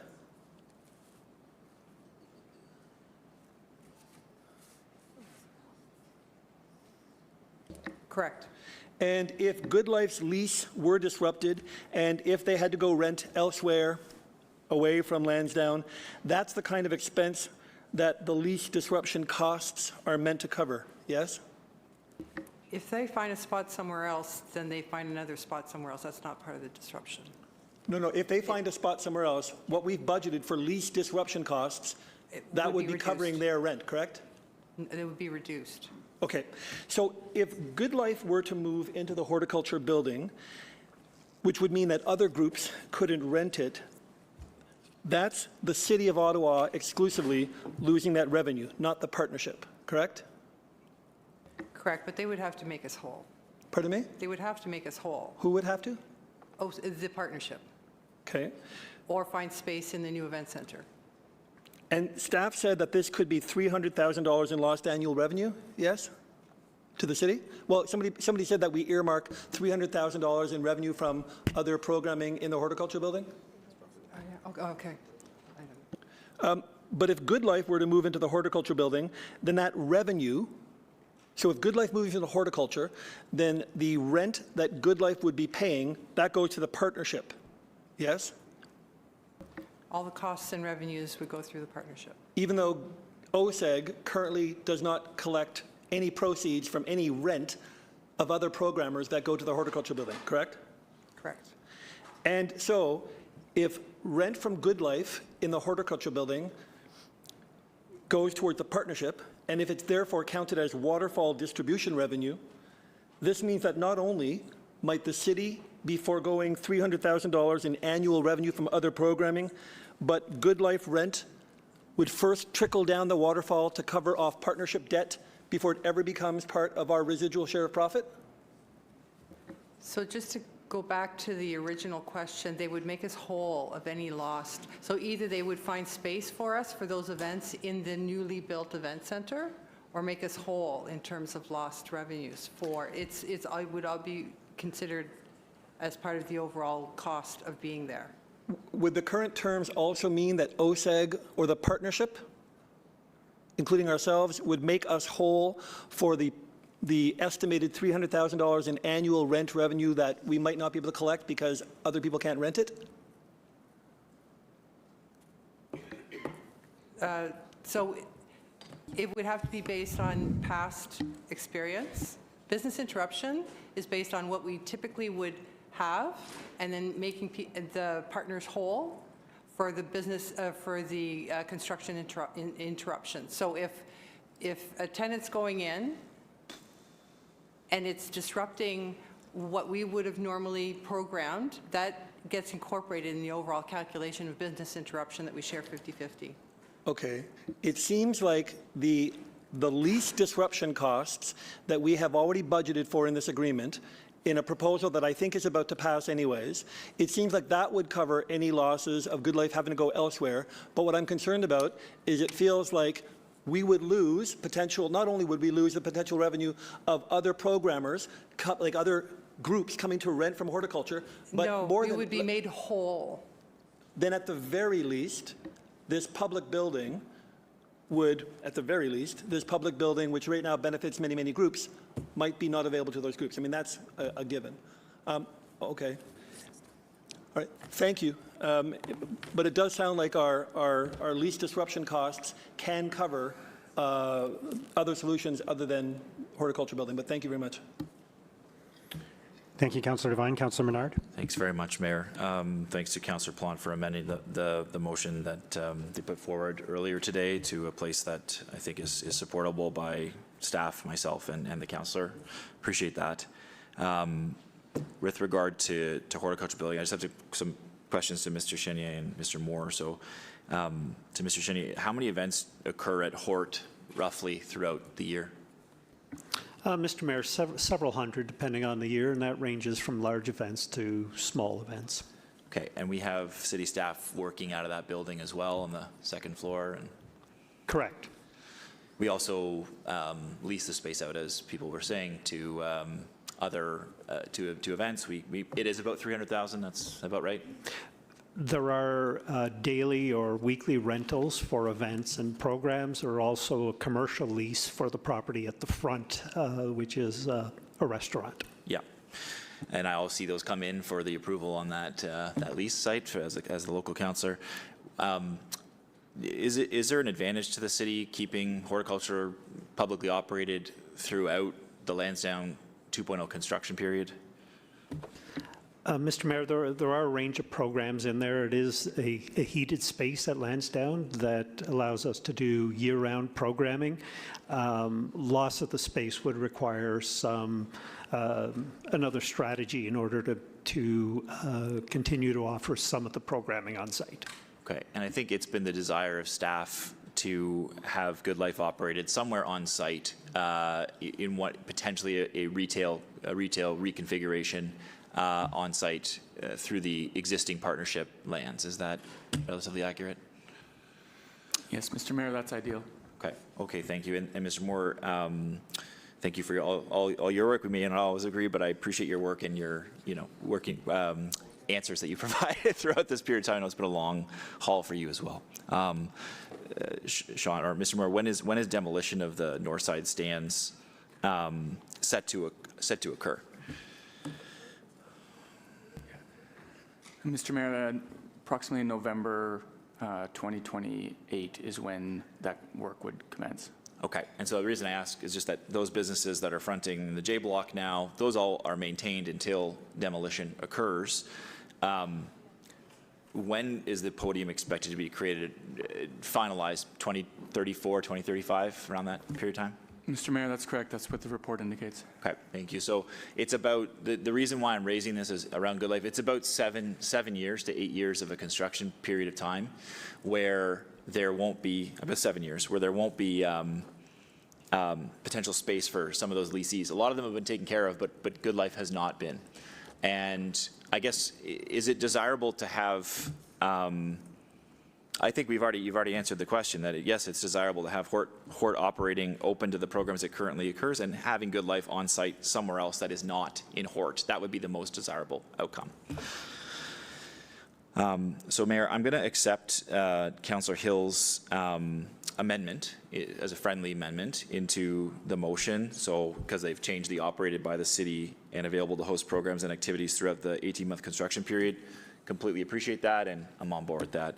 But just based on what's just been said about the 7 years of construction and that piece around Hort operating to the public, I want to add and Lansdowne 2.0 construction in my motion at the end of that sentence.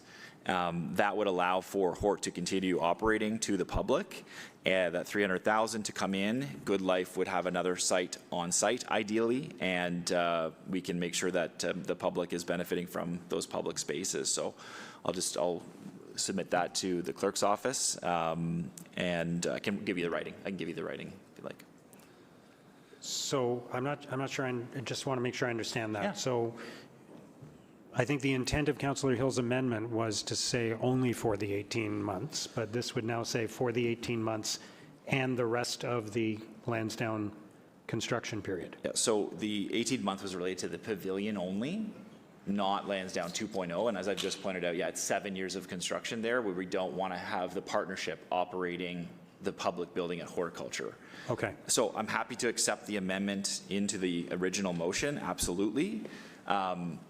As a friendly amendment, I will add to my motion and Lansdowne 2.0 construction, just so we're not confusing the two. There's the pavilion and then there's the Lansdowne 2.0 construction. I can do that as a separate clause if you'd like.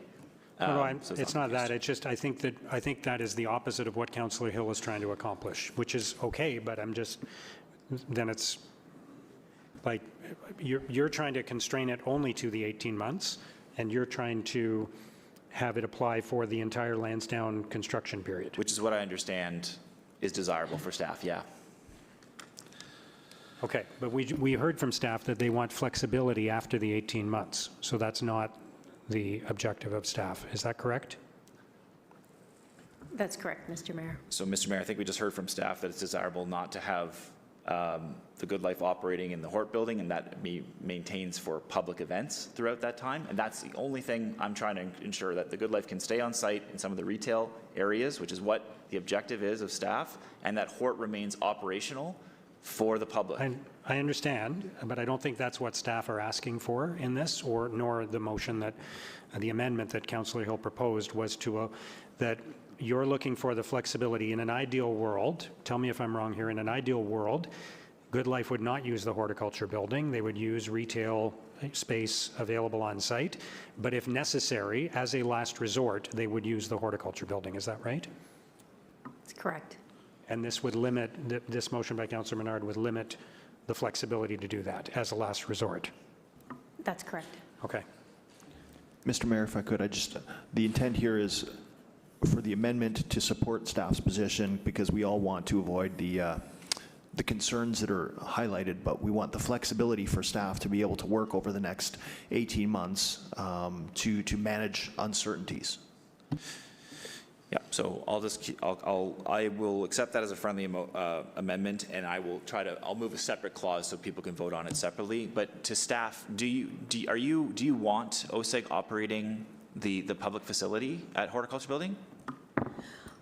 OSEG would not be operating that, as I said. That would remain a city asset and be operated by the city. Okay, so do you want the partnership to operate it, I suppose, is a better line of questioning? My answer is the same, Okay, no, Councillor. you don't. So the city would continue to operate this asset. We're asking for that flexibility with respect to, I'm going to say, a very, very last resort here, that should Good Life have nowhere to go, we Okay. have that flexibility there. That's what we're asking for. Okay, and I can appreciate that. I know discussions are still going on with them. I just want to get it in writing as much as possible, Mayor, that the intent here is to continue operating it. I'll move on to some other, operating it publicly. I'll move on to some other questions, Mayor. In the 2021 report, many of the principles were not adhered to that were here today. So public realm improvements, those are not currently funded, is that correct? Mr. Mayor, can we get a clarification on the question? Just the initial report in 2021 talked about public realm improvements to the site, but they're not currently funded as part of the $419 million. Mr. Mayor, there's public realm improvements as part of the 418 that we're putting forward. There's improvements to infrastructure for sport festivals and concerts. We're bringing forward public washroom space that we heard from the public. Maybe I meant the outside, the other areas outside of the redevelopment areas. There's about $10 million in cost that was going to be funded. It's just not funded right now. It'll be funded in the future. Sorry for the clarity. No, thanks for that. So yeah, those projects were listed as to come forward, and so some of those in one of the documents that is attached to this report, such as the PXO crossings, boat up access, those are correct. Those are other projects that we would bring forward to continuously improve the public realm. Okay, no, that's appreciated. In 2021, the principals also identified that the city would not pay any lease disruption costs, as I understand it. What changed? I think you have to relate that to the first principle in terms of applying the basic principles of fairness to both parties in the partnership agreement, and that is the lens that we have put on the entire partnership agreement as we've had the negotiations and look at the puts and takes. We had E&Y do that, I think it was E&Y, Isabel can correct me, do the risk review to make sure that it's balanced as we move forward. So part of that in terms of the business interruption costs is providing for that balance and that fairness. So we have applied that based on how we've moved forward here. Okay, and just on risks, what is the greatest risk in your view to the city manager on Lansdowne 2.0? Councillor, there's a number of risks that we have brought forward in the report, and we have spoken to each of those risks with respect to the corresponding risk mitigation. One of them obviously being the pro forma, and we have spoken to how we're trying to mitigate those risks. One of them you see in terms of today is that risk mitigation with respect to the alternative municipal accommodation tax allocation and putting that money into the reserve should some of those projections not come into fruition in the future. We have also spent considerable time going through the pro forma with E&Y and our partner to look at those projections as we go into the future to make sure we've actually put a more conservative view on those as we look forward. And we have taken the Auditor General's recommendations with respect to those projections and applied those, so they are more conservative. Okay, and on the piece about 2075, Lansdowne's obviously been operated for a long, long time in public hands and continues to be a public space.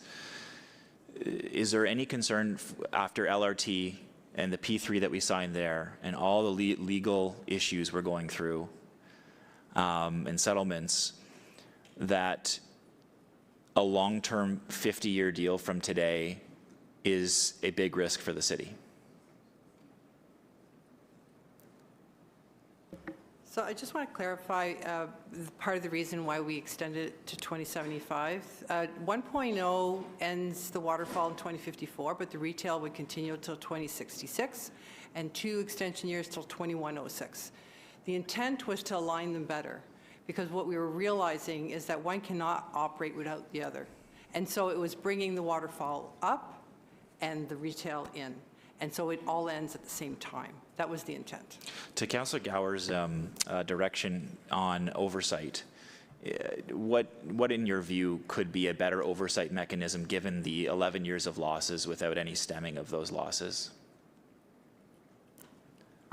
That is work that we're going to take away and come back with. So we have not looked at that in terms of the direction that was given to us today. One of the things we have done, and we've done this in the past, and we have committed to doing this in the future, is the review of the pro forma, looking at the past. I'm going to say we've got 10 years under our belt now to understand how those financials work, and doing that annual review in terms of that financial piece. I spoke to this very briefly, and my colleague spoke to it a little bit more earlier, in terms of what has brought us here today. It's been, as I said, a 5-year journey that has, it's been long, but we have engaged over 30 different entities that are very specific SMEs to provide advice to us along the way in terms of the final recommendations that you have in place. So I think it's really looking at the work that has been done to say, are there, additional areas of expertise that we can tap into as we move through the future. So we are committed to doing that work and bringing that back. Okay, Mayor, I think I'm actually out of time. I think the clock reset, so I can get back on if needed. Thanks. Okay, thank you. I was going to draw your attention to that at some point, but let's go next to Councillor Kitts. Thank you very much, Mr. Mayor. I want to go down the path of the Better Lansdowne motion for a moment. I do appreciate that the ward councillor has articulated his vision for the alternative, and I do mean that genuinely, not facetiously.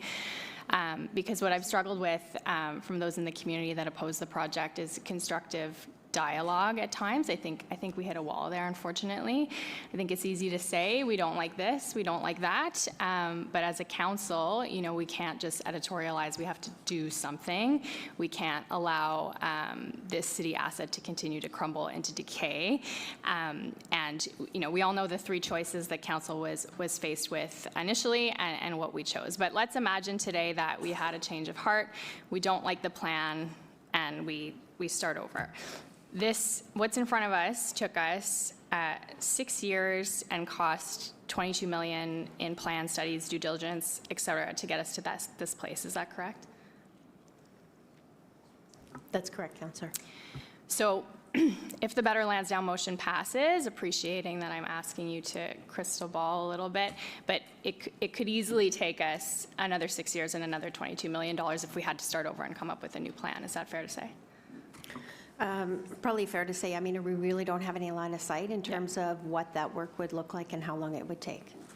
Okay, so I mean, again, this is crystal ball, but potentially we could be in for 12 years and $44 million and not even have a shovel in the ground. I asked Cyril at Finance Committee last week about how energy inefficient Lansdowne currently is, and my understanding there's a significant drain on cost to operate. Is that quantified, or did you want to speak on that a little bit? Mr. Mayor, I can speak at a high level, and I'm not sure if Debbie wanted to top me up on it, but I think we quoted in the 30 to 31% type range of improvement on GHGs and emissions by moving forward with Lansdowne. I can't give a dollar value on that, but that's a significant improvement on the current emissions. But fair to say that there's Yes, a big cost. Okay. Significant, yep. Okay, and I do appreciate that the motion speaks to enhancing accessibility. That's important to me, as you all know. It asked for a report back, but we have explored improving accessibility at the current site, correct? We've been told we are constrained if there was to be a renovation to 1.0 because it requires removing core structures like beams and columns and stairs. That's correct? That's correct, Mr. Mayor. Okay, so effectively, we would not be able to achieve the level of accessibility that we see in 2.0 through a renovation. That's correct, Mr. Mayor. Okay. And My understanding is that the encroachment onto the green space to build the new event center was in part to allow for all teams to continue to play in the current facilities until the new facility is up and running. There would be no way to rebuild in the current footprint without displacing the teams. That's correct, Mr. Mayor. And I assume even renovating the current arena would displace the teams. Mr. Mayor, we have not gone down a full renovation plan. But there was a renovation previously that displaced the 67. So, you know, I think people are up in arms about the reduction in seats and the threat to the tenants, but I'm trying to picture the reaction if what we were proposing was a multi-year relocation. When the 67s had to relocate to the Corral Center because of the renovation to the Civic Center, the organization barely survived. So I think we need to keep that in mind. And if we were to build a new event center, the current plan, let's call it a modest-sized event center, arguably the perfect size for some, but too small for others. But if we wanted to build a new one that had additional seats, we would likely have to encroach on more green space. That's correct. The footprint would be larger than the current one and would encroach further on the Great Lawn. So it's hard to satisfy everyone and make everyone happy. Major events are on the record saying they won't return without a new arena. That's correct? Yeah, okay. And this plan builds 770 housing units. If we lost the 65 million in air rights, we'd lose the millions that have been budgeted for affordable housing. There's no way to recoup that in the short term anyways. That's correct. Okay. So this is a challenging and complex file, like so many that we deal with. When you make an adjustment in one area, it can have an unintended consequence somewhere else. Lansdowne 2.0 isn't perfect, in my opinion, but I think expecting perfection in a project of this scale is a tall order. City building is never that simple. If it were, I think our jobs would be a lot easier. And we have seen city building projects, major city building projects, stall or die at this table, only to return years later with a much higher price tag. So I think we need to be realistic about the risks of not moving forward, just as much as we weigh the risks of proceeding. Thank you. Thank you, Councillor Kitts. Councillor Curry. Thank you. I agree with everything Councillor Kitts just said. Just want to do a very quick accuracy check. So Councillor Leeper had made the comment that the MAT motion right now would lock money into the reserve, and I'm just wondering if Cyril may want to explain how that isn't correct. Mr. Mayor, yeah, so I did talk to Councillor Leeper as well. So the issue is not about the 40% and the dollar value. So the motion that we have before you is keeping the funding plan as is, which I fully support, given all the risk discussion that occurred at Finance and Corporate Services and the Audit Committee. The recommendation that I supported in terms of moving this money, the additional 40% as money grows over time, and keep it in the reserve, gives us another tool in our toolbox to manage fluctuations. So for simplicity, that $2 million in year 3 might be $3 million. So $2 million would go to the funding model. The $1 million would stay in the Lansdowne Reserve, and that would grow over time. That's the option that's in this motion right here. We could always choose in the annual budget cycle to move that over and advance pay some debt, or move that over if some of the other conservative estimates don't come in. Or, as I understand it from Councillor Leeper, we can take the current $4.3 million, that's the tax component of the debt servicing on the 17.4. If we move it all there, that 4.3 reduces down to 3.6. So we would save on the debt servicing. I just lose we lose the flexibility in terms of another risk mitigation. That's the real difference. So would it be safe to say the motion that I put forward offers you flexibility and creates for the city less risk? Yes, Mr. Mayor, that's correct. Thank you very much. Thank you, Councillor Curry. Councillor Gower. I was going to ask our CFO the same thing, so I'll put my hand down. Thank you, Mayor. Okay, thank you. Councillor Carr, by the way, Councillor Carr, I believe they have an answer to the earlier question you asked that they were going to get back to you on. But yeah, I'll turn it over to you as well. I'll take the answer first, and then I'll ask my next question. Thank you, Mr. Mayor. So we can confirm in 2021, the purpose of the report was to evaluate different options for the future of Lansdowne. So status quo, renovate, or replace. There were 3 engineering reports that were used to evaluate those options. So one of them was Morrison Hirschfield, which is the normal capital program report that OSEG is required to do under the partnership. There was also the Rossetti that spoke to the functional obsolescence, and as well as LEAB in terms of redevelopment. The Rossetti and the LEAB reports were both attached as documents to the report. The Morrison Hirschfield was not attached, but is available to anyone who asks. It was referenced in the staff report, was it not? Yeah, there was an infrastructure review section that spoke specifically to the Civic Center and the Northside stands, and most of that section, a lot of it was referencing the Morrison Hirschfield report. Okay. My next question has to do with a potential provincial contribution.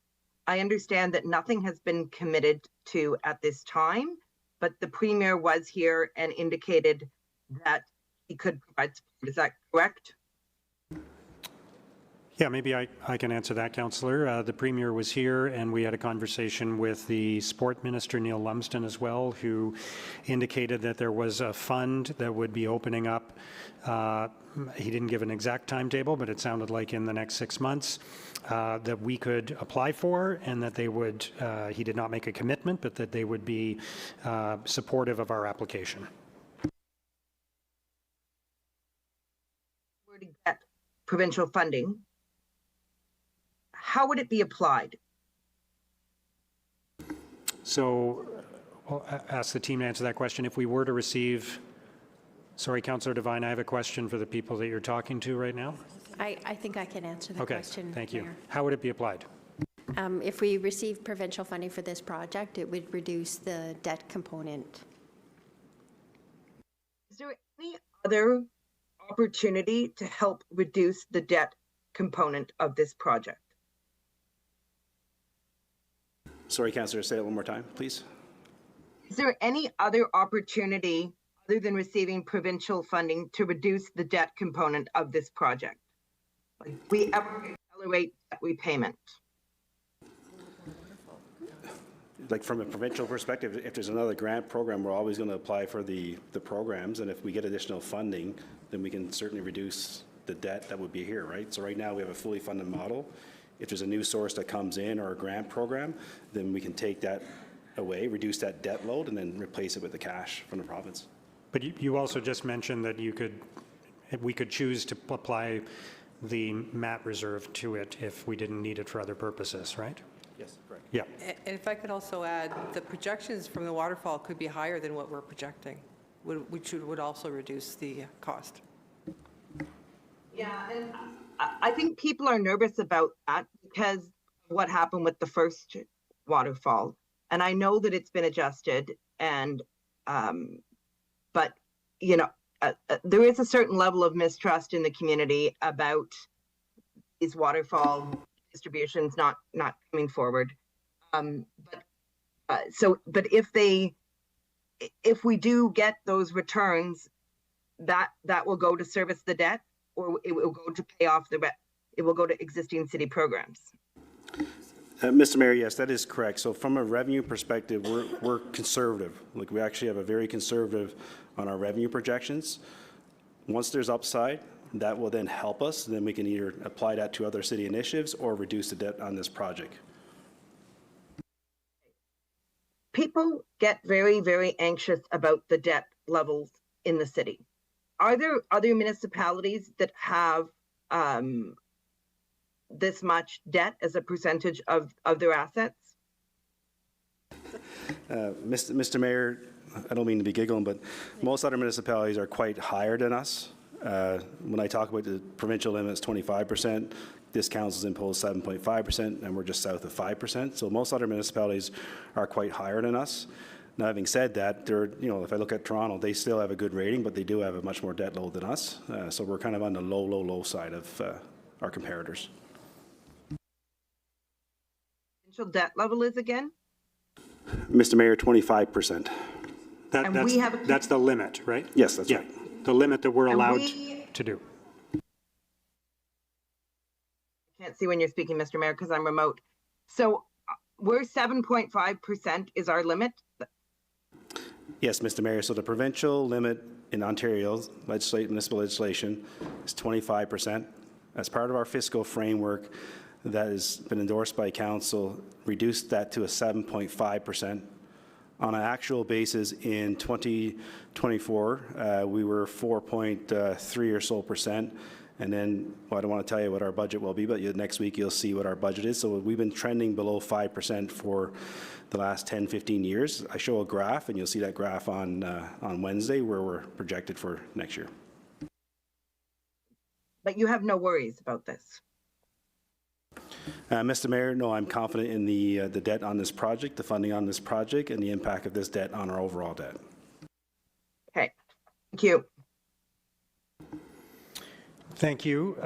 So I don't see any other hands up. So just before we vote on the motions, I wanted to ask a couple of questions myself, and maybe I could ask Roger Greenberg to come forward, if you don't mind. First of all, if you could, I wanted to get your perspective on the discussion that we had about the horticulture building and the flexibility required around that. Yes, thank you, Mr. Mayor. Just to go back in time a little bit, just prior to the pandemic, when the discussions about the potential redevelopment of Lansdowne for Lansdowne 2.0 came up, we reached an agreement with Good Life because their original lease did not have a demolition clause in it. We reached an agreement with the acknowledgement of the city that we would, in the event of demolition, we would make our best efforts to find them a location on site, and if that fell through, that they would be able to occupy the horticulture building until the new retail space would be open.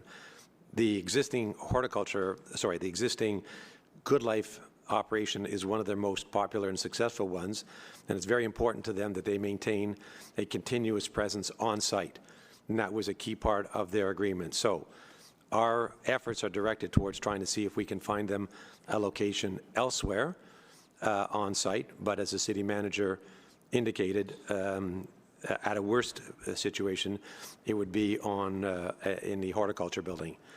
If I can make just a couple of other comments, I believe that the revenue number of $300,000 that was spoken about is actually a gross revenue number, that the net amount actually received by the city after the costs that the city has allocated to it would probably be at best a break-even, if not in fact a loss situation. That's my understanding, and perhaps staff can respond to that.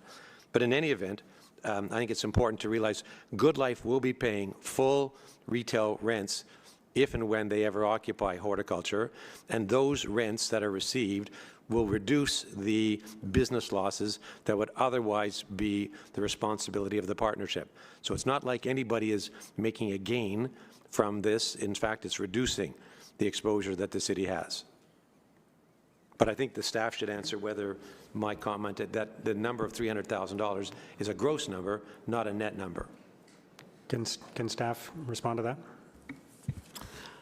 Mr. Mayor, yes, it's our total revenue, but it doesn't factor into that number the cost of operating the overall urban park operation at Lansdowne Park, including maintenance that is done through OSEG. So there is an expenditure side to this. The $342,000 is revenue. 342,000 is revenue, and against that there are costs. There are costs, yes. So it's not a net 342,000 to the city. It is not. Okay, thank you. Second question, we heard Mark Gowdy speak earlier about the commitment to the charge. I just wanted to hear from you on your commitment with regard to the Ottawa charge and your thoughts on the discussion that we've had about it.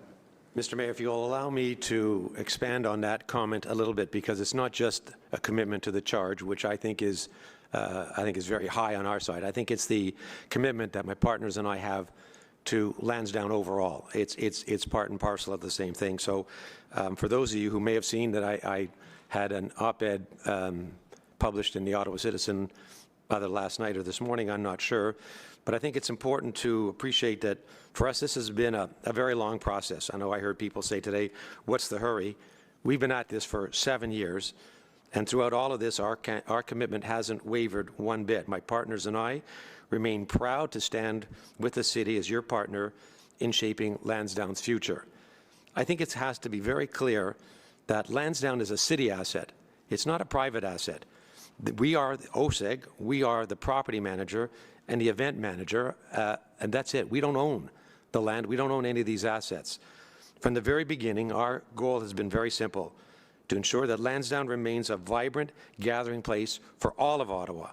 At its heart, this is about preserving and renewing important municipal infrastructure that has long belonged to the people of Ottawa. We're proud of what we've accomplished so far, and equally proud to stand here today ready to continue that work through Lansdowne 2.0. Our role as your partner is to act as stewards of these public facilities. We are here to help the city deliver a revitalized, modern, and accessible Lansdowne that reflects what Ottawa needs and deserves. Even without OSEG as a partner, the city would still need to replace these aging facilities to ensure Lansdowne continues to thrive. For me, this project is also deeply personal. I grew up coming to Lansdowne with my dad to watch the Rough Riders and 67s play. In part, it was those experiences that made me fall in love with this city. To now play a small part in helping preserve and renew this place so that future generations can make their own memories is a privilege I take to heart. I want to thank city staff for the professionalism and hard work in bringing this report forward. I want to thank all council members for the time and consideration you've devoted to this project, and the public for their input throughout this process. To respond specifically to your comment about the Ottawa charge, we are as committed as we are with all of our customers. One of the councillors that mentioned earlier, are you concerned about losing a tenant?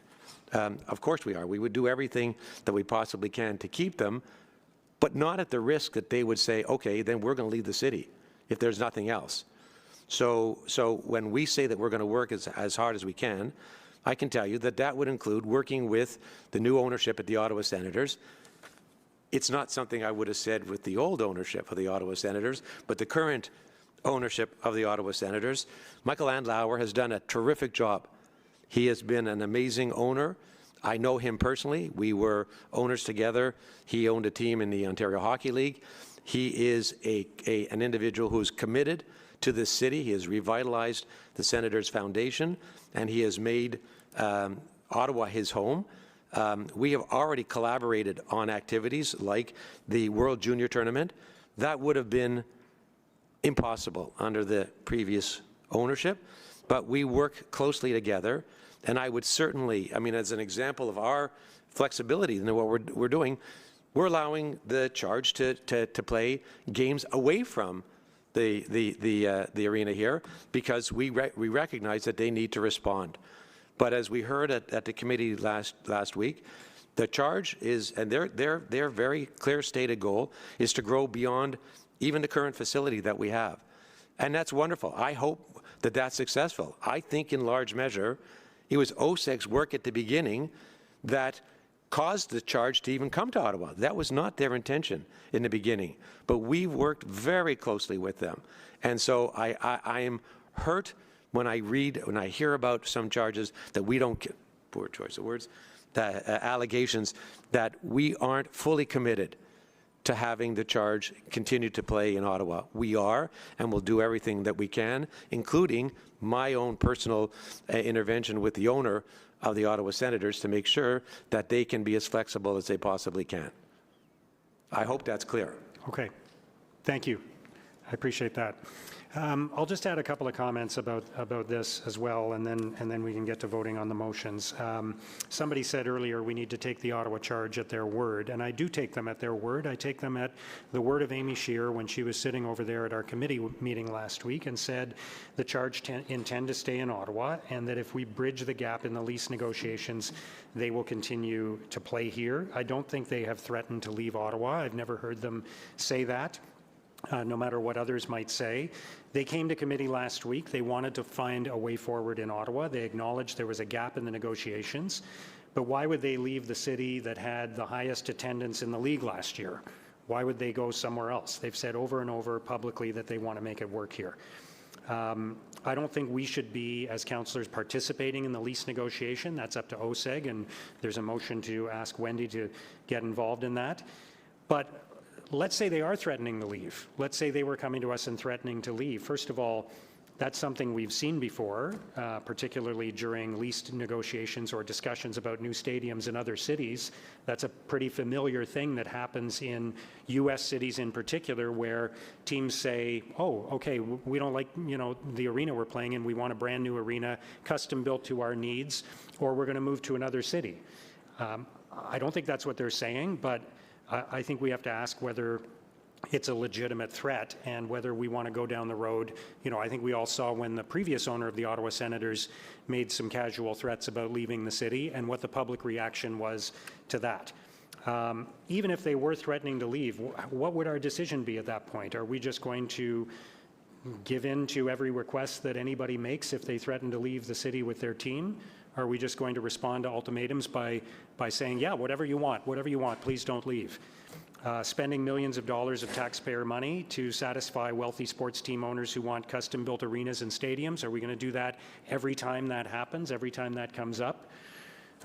What are we going to do the next time a professional sports franchise issues an ultimatum?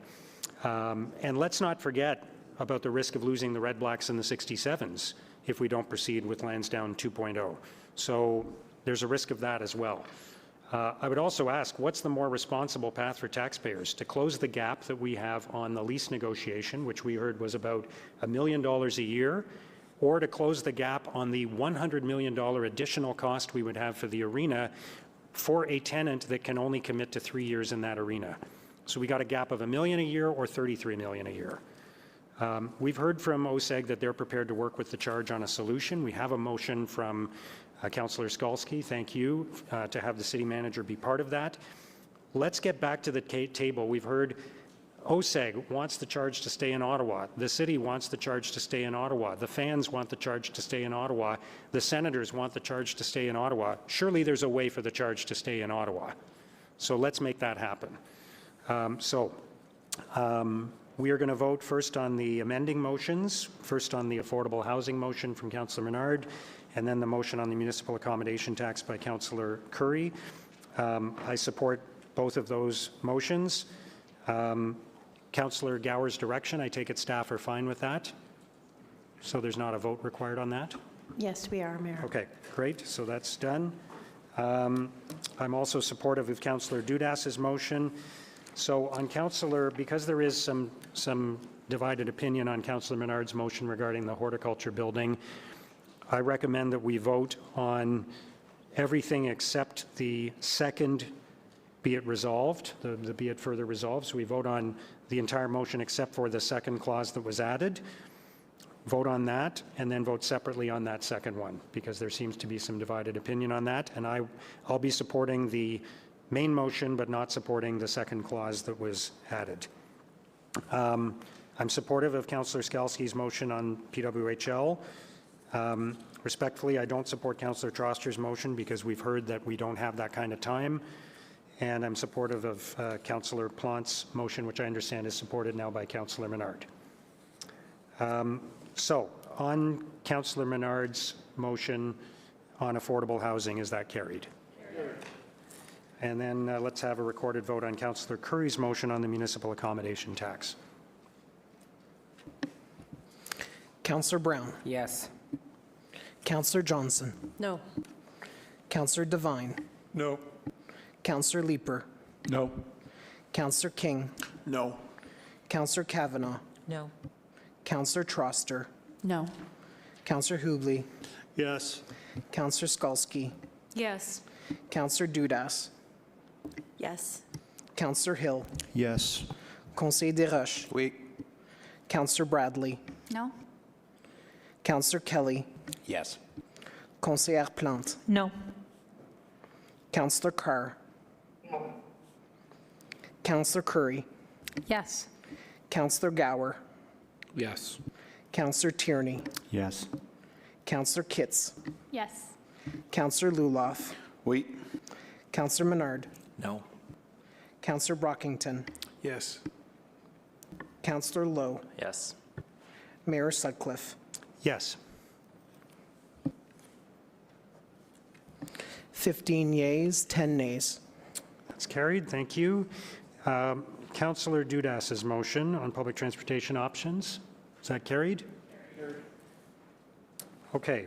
On the first part of Councillor Menard's motion on the horticulture building, is that carried? And then let's have a recorded vote on the second item, please. Councillor, The second item is, be it further resolved that the horticulture building continue to be operated by the city and available to host programs and activities throughout Lansdowne 2.0 construction. And we heard from staff that that is an issue for them, that they doesn't give them the flexibility they need. So, yeah, go ahead. Councillor Brown, No. Councillor Johnson, No. Councillor Devine, Yes. Councillor Leeper, Yes. Councillor King, Yes. Councillor Kavanaugh, Yes. Councillor Troster, Yes. Councillor Hubley, No. Councillor Skalsky, No. Councillor Dudas, No. Councillor Hill, No. Councillor Desroches, No. Councillor Bradley, Yes. Councillor Kelly, No. Conseillère Plante, No. Councillor Carr,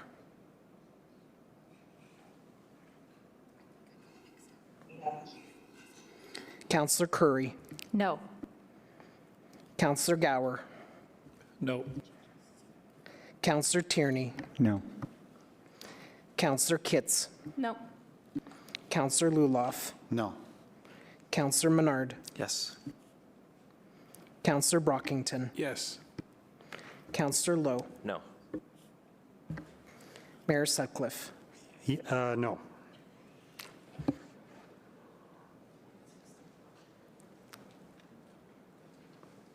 Do you need a second? No? Okay. Go ahead. 9 yeas, 16 nays. Okay, thank you. On Councillor Skalsky's motion on the PWHL, do we need a recorded vote on that, or is that carried? Okay. On Councillor Troster's motion on the Ottawa charge, if we could have a recorded vote on that, please. Councillor Brown, No. Councillor Johnson, Yes. Councillor Devine, Yes. Councillor Leeper, Yes. Councillor King, Yes. Councillor Kavanaugh, Yes. Councillor Troster, Yes. Councillor Hubley, No. Councillor Skalsky, No. Councillor Dudas, No. Councillor Hill, No. Conseil des Roches, No. Councillor Bradley, Yes. Councillor Kelly, No. Conseillère Plante, Oui. Councillor Carr, Councillor Curry, No. Councillor Gower, No. Councillor Tierney, No. Councillor Kitts. No. I'm sorry, I didn't hear. No. No. Councillor Luloff, No. Councillor Menard, Yes. Councillor Brockington, Yes. Councillor Lowe, No. Mayor Sutcliffe. No. Sorry, point of order, Mr. Mayor. I didn't have a printout of the amendment on the amendment for the horticulture building motion. I still had the old version, so I voted on what I had printed out, which was the opposite of what I intended to do. With the will of council, I'd like for my vote to be changed. Okay. Sorry, yeah, can we just have the outcome of this vote first? 11 yeas, 14 nays. Okay, thank you. I'm fine with, on this. So this is on the Menard, the second part of the Menard motion on the horticulture building, which was defeated 16-9, and you're saying you would have voted against it? You intended to, sorry, you Thank you. I would have intended to vote in voted to favor of it? support it. That's Okay. correct. I'm fine if councillors are fine with that being changed. Thank you. Thank you, Mr. Mayor. That would mean 10 yeas, 15 nays. Okay. And on Councillor Plant's motion on park space, is that carried? Okay. And based on the advice of the city clerk and the legal department, we will consider Councillor Menard's motion on a Better Lansdowne after we vote on the main item. So I'll ask Councillor Brown now for a motion to rise and report. Thank you, Mr. Mayor. This is put forward by myself, seconded by Councillor Kitts. Be it resolved that City Council, sitting as Committee of the Whole, rise and report. Is that carried? Okay. So we're now on item 8.1, which is the 2025 Lansdowne Annual Report. So just to be clear, there's a couple of things we have to adopt before we go to the main item, which is item 8.4. So is that received? Item 8.2 is the economic impact of Lansdowne 2.0 redevelopment. Is that received? Item 8.3 is the Lansdowne Partnership Plan agreements. Mayor, yeas and nays on these items, and can we speak to these items now? That Yeah. we're in, So we're out of committee of the whole now? we can. Are we in committee of the whole still? No, we rose and reported, Okay. so we're in council now. Okay. So, you know, we could. I don't need two different speaking. Yeah, what I'm thinking is everybody wants to take an opportunity to speak on 8.3 and 8.4 together, and then we will vote on the two of them as we wrap up. Does that make sense? Good with me. Thank you. Okay. Did you want to go first?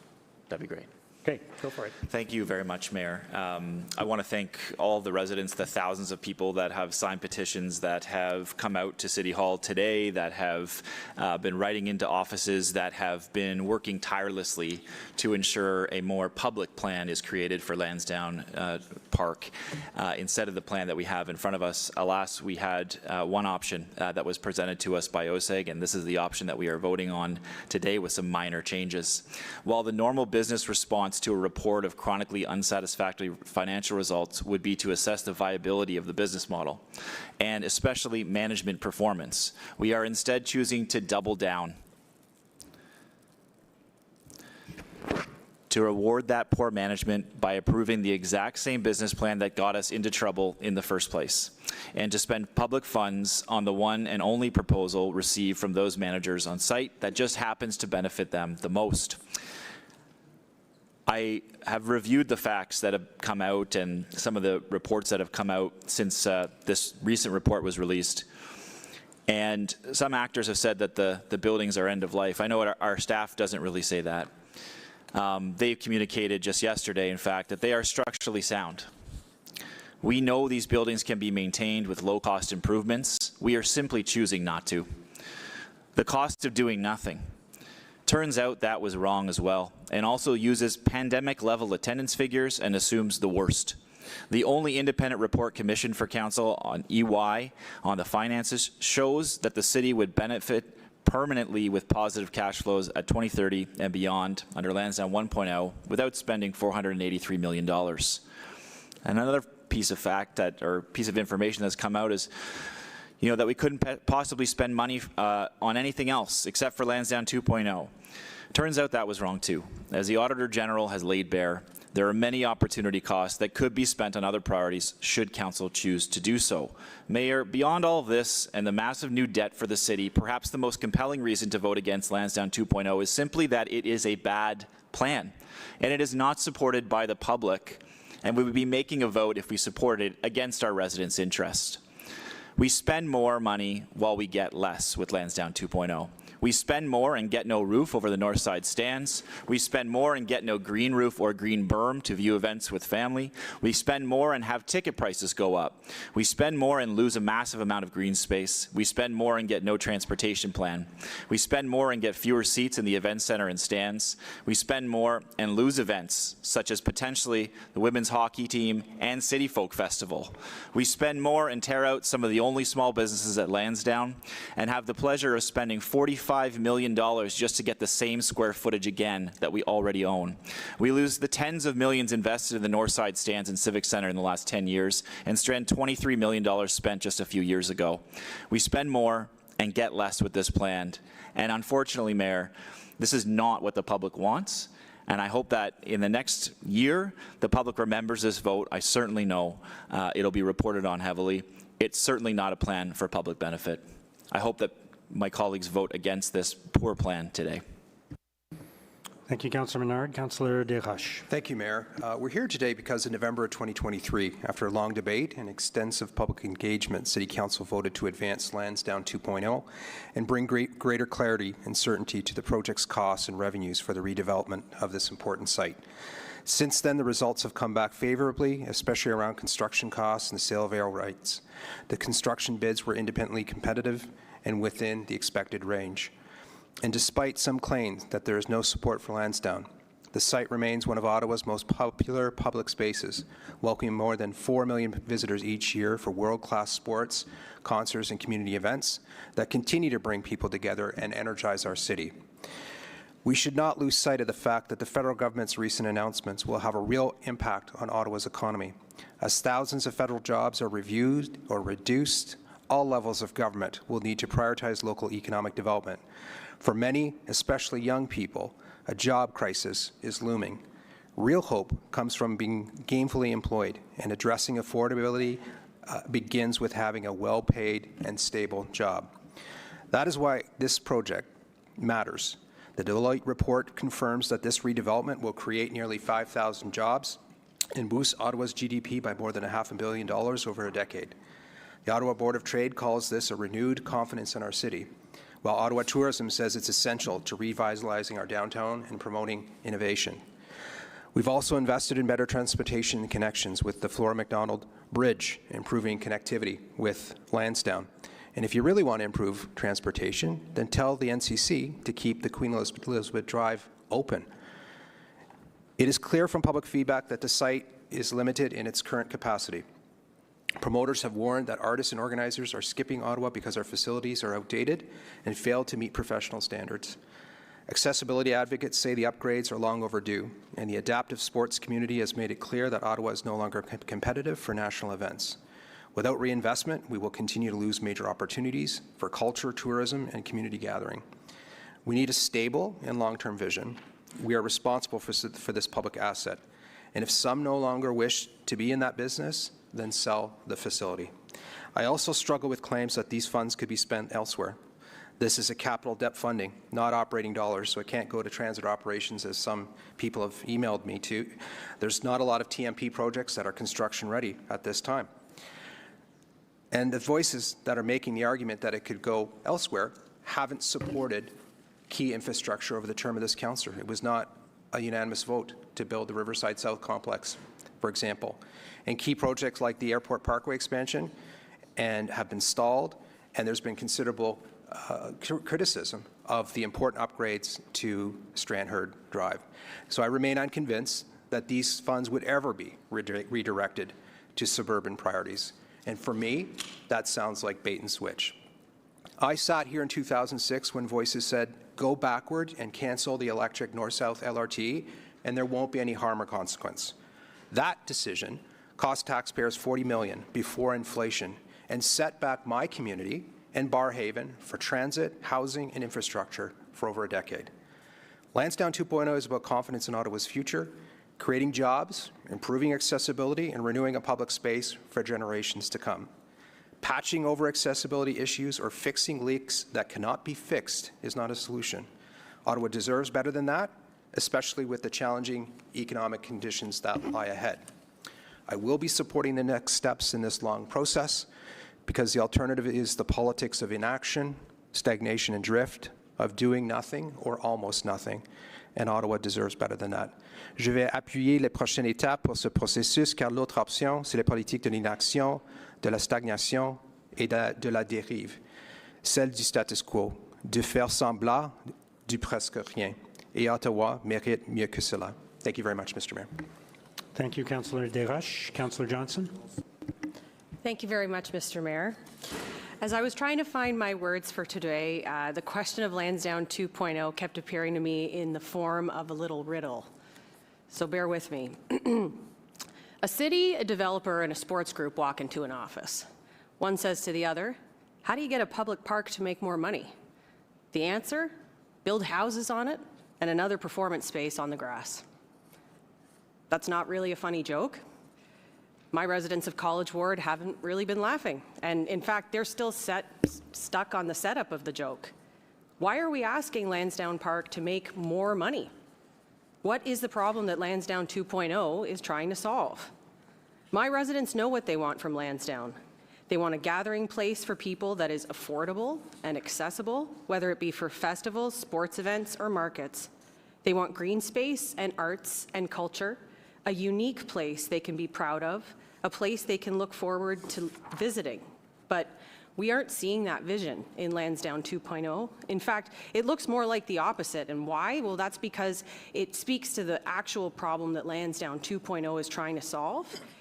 It's trying to solve for the failure of Lansdowne 1.0. The primary reason for 2.0 isn't accessible washrooms. It isn't about replacing old stands. We can do those things for considerably less than $500 million in a 50-year horizon. Lansdowne 2.0 is a financial deal with OSEG dressed up in a sports jersey. Council directed staff to come up with the least impactful way to correct the financial problems facing this partnership. And so what does that end up looking like? A very safe plan. A monocultural retail design that could be in Orleans or Canada or Mississauga. A milk toast product underpinned by sure bets like housing, with sure bets like doubling our event spaces for concurrent revenue. Is it worth losing green space? Is it worth losing festival space? Is it worth risking public art? Is it worth using taxpayer dollars to service debt payments to a bank? And is it worth risking our most successful sports franchise the charge? My residents don't agree with that, and neither do I. For all the new risk the city is assuming, for all the burden the city will take on to prop up the partnership, don't we want Lansdowne to be truly amazing? Don't we want it to be something that residents can be proud of? Residents have wanted to help develop that vision, and they would have liked to have been invited to that office in my terrible riddle. Some people might be intimidated by the idea that the city might have to do Lansdowne on its own, without OSEG. But I continue to wonder, what's the difference for our residents sometimes between Lansdowne and the other $900 million of investment we still need to make in our other parks and rec facilities? At least at the end of the day, for those, the city retains control. Positioning Lansdowne as unique among many has led to what I fear is a terminal uniqueness. I fear it will require a regular transfusion of public dollars to prop up private interests as defined by private actors over time, every time. I have no problem with businesses earning profits. I do have a problem with using our public realm for private gain. There's no business genius here. These are obvious solutions to how to replace the public land with private uses for the purpose of profit for the partnership. But I don't think we should go along. I'll be voting for what I would hope would be a public vision of Lansdowne Park, one that serves the many and not the few, and one that retains our public lands for public use. Lansdowne 2.0 doesn't do that, so I'll be voting no today. Hashtag not my Lansdowne. Thank you, Mr. Mayor. Thank you. Councillor Devine. Thank you, Mayor.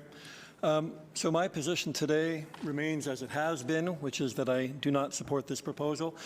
Based on how this matter has been presented and debated over the past few weeks, even over the past few hours, I feel it important to publicly state why I am voting against it. My concerns fall into three categories: money, need, and process. In terms of money, whether we refer to total potential debt or debate true costs being calculated after net new revenues, what we are talking about is a massive long-term outlay of public money. I appreciate the diligence that staff have applied to making this proposal work on paper.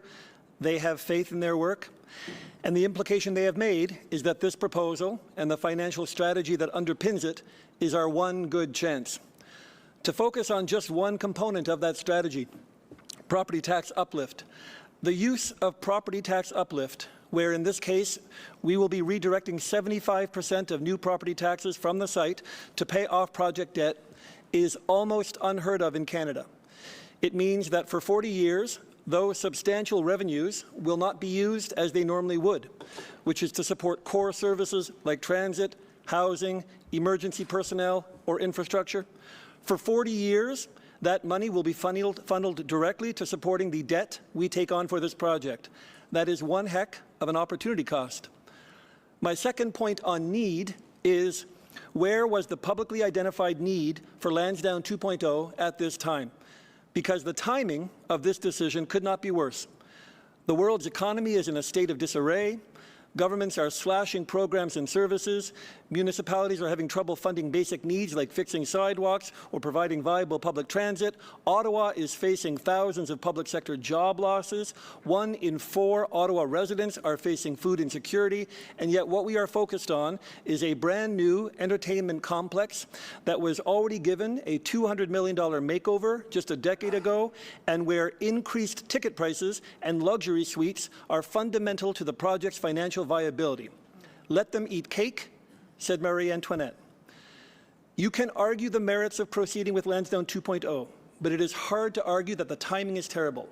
Yes, economic stimulation is great, and creating jobs is important, but we act as if this were the only capital project that Council could ever have rallied behind. What would be the long-term economic benefit of using debt to accelerate and scale up capital investment in affordable housing, or transit, or climate-resilient infrastructure? What is the broader opportunity gain for doing that? And if need is demonstrated by public demand, the only demand that I am hearing from residents all across the city, and certainly in my ward, is a demand that we don't do this. Finally, on process, public projects carry a large burden of transparency and accountability. That is as it should be. One of the ways that governments ensure that public money is used in meaningful and accountable ways is by subjecting those decisions to public scrutiny, to allow sunlight into the process, and to give the public an opportunity to review government's work either with praise or with scorn. It seems clear from what I'm hearing that scorn is the prevailing public sentiment in Ottawa today, and I would suggest a lot of it has to do with process. With regards to Lansdowne 2.0, at no point since I was elected to office has it felt that we were doing anything other than marching toward one heavily favored, predetermined conclusion. At no point have I ever felt that I have been presented with clearly delineated viable options, just obvious choices that, if you question them, you risk being branded as spreading misinformation or that you simply don't understand. That is not how public policy is meant to be developed. Options, genuinely viable alternatives, are the lifeblood of good policy. I have not seen those. Instead, I have seen policy certainty. I have seen confirmation bias. The neutrality and objectivity that I would hope to see from staff in these critical processes has not always been apparent. Not in the so-called fact sheet that was released a few weeks ago, not in some of the briefings I've had, not even in the city's social media.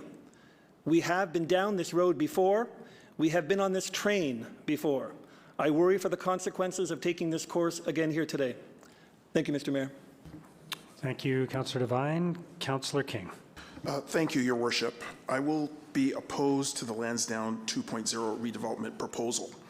My opposition to this project has been consistent, and it is rooted in fundamental concerns about fiscal structure, risk allocation, and the resilience on optimistic, or the reliance on optimistic assumptions that our own Office of the Auditor General has identified as problematic. Council is being asked to approve $418.8 million in public spending financed through a model that depends heavily on projected rather than guaranteed revenues.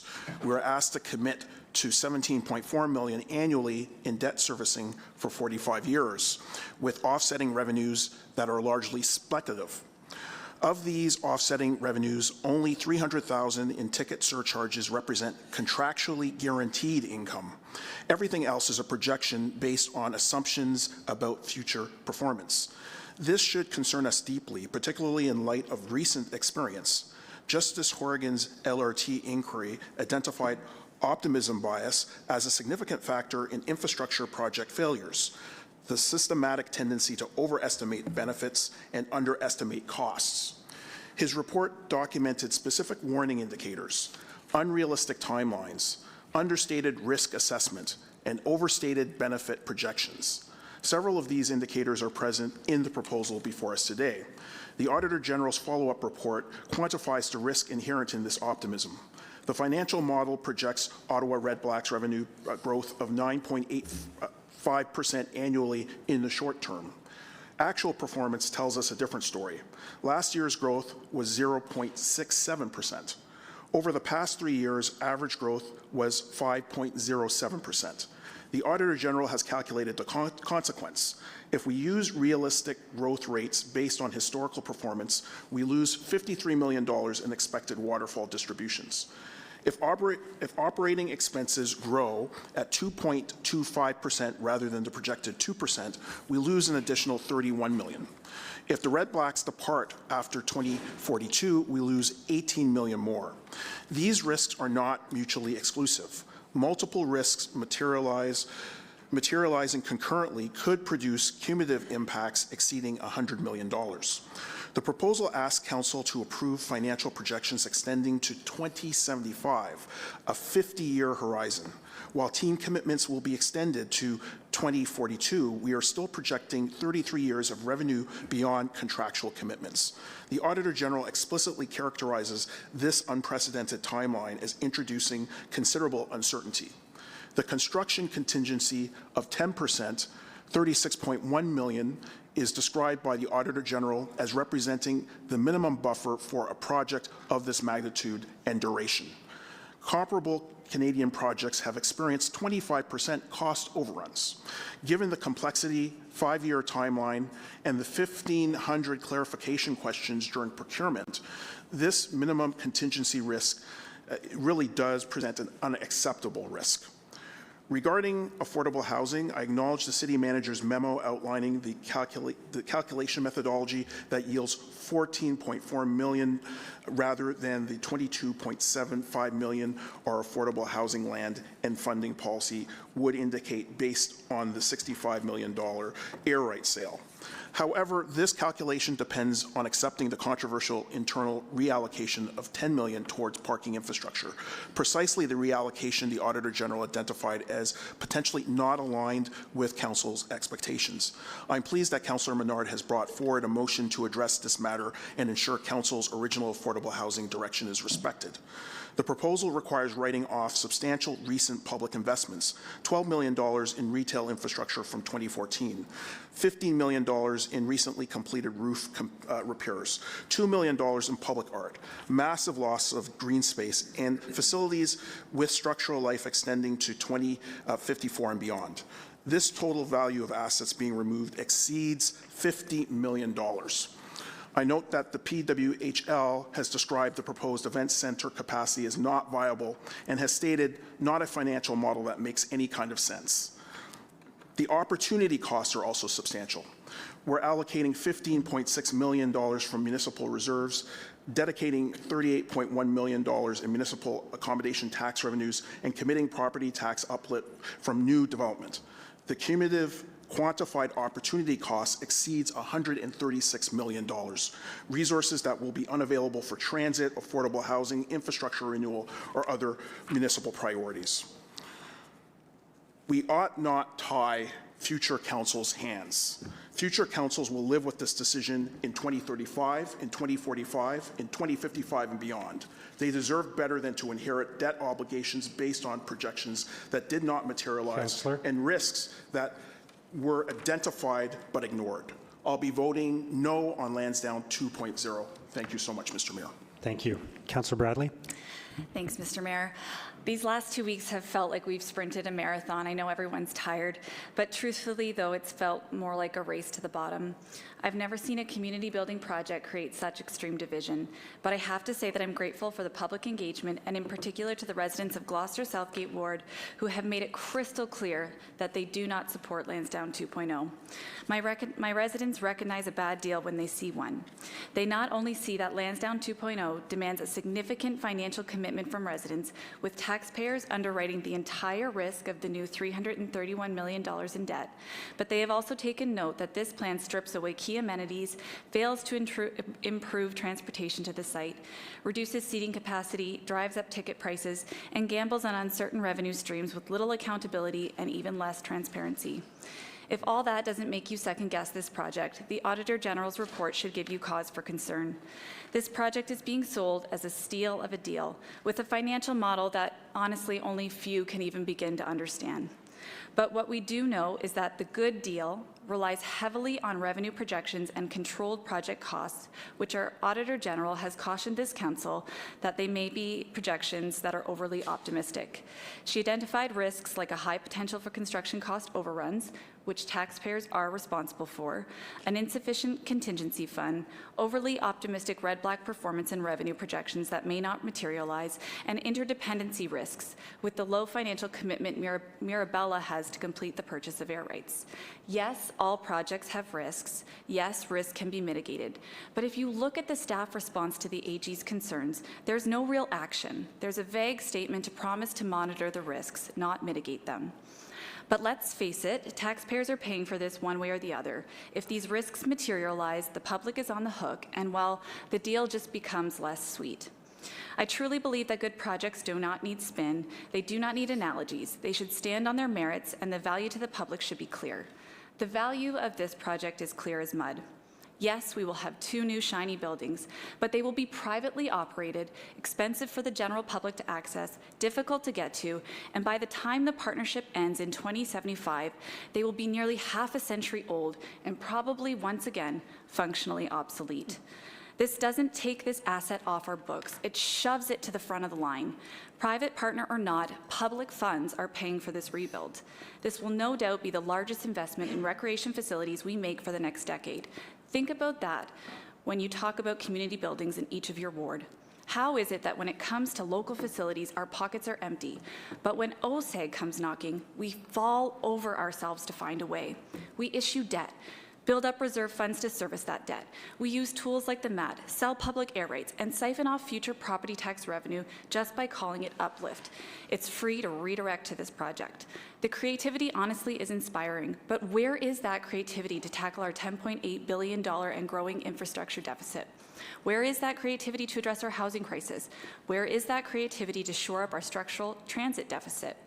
I have heard that we must walk and chew gum at the same time, and I totally agree. But the reality is we're viciously chewing that gum for this project while addressing our other priorities at a walking snail's pace. While Lansdowne 2.0 has been sold as a good deal, I assure you it will leave us all holding the bag. Thank you. Thank you, Councillor Bradley. Councillor Plante. Okay, so as I was thinking about what to say, not only just about this whole process, but about the vote today, I was thinking about one of my favorite American artists. His name is Christopher Wallace. He has a song called The 10 Commandments. You can Google it. It's not actually called that, but I'm not going to say what it is out loud. And number 4 of those 10 commandments is you never get high on your own supply, okay? And tons of people involved in this file are high on their own supply. And I'm going to give you 2 examples.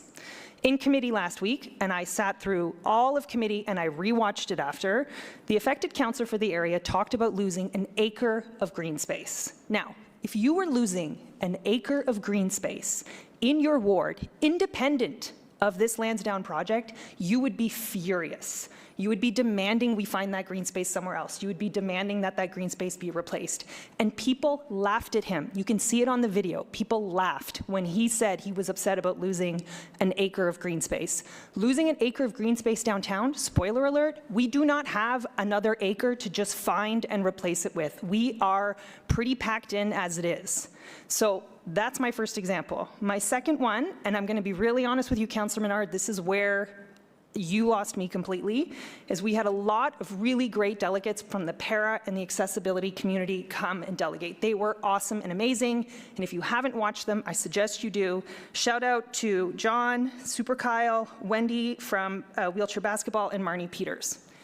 And then I hear a couple days ago, the head of the Disability Coalition has come forward. He says he doesn't like the project. Then someone from that coalition emailed me saying they don't agree with him. And just, a lot of you know my personal story. I have disability in my family. My sister is disabled. I do not deal well when we are pitting communities like this against each other. And we're trying to say the people in the wheelchair are right and the people who are neurodivergent are wrong. That just does not work well for me at all. We all have to work together, and I will get to that, trying to make these kinds of spaces accessible for everyone. Big, small, whatever their setbacks are, they should be able to enjoy our spaces, and we need to be championing that. I also want to shout out Laurie Giomaria and Christopher Piefinch. These are two service workers who have never delegated before at committee, who came forward to give really compelling testimony about, like, the roof was falling on them as they were working, about WSIB claims because things were not operating well when they were trying to put stages together. And I am okay with making our service workers and giving them good working conditions, but I don't see that same energy around the table. And I would challenge anyone who questions the work that they do to do the job that they do. Go be a server for 12 hours. Go try and set up a concert stage.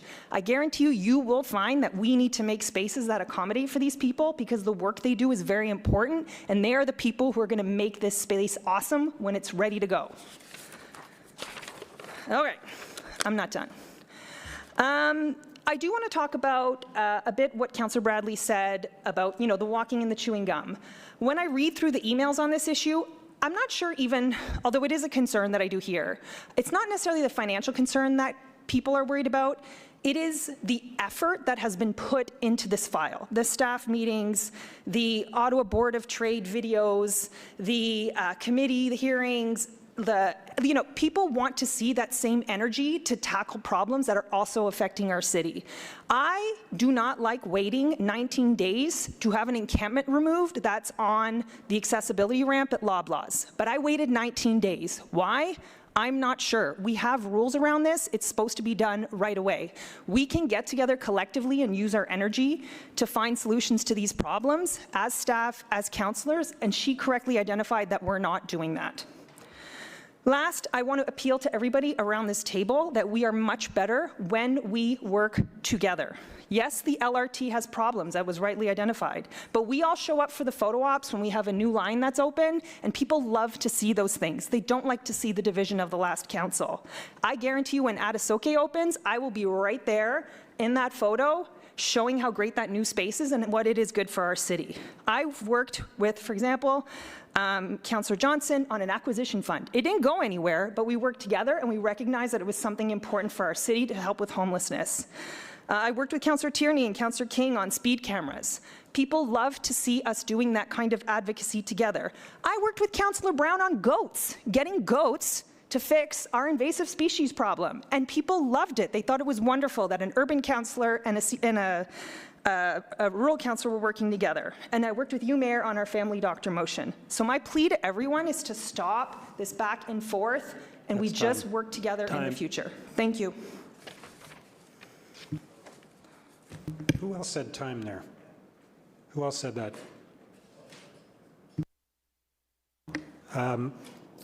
It's my role as chair to say when it's time.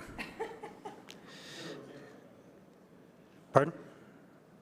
Yeah, it's my role as chair to say when it's time. Councillor Tierney? Yeah, we'll keep it classy, people. Thank you very much. That was a very impassioned speech, and I think that speaks a lot to what we're all dealing with. And I want to thank staff. It's been tough on you. It's been tough on councillors. Yeah, we're paid for it. We got thick skin. If anyone believes social media, well, you're not going to win the next election because it's wrong. It's the people at the doors. It's the people we've talked to time and again. And you've had to deal with the myths. We've been busting them pretty much all week.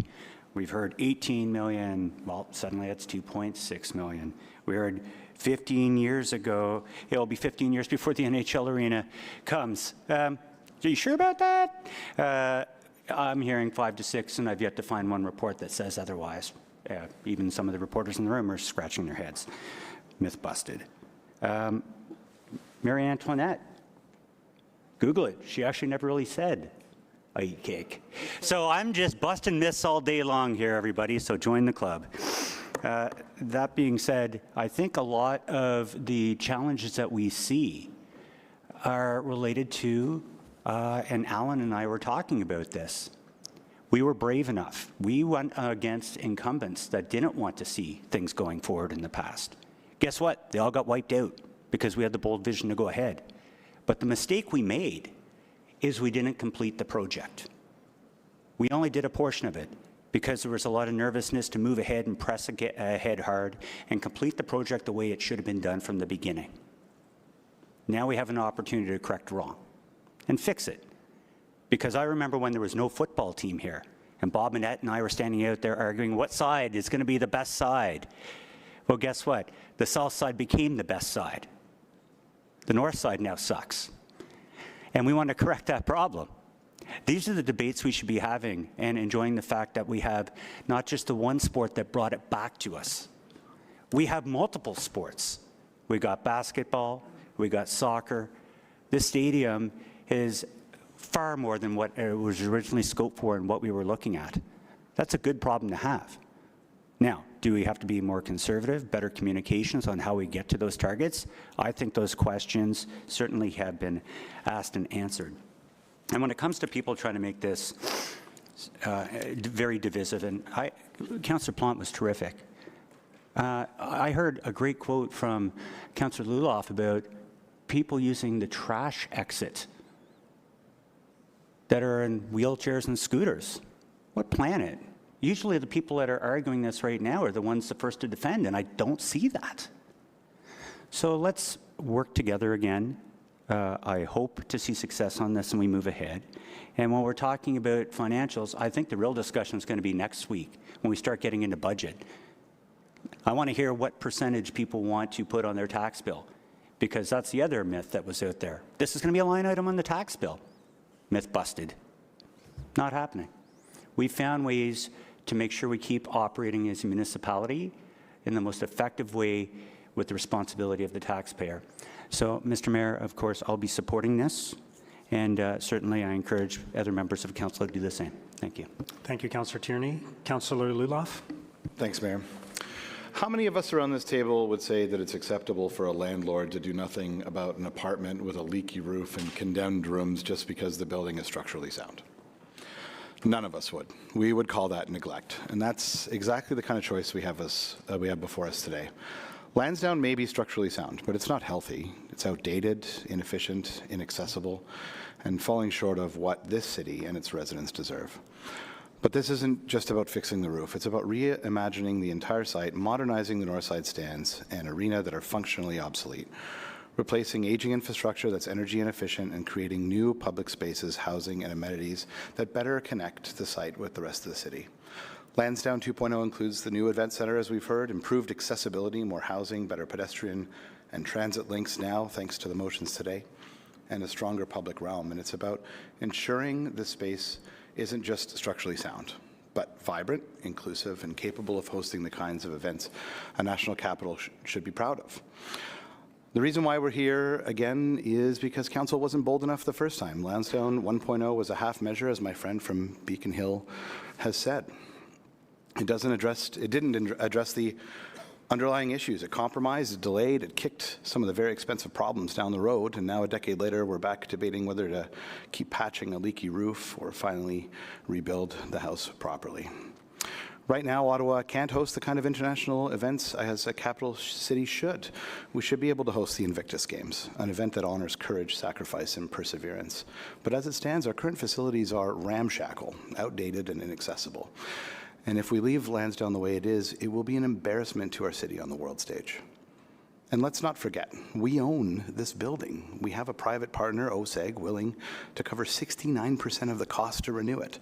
That's an extraordinary opportunity. It's like owning a home where someone else offers to pay most of the renovation bill. You'd be crazy not to fix it and to fix it right. Now, I want to say something directly to my colleagues who disagree. I will not demonize you for it. I understand your concerns. Maybe we shouldn't own a stadium. I'd prefer if we didn't. But even if we wanted to sell it off, no one would buy it in its current state. And if we tried, I have every reason to believe many of the same voices opposing this plan would decry the loss of a public asset. This, to me, is a matter of personal conviction. Disagreement is both necessary and healthy, and I respect those who disagree. But for me, this is about stewardship. It's about being bold enough to fix what we own, to take responsibility for it, and to leave something better than what we inherited. The truth is, doing nothing is not a neutral choice. The roof keeps leaking, the structure keeps aging, and the people under that roof, you know, our small businesses, our residents that come to see this, our sports fans, and maybe one day our veterans at the Invictus Games keep paying for the consequences. Lansdowne 2.0 has to be more than a slogan. It has to deliver clear value for taxpayers, real risk sharing with our partners, and lasting community benefits. If we don't get that right, we'll be right back here debating Lansdowne 3.0 before long. Nobody wants that. So today I'm asking us to be bold enough to do what we didn't do the first time, to stop patching, stop delaying, and just build something that will truly last. Let's not be the landlord who shrugs and says, well, it's still standing, so it's fine. Let's be the city that fixes the structure, renews the space, and leaves behind a legacy that we can be proud of. Thanks. Thank you, Councillor Luloff. Councillor Brockington. Thank you, Mayor.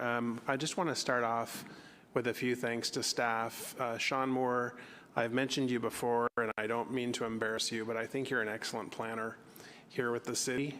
Before you were appointed to the hospital, you led key files in my ward. I was always relieved when I found out you were the planner, and you've done a tremendous job on this file again, so I want to identify you personally, and to all the team in planning and economic development and finance. We're finally close to the end here today, and I want to thank all of you. Tremendous work on this file. I think we'd all agree that a city building project of this magnitude should have a 25-0 vote. If we all believe strongly in a city building project of this magnitude, it should be a unanimous support today. If the partnership was clear and understood by the public, if it was sound for taxpayers, if this was identified as a top priority for this council, if the risks to the public were mitigated, that would lead to a 25-0 vote, unanimous support. But we are far from that today. The communications and whoever was to lead comms on this, I mean, we never had control of comms. It was not well done, and that's, I think, how this snowballed and where support from the public was lost from early on. The stadia are not at the end of their life cycles. We've seen reports indicating this. This was part of the reason why I voted against this a few years ago. And what's loud and clear and very well known to my residents is the infrastructure gap that exists in the city.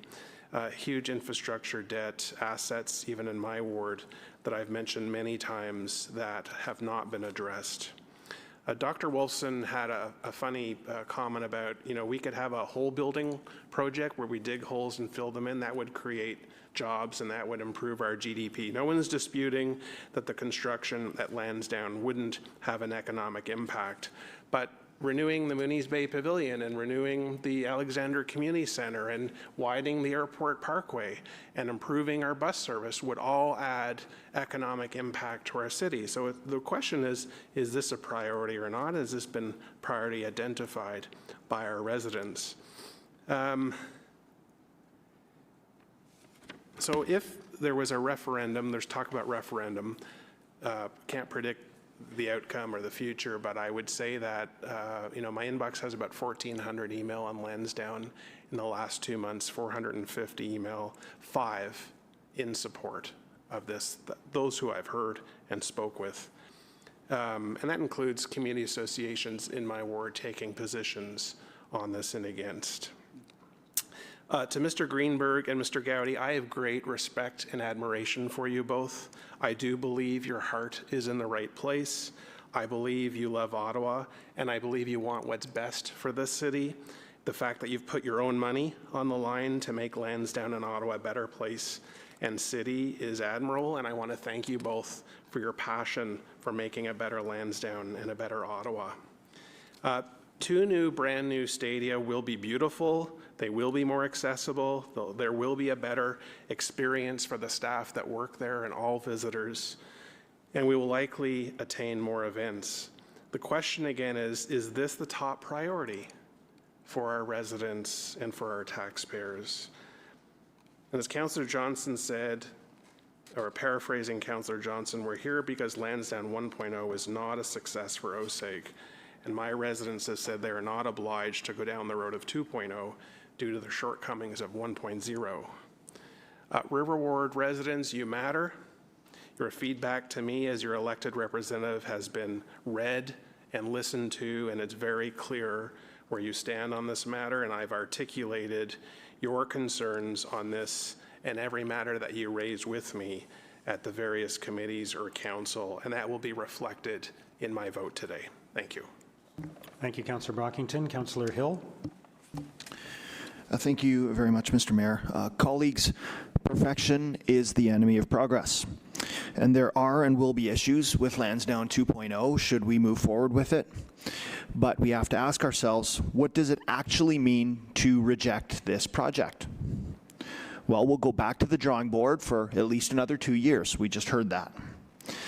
We will be exposed to significant downside risk from construction inflation that was estimated by internal and external sources at about double the current cost assessment for Lansdowne 2.0.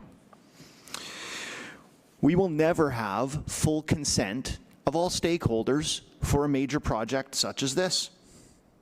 So if that's what we're searching for, we will never find it. Our partnership with OSEG will become distressed. And I don't know that we have fully hashed out just what that downside risk looks like in terms of the longevity of our teams, the longevity of partnership revenue, and the operations at Lansdowne. The stadium is aging out. We can say it's structurally sound, we can say it's functionally obsolete, we can pass lots of stuff around, but at the end of the day, there's big cracks in the pillars, there's leaky roofs, and there's a charge team that have to change in a closet in the basement that is substandard. And we heard that from their own player last year. There is no free lunch. At some point, we need to pay for this city-owned asset. We have a plan before us that is robust. It has been worked on for 7 years. Or we can vote no, reject it. We can talk about all the risks in this project, which there always will be, whether we talk about it today or in 2 years or in 5 years or in 20 years. At the end of the day, it's our job to accept which risks are acceptable and what is the best decision to make for the corporation of the City of Ottawa and the residents that live here. And to me, that decision is clear and overwhelming that we should be moving forward with Lansdowne 2.0. Thank you, Mr. Mayor. Thank you, Councillor Hill. Councillor Leeper. Thank you very much, Mayor. So colleagues and residents of Ottawa who are watching us and in the gallery today, this is not the right time to proceed with a project like Lansdowne 2.0. We don't have to make the mistake. Councillor Menard's motion, which I'm very pleased to second, is the last off-ramp before we go down this path. And I think we should take it.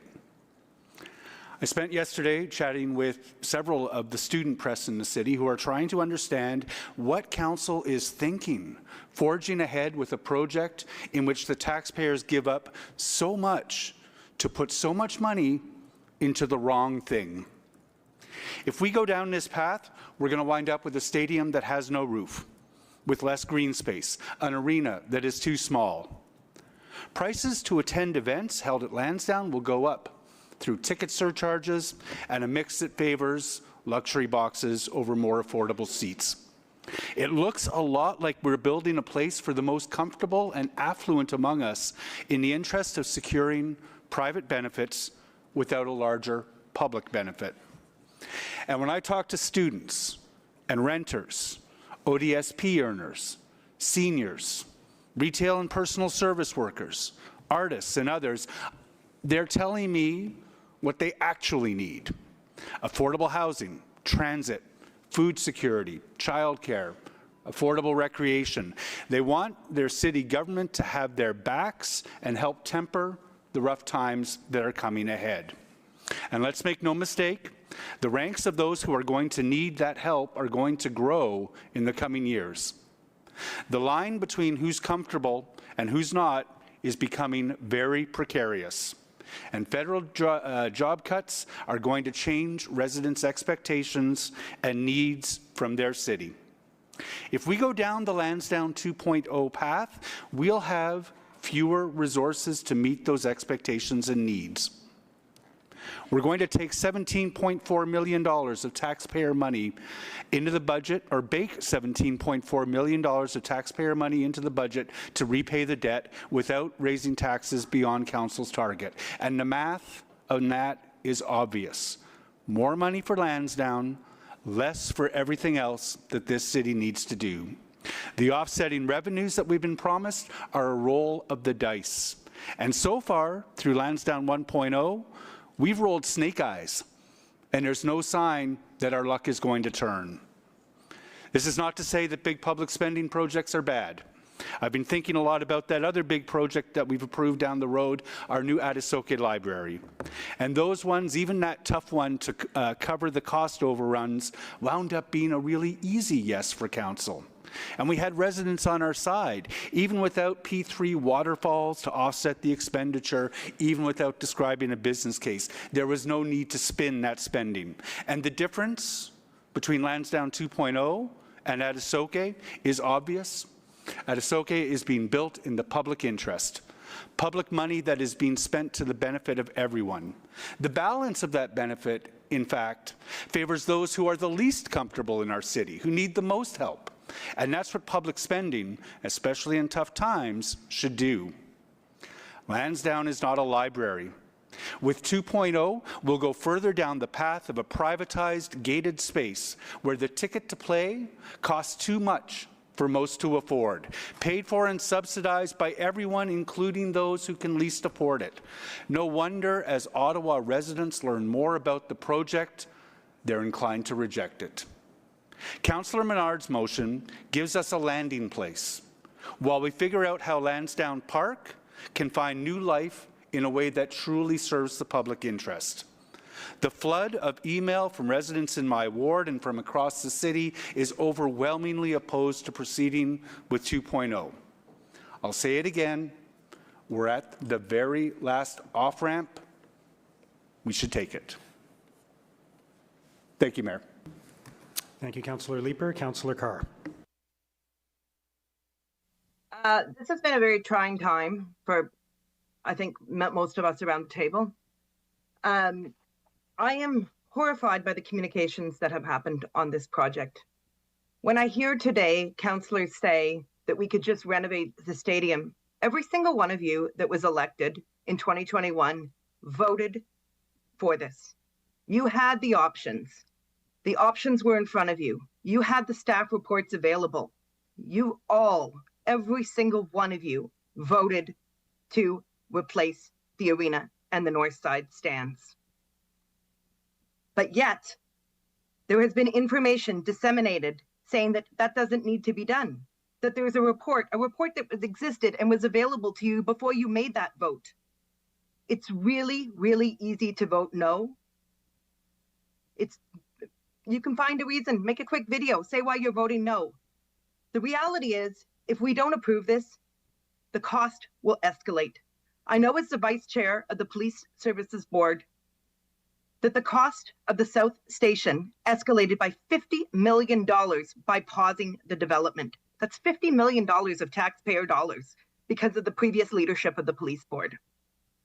$50 million in taxpayers. This is what all of the staff reports say will happen if we do not vote for this. Do I like every aspect? Absolutely not. But I hear from labor. I hear from accessibility people. I hear from people that know a lot more about economic development than I do. And I hear from sports fans. And most of the people who have written me have told me that they were told to write me, or they simply don't have enough information about the project because of all the false information that has been spread. It is terrible. And it is a failure of the city communications as well. It is not just simply a failure of those spreading information. I am sorry that there has been such division that has happened that I don't even feel comfortable coming into the council meetings or the committee meetings. The temperature in the room has been terrible, and this project could have been better. And I feel terrible for the ward councillor that it's not exactly what he wanted, but I feel like if we'd all worked together instead of against each other, it could have been so much better. We need to replace the arena and north side stands. That is clear. That needs to be done. It will cost us more. We have the oldest municipal arena here. This is not a perfect plan. It will cost us way more if we do not proceed. I thank everybody for their thoughtful comments today. Thank you. Thank you, Councillor Carr. I'll just say a few thoughts and then we'll vote. And if councillors are okay, I mean, we can vote separately on 8.3 and 8.4, or if everybody intends to vote the same way on both, we can just have one vote on the two of them. Is everybody okay with one vote on the two of them? Okay. So colleagues, thank you for all those comments and thank you for all the time and energy that's gone into this over the last few weeks and months and years, because it has been years. Can you believe, you know, we were sitting here in 2023 talking about this, debating it, and it's 2 years later and we're at the final decision point. I want to start by thanking staff. I think we should all give them a round of applause for their extraordinary work to bring us to this point.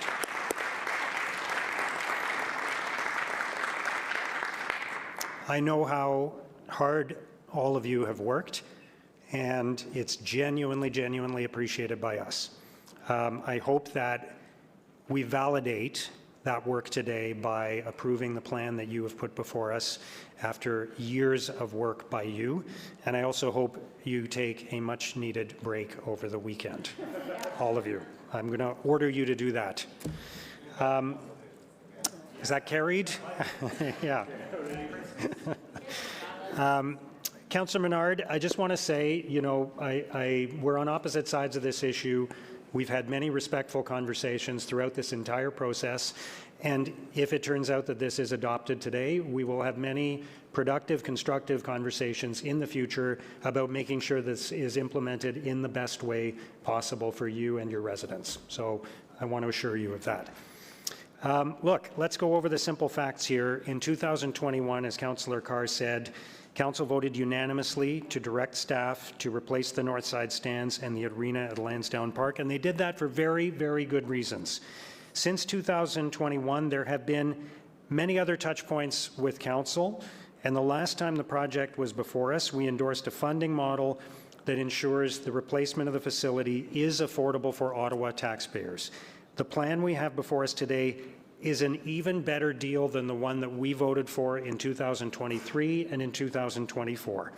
It will cost taxpayers $4.3 million per year rather than the $5 million we approved last time. The construction costs are lower, the revenues from the air rights are higher. As I've said many times, normally when we pay for the capital cost of a new facility, we pay 100% of that cost, and then we pay 100% of the operating costs. In this case, we're paying 31% of the capital cost and 0% of the operating cost. So for every dollar we invest, we are getting $3 of value. We don't get that opportunity every day.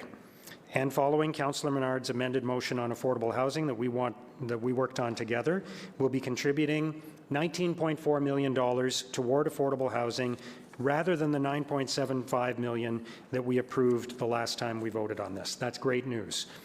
We've added additional risk mitigation measures to address the concern raised by the Auditor General and by members of Council. I want to remind everyone that no other project in the city's history has been through more consultation than this one. We've spent many hours listening to the public, hearing public delegations.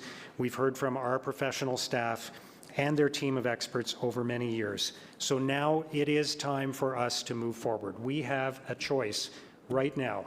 We can hold back, we can delay further, or we can move forward, and I want to keep Ottawa moving forward.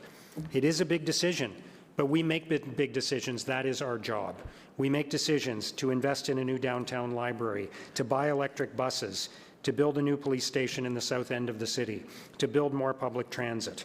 And there's risk with every decision, but there's also risk with not moving forward with Lansdowne 2.0. And we all just applauded our staff. Our professional staff have told us this proposal is consistent with and even better than what was approved by Council in 2023. They've told us this is a good investment for taxpayers. They've told us we are not exposing taxpayers to unreasonable risk. They've told us that if we proceed with this, we will have more money to invest in our other priorities, and if we don't, we will have less money. They've told us that we are actually spending less to get more with this proposal, not spending more to get less. The risk of voting against this project is much greater than the risk of voting in favor. We're talking about hundreds of millions of dollars of difference. So I got to say, when I woke up this morning, I was not dreading a long council meeting. I was excited about the future of our city. I was excited about Lansdowne 2.0. I was excited about the fact that we have an opportunity to create something better for the people of Ottawa. Let's not say no to progress. Let's say yes. Let's say yes to economic growth, yes to saving money on construction costs, on operating expenses, yes to less risk and cost for taxpayers, yes to more affordable housing. I respect all the points of view that have been shared today, and I know this is not going to be a unanimous vote, but I simply don't accept the negative narrative that I've been hearing in the public about this from some people. I am an optimist. I am excited about Ottawa's future. This is an opportunity to invest in that future. We have a choice to drag our feet and do nothing, or to move Ottawa forward. So let's keep moving Ottawa forward. Thank you. So I will ask for a recorded vote now on item 8.3 and item 8.4 together. Councillor Brown. Yes. Councillor Johnson. No. Councillor Devine. No. Councillor Leeper. No. Councillor King. No. Councillor Kavanagh. No. Councillor Troster. No. Councillor Hubley. Yes. Councillor Skulski. Yes. Councillor Dudas. Yes. Councillor Hill. Yes. Conseil Desroches. Wait. Councillor Bradley. No? Councillor Kelly. Yes. Conseillère Plante. Oui. Councillor Carr. Councillor Curry. Yes. Councillor Gower. Yes. Councillor Tierney. Yes. Councillor Kitts. Yes. Councillor Luloff. Oui. Councillor Menard. No. Councillor Brockington. No. Councillor Lowe. No. Mayor Sutcliffe. Yes. 15 yeas, 10 nays. Thank you, everyone. We do have one more item of business. Councillor Menard, you had a motion at committee that was deferred to this meeting.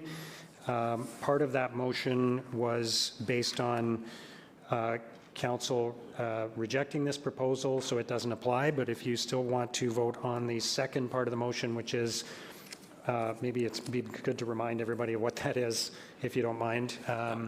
But it's about developing an accessibility plan for Lansdowne. That's right. Yeah, it's about accessibility improvements outside of the buildings themselves, but on site. Staff have spoken to some of this, but this will give further direction to do some more work. Yes.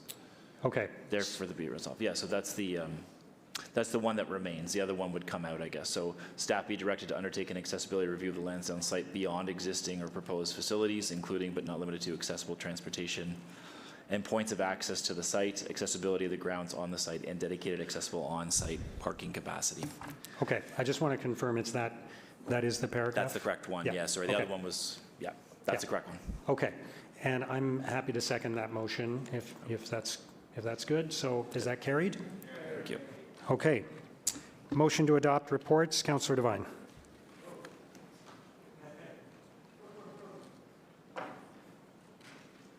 Time. Just kidding. Time, yeah, thank you, exactly. Only you get to do that, okay? That the Audit Committee Report 14 and, motion to adopt reports? Yeah, that the Audit Report 14 and Finance and Corporate Services Committee Report 29 be received and adopted as amended, que le rapport du 14 du Comité de la Vérification et le rapport du...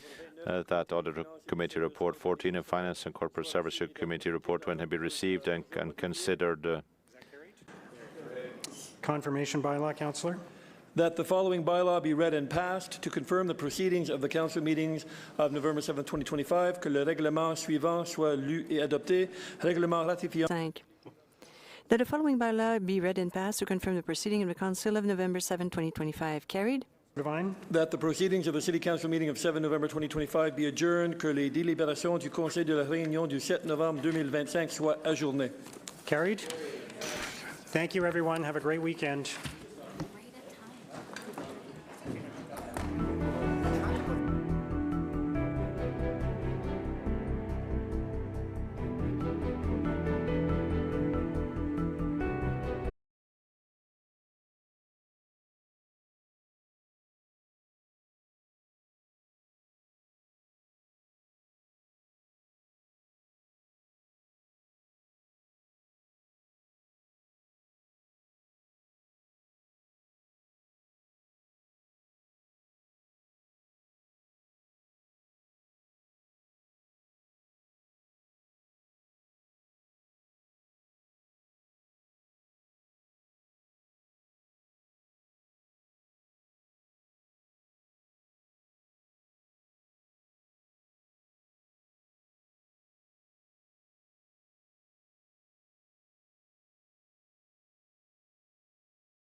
Mhm.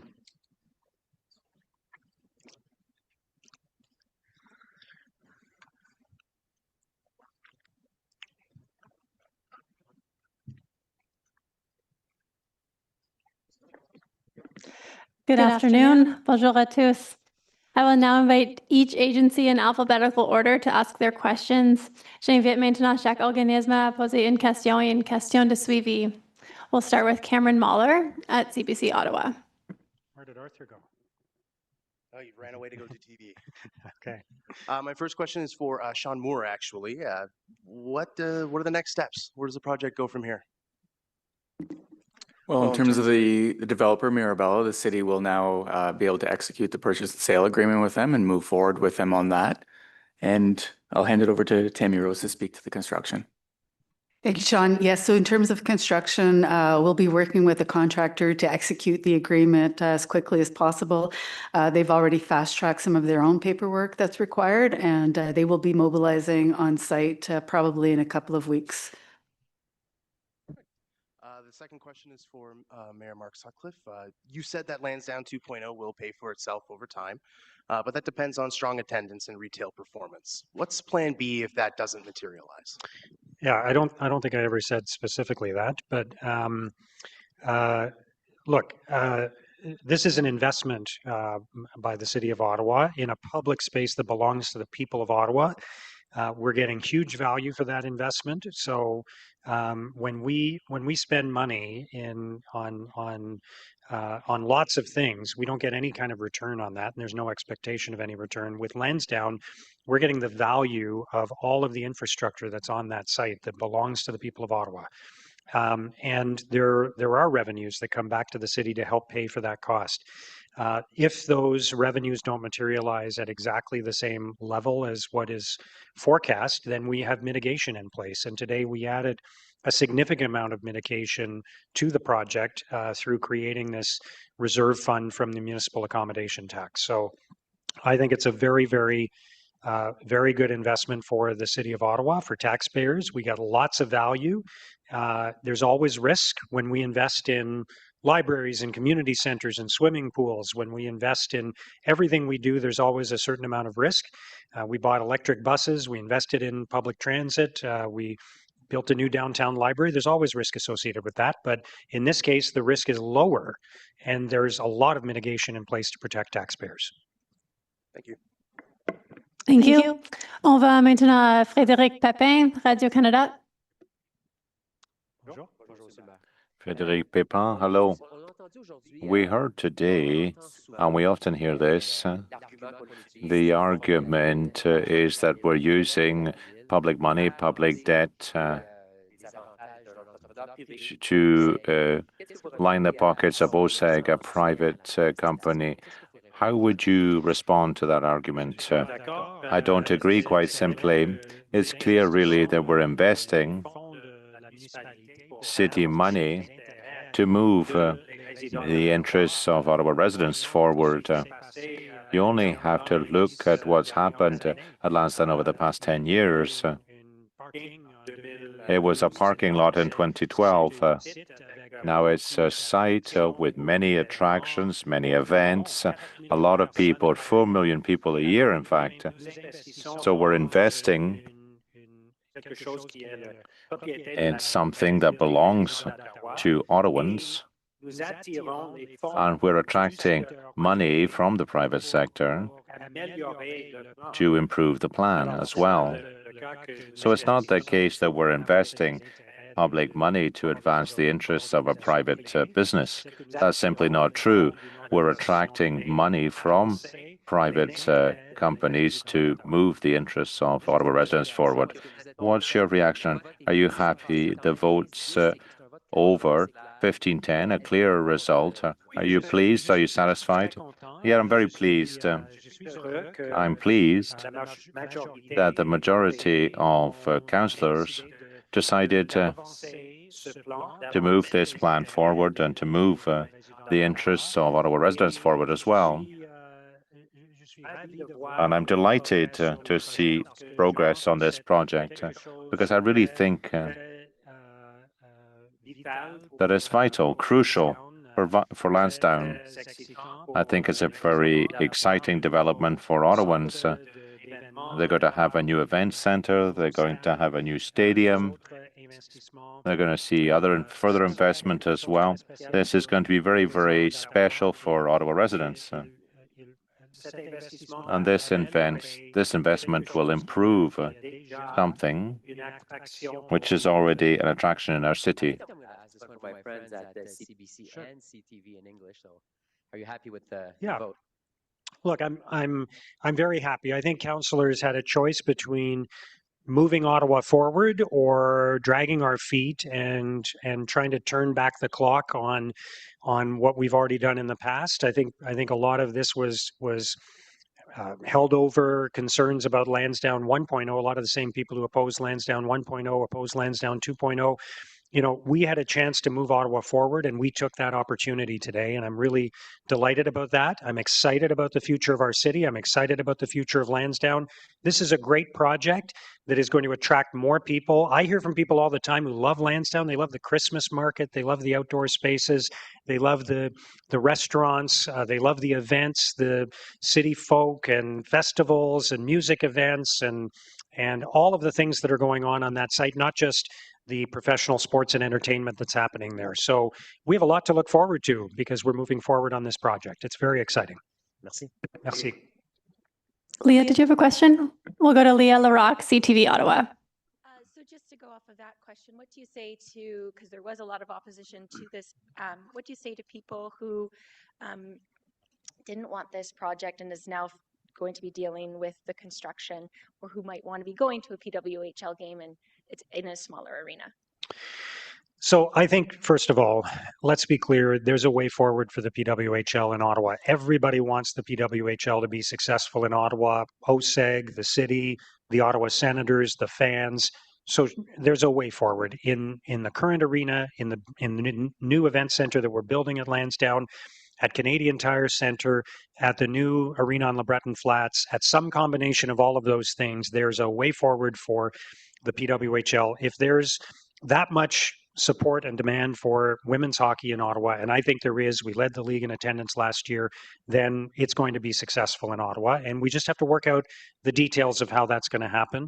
And I want to reassure fans, PWHL fans, I count myself one of them, that we're going to work very hard with the PWHL to bridge whatever gap remains and make sure that they are viable in the city.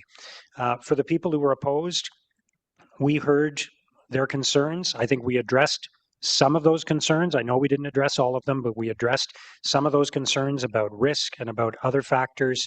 And look, these are big decisions. They're not always going to be unanimous. But I heard from a lot of people in the last couple of months and in the last couple of years, people who love going to Lansdowne Park, people who don't necessarily write emails to councillors or delegate at a public meeting, people who are really excited about the future of our city and about the future of Lansdowne. And to give you one example, I talk to a lot of technology companies, and they're trying to attract employees from all over the world to come and work in Ottawa. Their employees go to Lansdowne. They go there for the restaurants. They go to the movie theater. They go there for outdoor events, for concerts, for sports.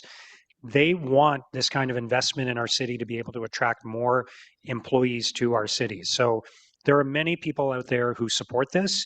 But I respect the fact that not everybody agreed, and this isn't there's no animosity or anything. And like I said at the end of the meeting, I'm prepared to work with Councillor Menard to make sure that this plan is implemented as effectively as possible for his residents.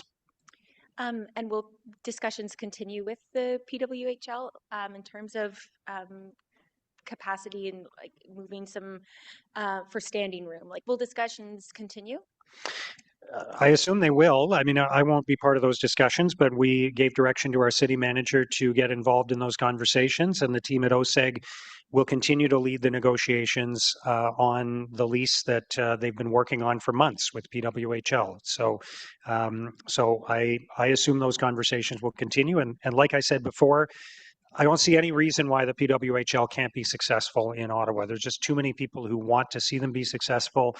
Sponsors, fans, the owners of the Senators, the team at OSEG, the city, everybody wants to see them be successful. So there must be a way for that to happen. Thank you.